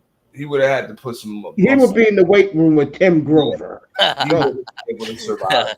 But then again, they probably be. Well, the thing, I mean, he would have had to deal with guys like Kevin Garnett, And that wouldn't have been fun. I guess like Dirk Nowitzki. That's another one. Dirk. It took Dirk a while. I'll tell you the game, and I saw this game. What changed his career when he did a poster on Patrick Ewing. When Ewing was with the Sonics, that was the end of Patrick Ewing and his old ass. But Dirk was balling his rookie season. Them first 2 years, he was hooping. I don't know about that, man. Man, Dirk was balling, man. Look at some of his. I don't know. Maybe it's just me because when I remember it, it's like, who the fuck is this? And this guy won't miss. He won't miss. Oh, by the way, I found the details on the Mike Tyson fight. They will not wear headgear, and they're leaning towards making this a real fight. Dude, Come on, Mace, man. Tell me this isn't funny. It's like what? He's 57. Yeah, he'll be 58 by the time of the fight. Yeah. Mike Tyson, sit your ass down, man. He's It gonna really make a lot sucks. of It money. really sucks. You know Mike Tyson, man. He'll do anything for some damn money. So he Does he shit. need Of it though? course, he's Does he Tyson. need it? Does he need it or like? I mean, Of course he needs it. He was broke when he went to prison. Don King stole all his money. Nah, Don King got all the money, man. No, I don't mean to laugh. They said Don King and Robin Gibbons got all his damn money, man. Yeah, I don't mean to laugh, but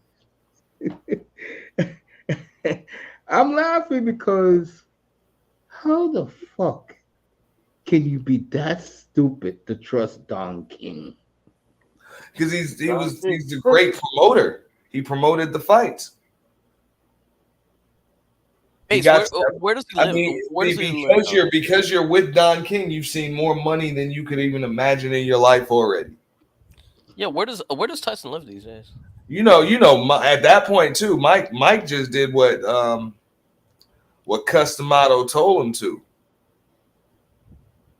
Yeah, Don King headquarters in Fort Lauderdale.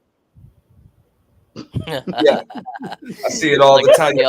Tyson lives in Florida, by the way. Like Sunny Isles Beach. Like Sunny Tyson Isles lives in Florida. Or no, it's off 95. So okay. All right. Only in America. Yeah. Nowitzki's rookie year, he averaged 8 points a game. 8? Yeah. In the second year, his second year, he averaged 17 and a half. And he was finished second in both improved player. Okay. And then he was all NBA third team his third year, averaged 21.8. And then from there, he just shot all the way up the charts. From 2000. Well, I was going to say, what was the 2000-2001 season? Which season was that for his career? His third year, 21.8. Okay. So that's the season I'm talking about. Yeah, he got better as the years went on in the early 21st century. He got better. I saw all of that too. When it was him, Nash, and Michael Finley together. When he made that dunk on Ewing, he never looked back. So him and Nash were no joke. Hell no. And Michael Finley. I used to call him the it's like, how did Mark allow that? Yeah, my thing was Mark Cuban always makes these mistakes, bro. He did it with Nash, he did it with Kidd, and he did it with Jalen Brunson. For me, I feel like Dirk always goes down as like another Tracy. I thought the Kidd thing was before he bought the team. Yeah, it was. No, when Kidd came back, he didn't keep him. Remember, Kidd went to Phoenix. Yeah, no, I'm talking about they got traded for Stephon Marbury straight up. No, I'm talking about no, I'm talking about when they won the championship with Kidd. Oh yeah. Remember, a lot of fans wanted to keep Kidd. He let him go to the Knicks. Yeah, he only played one season with us after that. Yeah. Mm-hmm. No, I feel like Dirk is like similar like Tracy. Like they were so good. They were so good. It's so good to watch. Like compared to now. Player like for me like here's the part about the great debate that sucks, right? You know Tony Parker, right? I love Tony Parker. Like I said earlier tonight what he said in Dirk's face what he said about Luka Doncic. No, but the game I'm talking about is like he had floaters that were like crazy floater shots and like. Well, Tony Parker is an all-time great. He's a 4-time champion. That's another one that could have been in over Dame. Yeah, it's a crazy. I thought he was a complete point guard. He was. I mean, Tony Parker, he was the one who discovered Wembanyama. He coached Wembanyama. Yeah, he discovered him, but how long could that guy have stayed under wraps? I mean, well, the NBA, the NBA media is getting on top of discovering that guy. I'm just saying, how long can you keep him a secret when the internet exists? You're right. Yeah, I found out about Wembanyama 3 years ago. Yeah, but NT, like that's the thing. It's like floaters are dead in this game, though. I saw Kyrie do one to win the game on Sunday. Yeah. like nowadays, like point guards are like just it's something else, man. Man, if they keep doing what the hell Ant-Man's doing, just point guards baptizing motherfuckers, man, that's bad. But I would say like the point Zion thing isn't bad. Like Zion as a point guard. Nah, I mean, No, he's a power forward for what. I was talking about Ant-Man. Yeah, but like Anthony Edwards, yeah. Yeah. Like I mean, you guys are really really high on it, by the way. Well, he understands how to dunk on people. Once he gets them backpedaling and shit, and they're done. The other night, who did he dunk on the other night? I don't he dunked on a good player too. Man. I forgot who it was. So who do you think is gonna be the face of the league? Like of the ones that you like, Jason Tatum or like Ant? You want the truth? Go ahead. It's gonna be Luka Doncic. Ooh, I can see that. Not even a question, bro. They want him to be everything, bro. Trust me. Also, to know we know. I don't blame Luka. I don't blame that one. Like Luka's pretty good. I kind of disagree because I'll say it again, and Auntie will sign off on this. If Ja didn't get into this dumb shit, he will definitely be the face of the league right now. Yeah, he would, but it's too late. It's too late. The thing with Luka is like you can see his like stats after like one quarter. And then the reason why we say that with Ja is because we saw this before. Yep. We saw it with Allen Iverson. They couldn't allow it. I don't know, man. I think Luka's like unstoppable though. Like like you could read his stats as like 5-5-5, like 5 assists, 5 rebounds, 5. Yeah. Bug off. No one's arguing about Luka Doncic, bro. 33 or something, bro. Who you talking about? I know how good highlights in every game, and Luka said straight up, "We can score." He don't give a damn about guarding nobody. Exactly. Yeah, that's his downfall. He don't give an F about. I mean, who the hell who's he gonna guard? Yeah. Yeah, technically he doesn't. Yeah, it's the position. No, he doesn't. Period. And like he don't care. Yeah. Well, so Jason Tatum would be the other one, right? Like technically, Jason Tatum. What about Tatum? He could be the face of the league. No, he had chances to win. They haven't won anything. Yeah. That's true. Well, they're likely to win before Luka does. I would agree with that. Yeah, I mean, I guess making Jokic the face of the league would be kind of like weird because like he's not really outgoing. I mean, well, whether they like it or not, that guy's gonna keep winning. Yeah. So they might as well stand on the Joker, but they really can't because he's running from the press. He's like leaving me alone. No, that shit he did to Iguodala 2 weeks ago, man. He said, "No, I'm not going on your podcast, and no, I'm not talking to you." And he just ran away. Yeah, Victor's another one. Like, I mean, because it's rare to like have somebody like. Did he get 10? Did he really get 10 blocks? Yeah. He did. That's insane. That's absolutely insane. Like, and they said he's probably going to win Rookie of the Year and Defensive Player of the Year. Oh, yeah. Wimbayama, yeah. Wimbayama.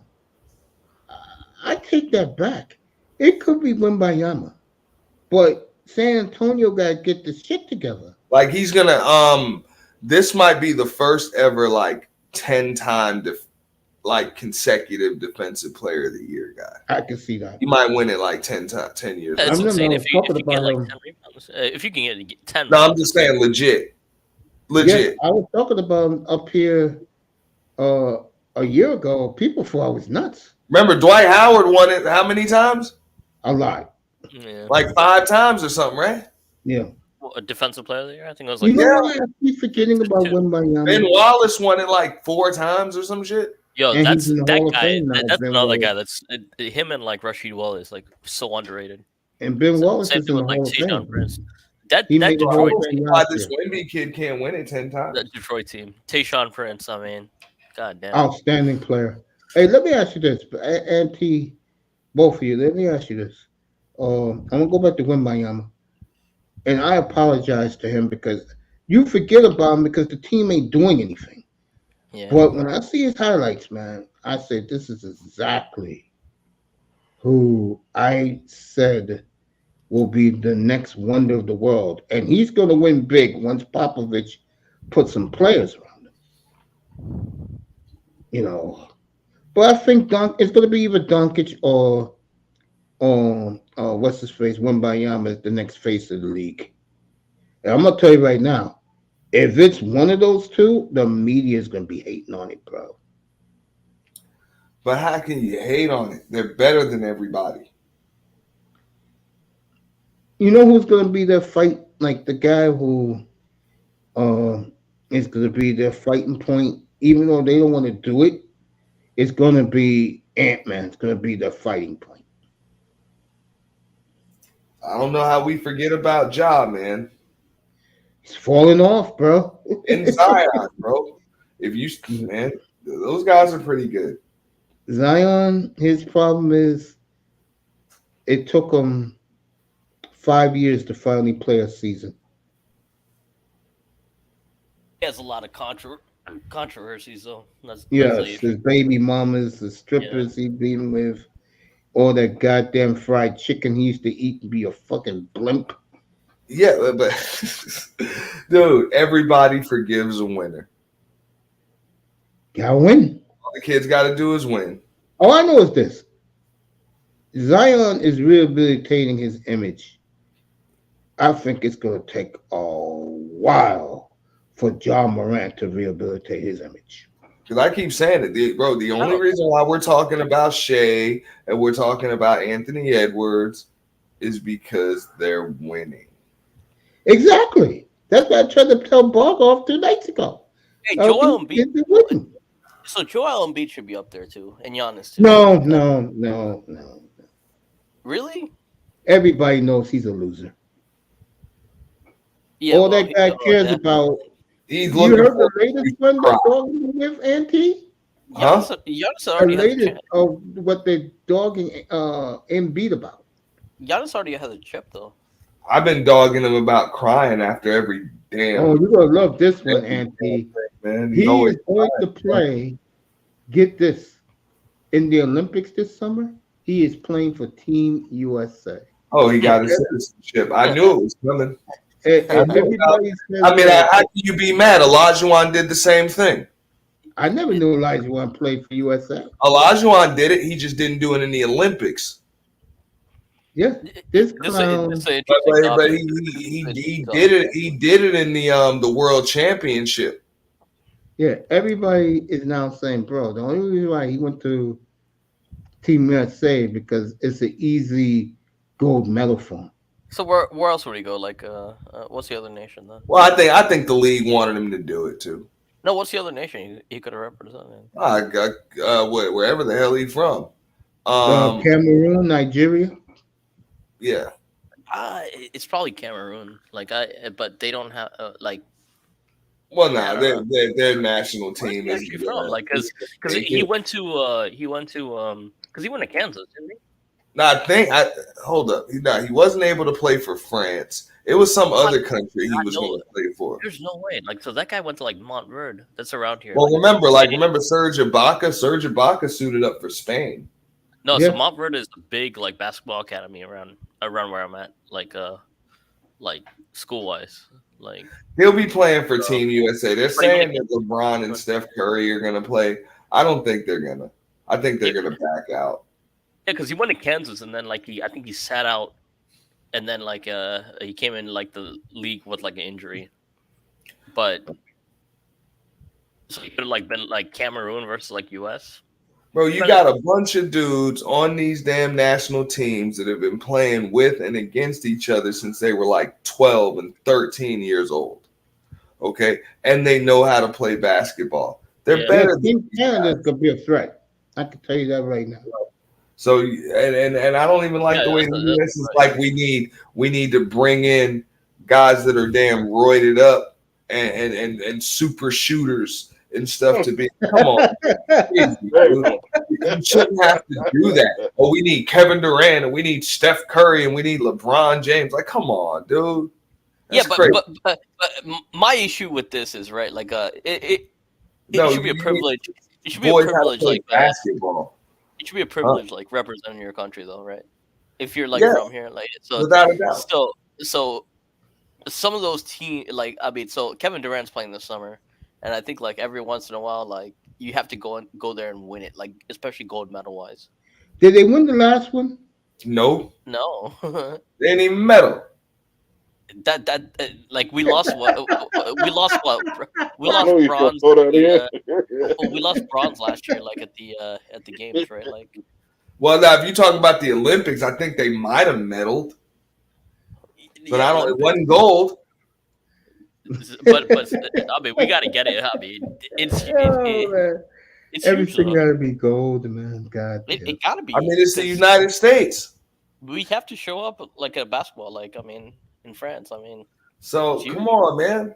Like, bro, you have a team full of NBA basketball players, It's huge. I and feel like you're it's huge. losing to teams that are not full of NBA basketball players. Like France. What is it like? Well, no, France? don't get me wrong. There are a lot of NBA players on these other teams. So, like, you know what I'm saying? France, Argentina, France, probably. France, Argentina. Serbia, Australia. Those teams are full of NBA players. Yeah, I forgot Argentina. I forgot Australia has like Ben Simmons, like, and a bunch of people like. And this is I heard It's true. somebody It's true, I heard though. somebody try to make that argument, bro, trying to say that okay, well they were trying to knock LeBron because LeBron was on that 04 team, that Olympic team that got bronze. And they're like, he just been underachieving. And I'm like, first of all, he didn't even get much playing time in that shit. Well, I have to blame for that. Because they were replacements. They didn't get to play. Remember that? I think that was their rookie seasons.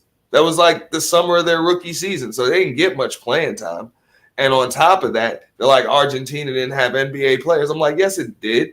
They had Pablo Prigioni, they had Andreas Nocioni, they had Luis Scola, they had Ginobili. Like, come on, bro. I'm like, you got a bunch of NBA players on that squad. All right, tonight. People just be talking out of their ass, and they think like people don't know. like you just saying stuff. The Clippers' big three. This was their numbers tonight. Big three. Paul George, 27, 6 and 4, 55% for the field. Kawhi, 24, 4 and 2, 56% of the field. Harden, 19, 4, 14 assists, 54%. Again, Clippers win the West. They're winning the NBA title. Is Westbrook coming back? By the way, like I think he broke his hand, right? Yeah, they say he'll be back sometime in the playoffs. And he'll be back whenever he can be. That's one thing that's for certain with Russell Westbrook. He'll play with a broken hand. He don't give a shit. Yeah. Let me see how the Clippers are 5 games out. Bro.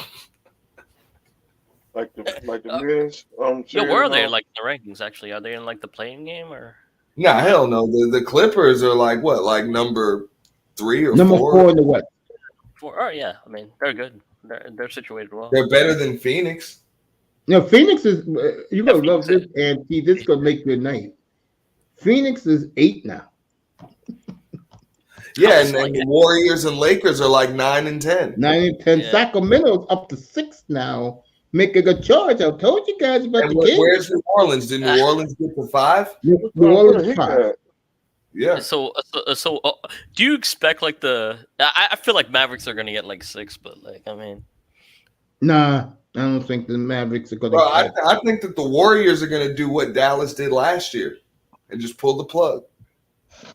Because they're 36 and 32 right now. Bro, I think they know, bro. If they come in, even if they make the plan as a 10 seed, that's it. So right now we would have like Dallas playing like the Warriors and like it's Suns a waste of time. It'll just be embarrassing to lose, bro. No, Dallas plays Phoenix. Warriors play Lakers.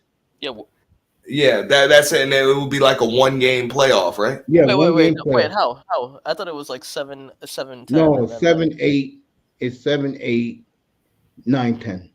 Yeah. And whoever comes out of it, whoever has the higher seed, will beat us. Like if Dallas wins, like I said, they beat Phoenix.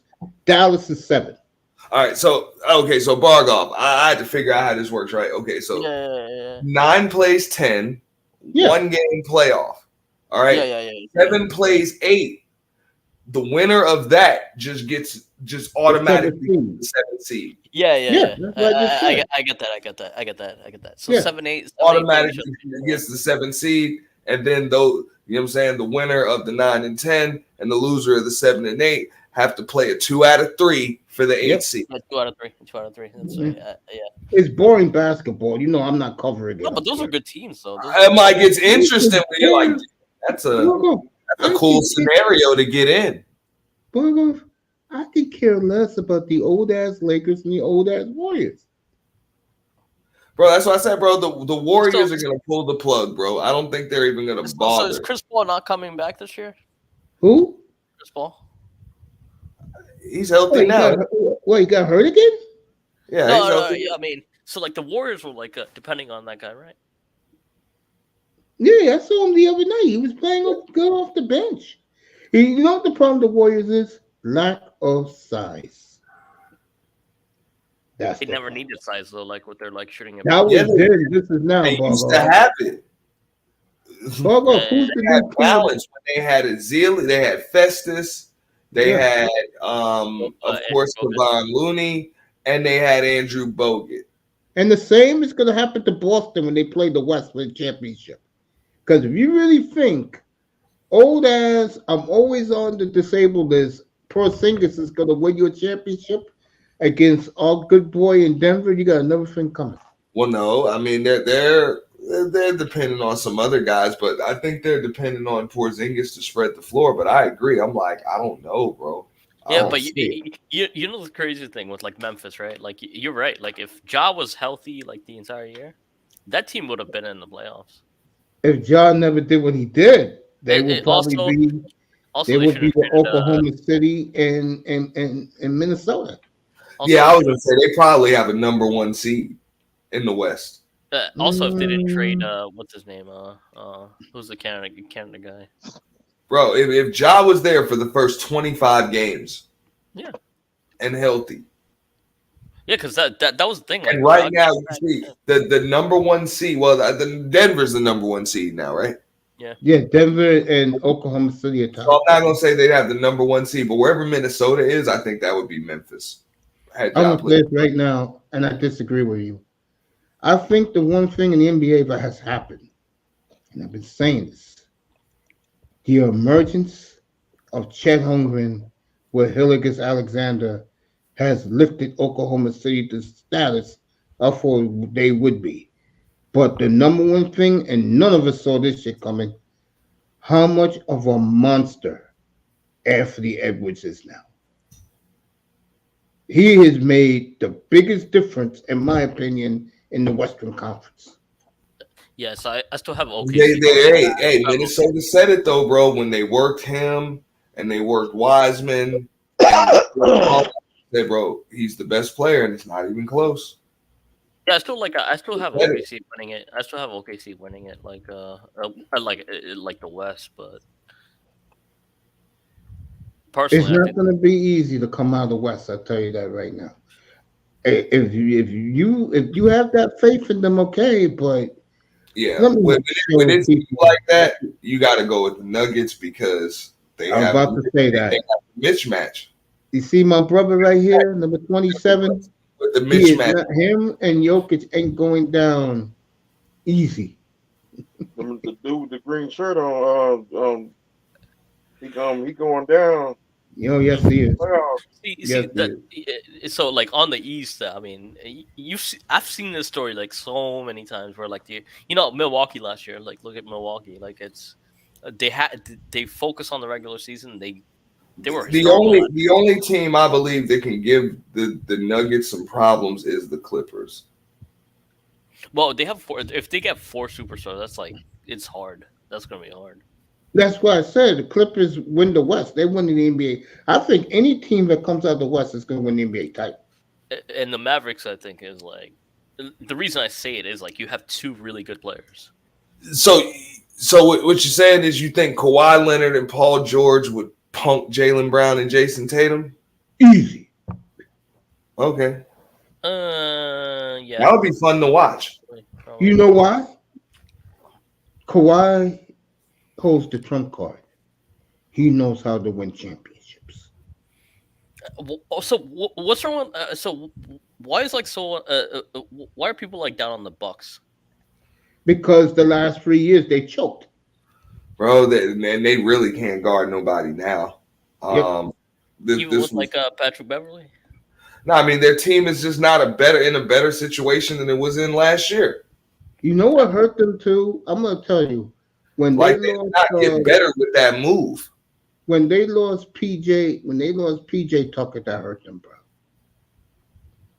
They had to trade like Drew Holiday, which is kind of Well, they wanted star power. They wanted Dame. no, but Dame.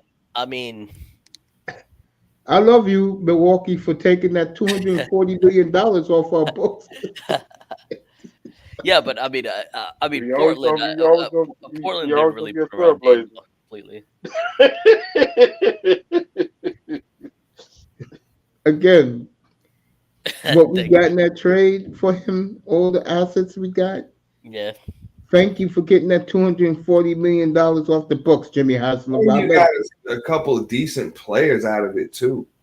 Hey, but Hell yeah. I was just watching Portland while you guys were talking. They got their ass kicked again, but what I like about Portland is they put up points though. there are no D leaguers or G leagues in this team. That's why. Man, they knew what they were doing. They were like, yo, this season's a failure, but we're good. Mm-hmm. This yeah, bro. They were like, yo, we'll be all right. Yeah, you guys are laughing, but the plan is I will there. see you in 2 years. That was a simple like, No, yo, we'll see. You know what? Remember, Shane Sharp been out all year. y'all will be in the playoffs next year. That's what I believe. Yes. So I think they average like something like 120 points like every like home game, which is insane. Like that's how competitive like the West is. Like you got to put up points in the West, and they put up points. But one thing I'll say, Mace, though, like you know how like you're talking about like draft picks, right? Yeah. Does OKC still have those?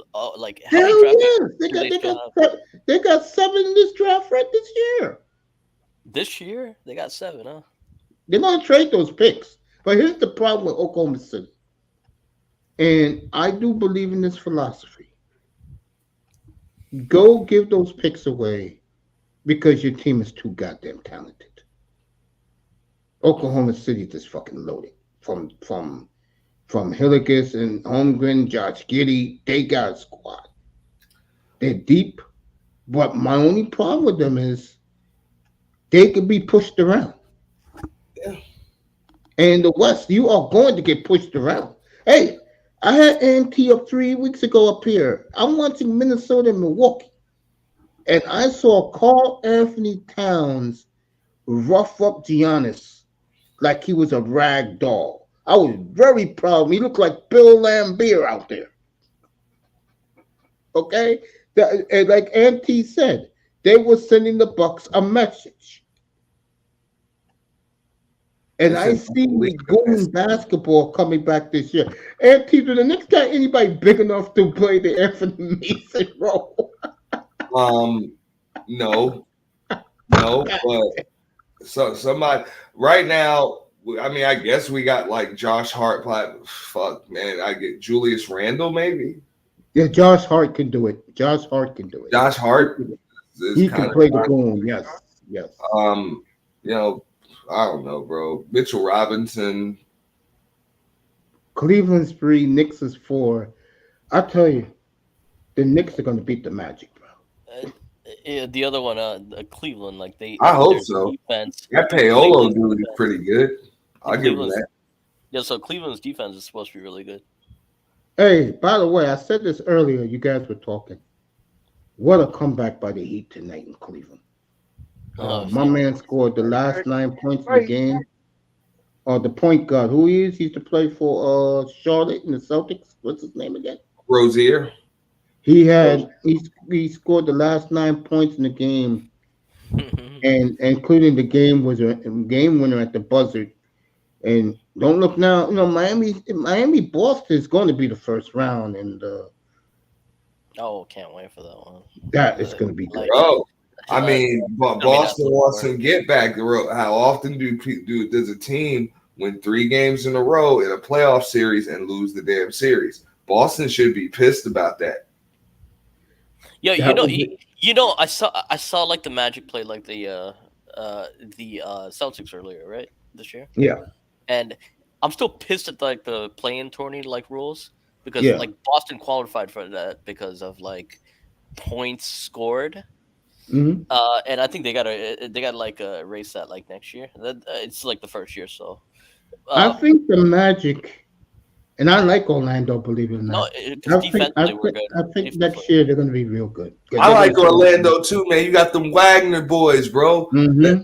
Yeah, like they can across ball. 7 games. Across 7 games, I think it's different than like the seasonal stuff. Like Wendell Carter's here. Like there's a lot of. I like the Magic, and I'll go a step further and say they are a bad matchup for the Knicks in the first round. Oh, You dude, really it's, think so? I would prefer yeah, to avoid Magic's them. really like Ben Caro. Like I mean, there's an actual team there. Markel Fultz, even like I mean, I cannot wait to hear. I'll tell you. Like I mean, I'm picking them like over any. Because they're kind of strong where we're weak. The bigs. No. It's gonna be. I finally like the Magic for this thing. It's like it's tough to score on them. I think Orlando's on the come, bro. I think they hit on the draft picks. I don't know how the hell they got Markel Fultz to play like an NBA point guard. Well, Like he was it was a league. I still find that one a really sad. Maybe they fixed that crick in his arm or in his shoulder or whatever. I don't know. So do you think like it was a motorcycle accident? I don't know what the fuck Conspiracy. happened, I bro. don't know what it was. I didn't follow it back then, but I know that Orlando's on the rise, man. I didn't think Banchero was as good as he is, but he is. Oh, he's a good player. That's what I was saying, man. I think he really just improved the hell out of his game, and he was already good too. He's definitely. But he just really worked on his game, like and he continues to work on his game. The kid works real hard. No, he's definitely a superstar. Like, like when players work that hard that you can see it on them. Anthony Edwards, that's what I'm talking about. No one saw him becoming a monster. I like that, and that's why college is a good thing for kids. Yeah. I think college was good for Ben Caro. You know what? You guys know what college was? He was he's a Duke. He's a Blue Devil, right? Yeah, another like. You know why I respect Anthony Edwards? He just got a $250 million contract this summer, and he's earning every penny of it. Yeah, my issue with him is like he shot left-handed at like the skills challenge, and Victor was really pissed about it. Like he wanted to win that thing, like and Victor can't say a damn thing on I was that. about to say that. Before that, you lost to a bunch of damn G leaguers. You lost to a team full of G leaguers. All right, don't tell Ann a damn thing about shooting left-handed. Hey, believe it or not, Bogov, these guys are not buddy like you think. Who? The N.B.A. guys, they really are not buddy. Not these guys, yeah. This ain't the banana boat days, Bargoff. Yeah. These if Victor Wembanyama was pissed off, no Anthony Edwards gonna tell him, I'm in first, you in last. Shut the bleep up. You know what Ant would have told him, like, I'm suiting up tomorrow. What about you? Exactly. Like that's exactly what he said. Like, I got an all-star jersey. What's up with you, bro? Yeah, but it's ridiculous. Like if you can't even show up for like an event like that, like and take it seriously. Because a lot of these dudes, you gotta understand something, Bogov. They get all-star bonuses to up to $2-3 million. These guys don't care. Yeah, so Tyrese Halliburton like showed up there and like he was looking to win. Because he was the hometown. Well, yeah, he was a host. He had to be the host and do the right things, and he did. Yeah, I mean, with that Dame Lillard, one of the few awards he's going to win in his life. Since three-point shootout. Yeah. Man, I saw that 3-point shootout. Like it was pretty good. No, not the shootout. The game MVP. Lillard won the MVP of the game and the shootout. Yeah. Halliburton had Any respect? 36 points. Yeah, like, Dame but, had 39. Yeah, they don't like Indiana in Milwaukee. No, after what happened, yeah, They wouldn't let nobody from Indiana win nothing if they could avoid. that is looking like a first round series, which will if it happens, like, I mean, They don't get like, along. he's gonna Dude. be. That's old school. That's old Central Division shit. hell yeah. You know, I used to love it with Reggie Miller back in the day. No, I think yeah. That's a Central Division war. Yeah. No, so here's the thing, like that's the thing with Ant. Like, I'm like, he's in Minnesota, right? And I get it. Like, everyone says he's gonna be the next big thing. He's already is. And the team is at the top. I mean, I guess he has toughest his like little conference in the league. controversies. Whatever the hell happened with him, like. He paid a chick $100,000 for $1,000 procedure. And you know what? Seriously? You know why the media and fans let it go? He is killing everybody he plays. Winning. And winning. And winning. To go to Milwaukee and beat them by 30. Everybody loves a winner. I said, bro. I said Milwaukee is gut. Bro, you do whatever the hell you want when you win. Hell yeah. I mean, I watch him more. Like, I mean, is he like absolutely skilling people, or is he like? He's killing people. He's killing them, and he's baptizing them too. Mm-hmm. They already got a YouTube reel of him. Like, imagine if Russell Westbrook played. Last week, at the tape is out of YouTube. Anthony Edwards killer dunks from last week. Just from last week. From last week, huh?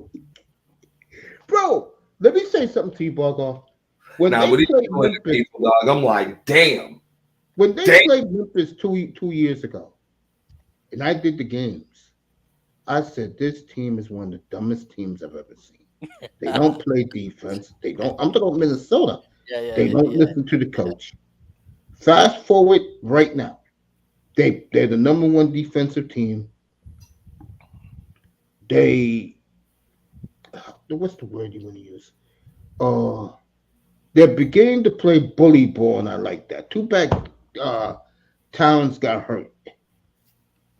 But my point is, I'm not a fan of theirs, but I am very impressed with Edwards.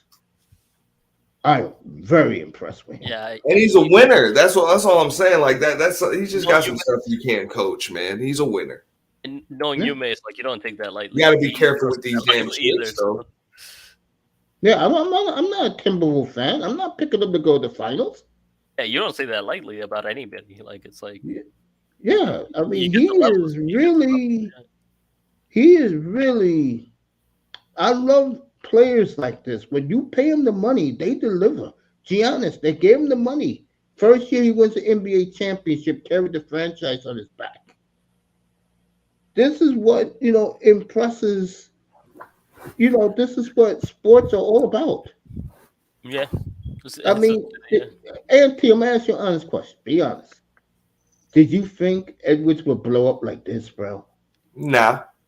Neither did I. Never in my wildest dreams, bro. And Hilligus Alexander for Oklahoma City, same thing. The only thing is, let's be honest about this, Chet Holmgren gets all the credit. I mean, he's the difference between winning and losing. You ain't lying.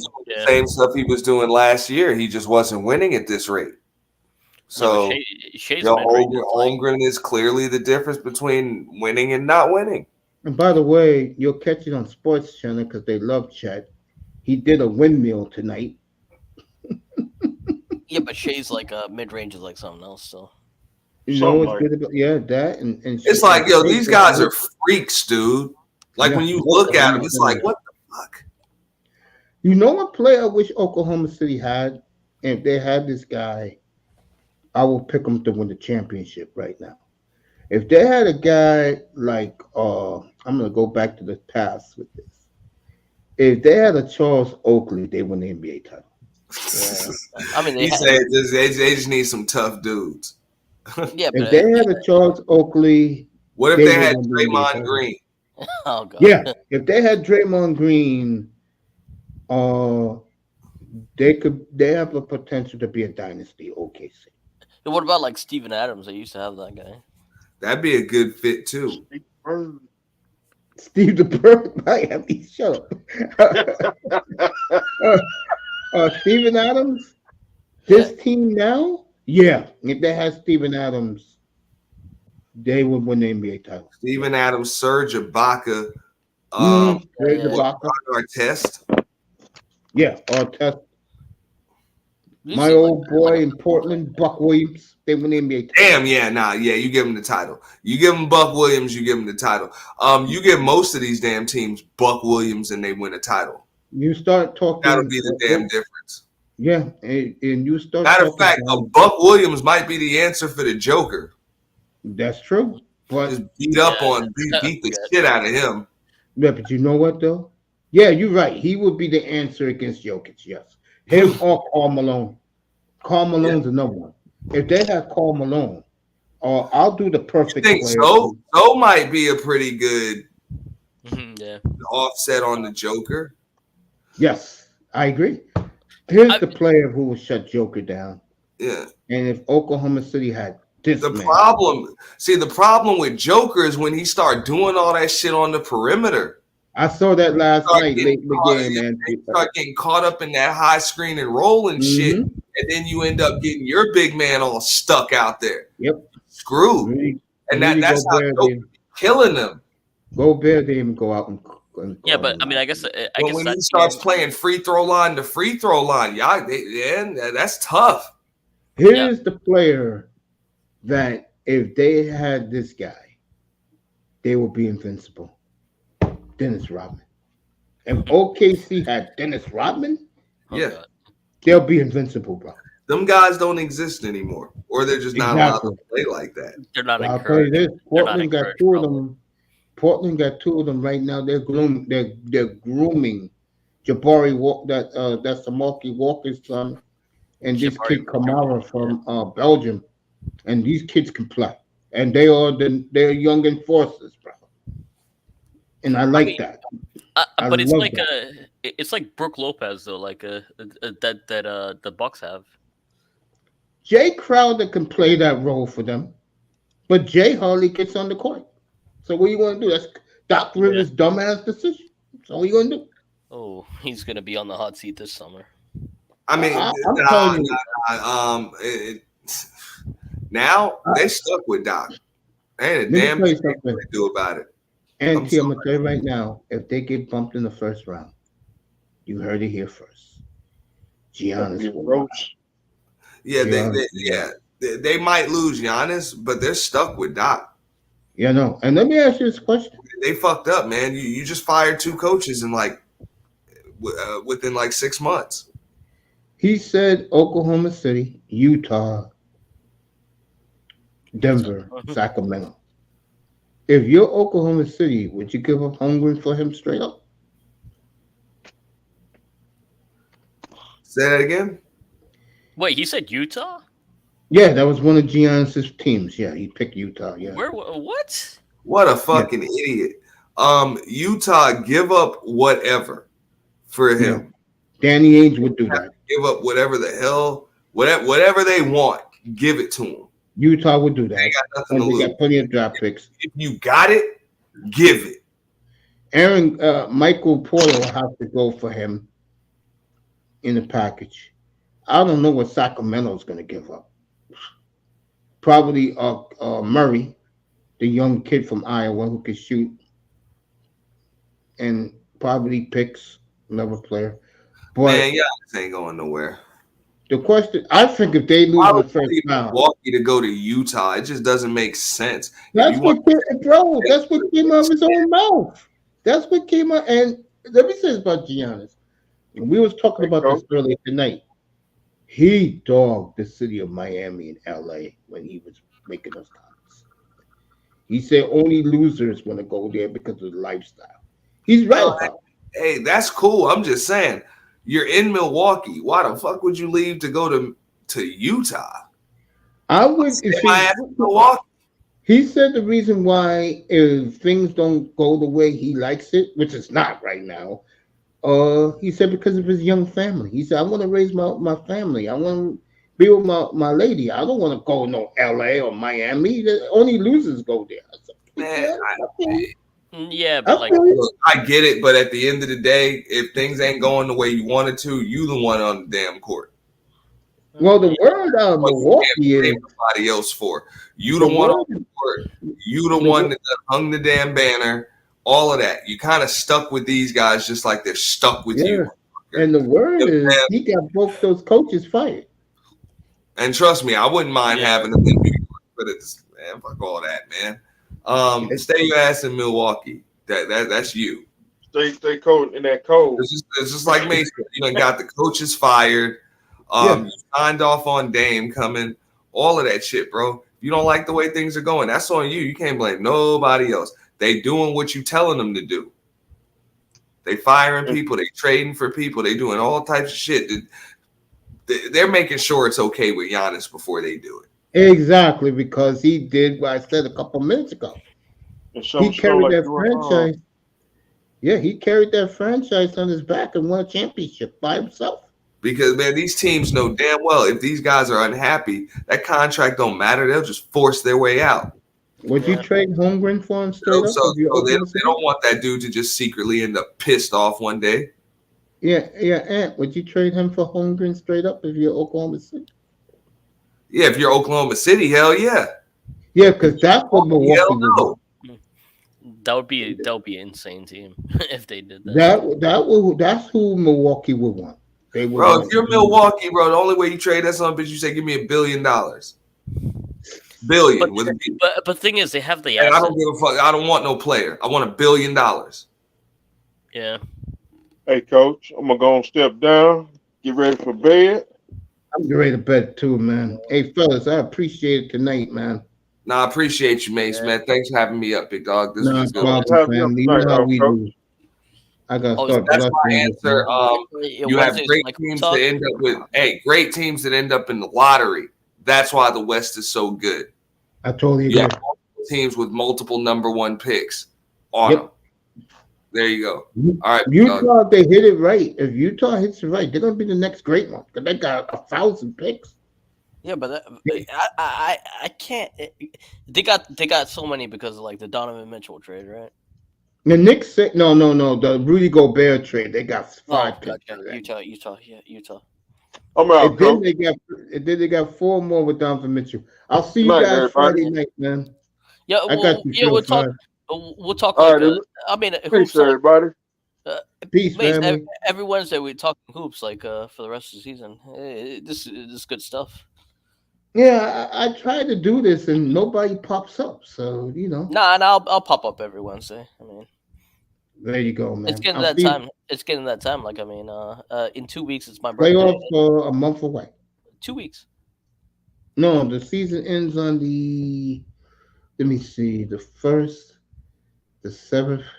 Season ends on, I believe, I could tell you right now. Hold on. Like it's usually close to my birthday, like April 7th. It's very close to it usually. Let's see, N.B.A. Let you know right now.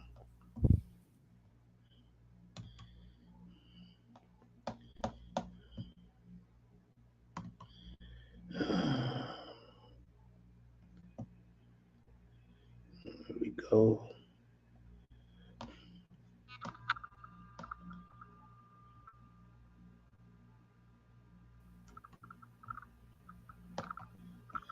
Let's see. The season ends April 14th. Yeah, yeah, it's like 1 week after my birthday. But it's gonna be amazing. It's gonna be a good summer with the Copa. So much stuff to do this summer. Now, these are the big games of that day. Mavericks at Thunder, Suns at Timberwolves. The final day. Yeah, the final game. Yeah, everybody's playing that day. I'm trying to get the good matchups. You think there's gonna be any like retirements this year? Retirements? Yeah. You know how it's like the final game of the year, like so. It's like I don't think so, right? Like no one's retiring this year. I think LeBron goes somewhere else if he gets his son into the league. LeBron's begging to get his son in the league. He's in denial that his son sucks. I don't think he sucks. I think he went through shit though. But like, I mean, that's he can stay like one more year in college, but But that's the problem. LeBron doesn't want him to. yeah, he probably wants. I think that's how he wants to, like end his career. But looking If into I'm LeBron, I will tell his son. I will tell Oklahoma City, drop my kid. You got all these picks, drop him. I'll come. personally, keep him. personally, like I would rather like have him like just play another year of college, get used to like it's like easy. I'm with you with that, but LeBron doesn't want that though. Yeah, we probably realize like being professional. Like I can show You my know- kid how to do it. I can show my kid how to actually like live. So, That's true. so I'll see you Friday night, man. I'm getting Yeah, a man. headache because Definitely. I'm just tired. Good night, it's fam. good show, man. Good show. Thank you, man. Appreciate you. Love it as always. See You too, man. See you next time. Good night, family.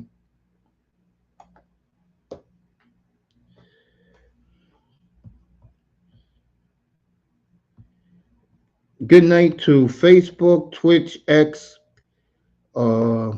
LinkedIn, and IG, and the people in the clouds. We'll see you Friday night, everybody. 8 o'clock Eastern Time.